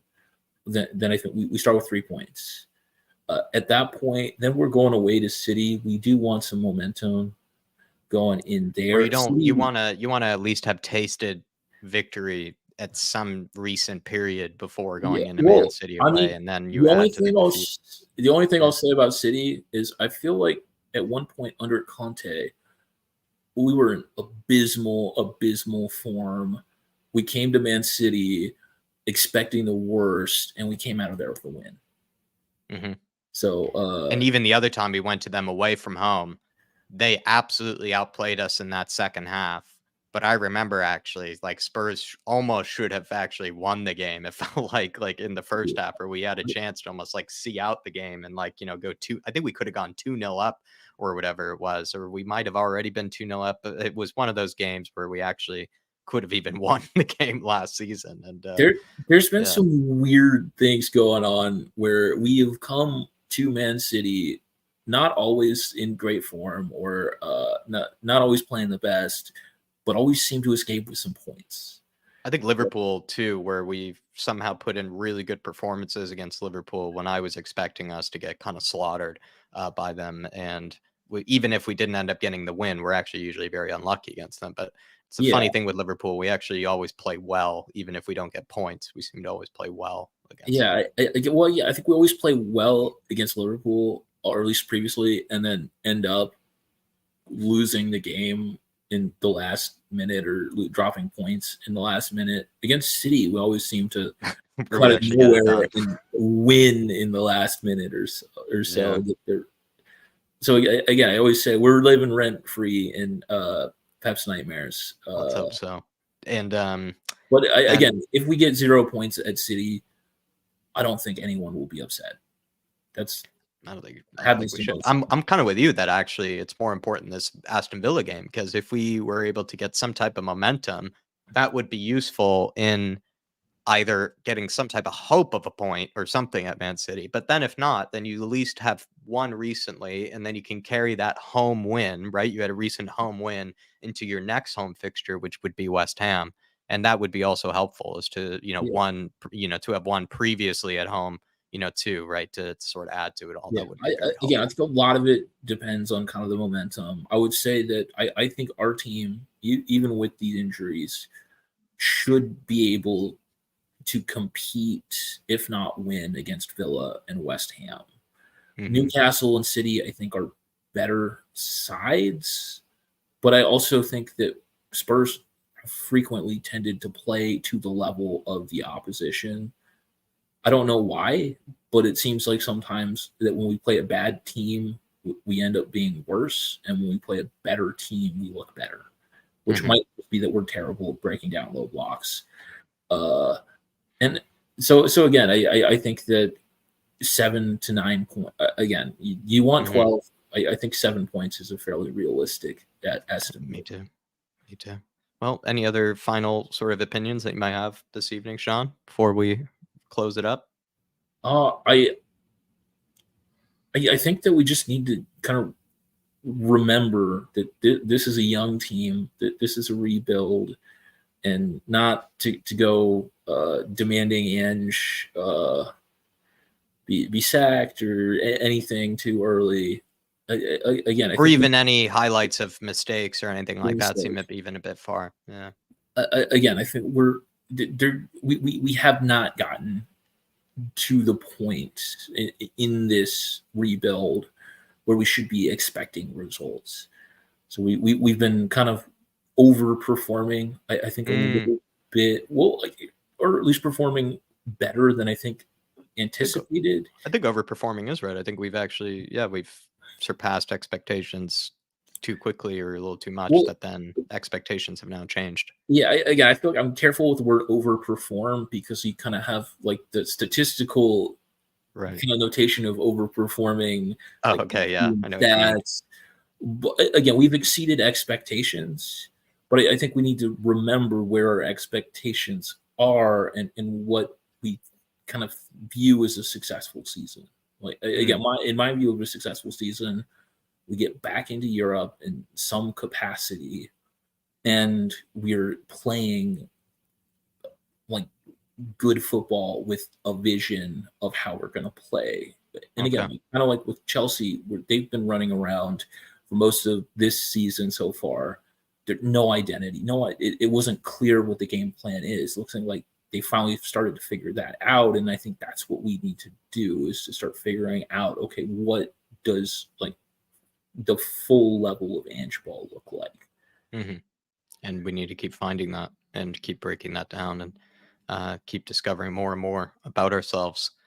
Sean, great chat this evening, sir. Thanks for being the closer. Oh, no, always happy to come on. And again, I'll just wish Dave well. And again, hopefully he'll be back for the next show. Let's hope that he is. And he should be back soon. And hopefully you have some good distractions over this international break. Yet again, we find ourselves with international breaks sillily, but I should hopefully be fine. College basketball is starting up, and I get into that a bit. So I'm seeing a Duke little Patagon, like a little Patagonian top. Do you work at Duke? Do you go to Duke? I went to Duke for grad school. So very smart. You get indoctrinated into the cult of Duke basketball. Very smart man you are then. Very smart man. You absolutely have to be then indoctrinated into the Duke basketball. Very true. Very true. That's a very good school. Well, Sean, I hope you have a good rest of your evening. Do you partake in any NBA? Do you look at the NBA at all, or are you more college basketball? Honestly, I don't like the NBA. Neither do I, They're but I too occasionally good. try to make bets on it from Yeah, time I to mean, time. again, I feel like I like seeing like the fight and the effort, which is why I like this Ange team. Is you see them Yeah. fighting. I don't feel like you see that as much in the NBA. It looks effortless. They just go up, they shoot Yeah. three, they go back. Yeah, I agree with that. It's definitely changed a lot. It's not as great as what it used to be. But Sean, good rest of your evening and good rest of your international break. Hope we get to see you next time. And yeah, my man. Yeah. Hope you have a Come good on, night. you Spurs. Come on, you Spurs. See you soon, sir. Have a good one. Big up to Shawnee Maddox, everybody. Great closer, great man. And really good to have a chat with him, as plenty of you I've had a chat with tonight. Really great guests, really great debuts. Adrian Brown and Ash, absolutely fabulous job from both of you. I really did enjoy our chat. Michael, KPV as well. I think we got started off with Jose and Dermot, the one and only Brad Matthews. So many of you guys tonight. Felix, too. Really nice to actually chat with Felix, talk a little bit of fantasy and all that good stuff, too. Really, really do appreciate you all for tuning in this evening on the Fan Show. Thanks for having a chat with me. Thanks for keeping me company. Thanks as well to Steve D, Just a Harmless Potato, Timmy L, as well as Slips, a few of you guys that have stuck around till the very end of the show, very end of the evening. Very, very nice of you guys. Thanks to Oldies. If you're listening back, I will try to remember to post that for the community section tomorrow. I'm going to head on that for tomorrow. But I think we'll leave it there, everybody. Really do appreciate the support this evening. Thanks for coming on, all of you guys, and having your say. And yeah, we'll leave it there. Come on, you Spurs. In the Big Ange we trust. We never stop. Podcast will be recorded tomorrow. Will be sent out for Thursday. Dave, if he's feeling well enough, could be out with something tomorrow morning. But if not, I'll try to come out with a pre-record or something of some kind to sort of fill the void. But everybody, look out for something tomorrow. And then Thursday morning should be the podcast with Sonny Talk Spurs. We'll leave it there, everybody. Come on, you Spurs. See ya. Have a good one.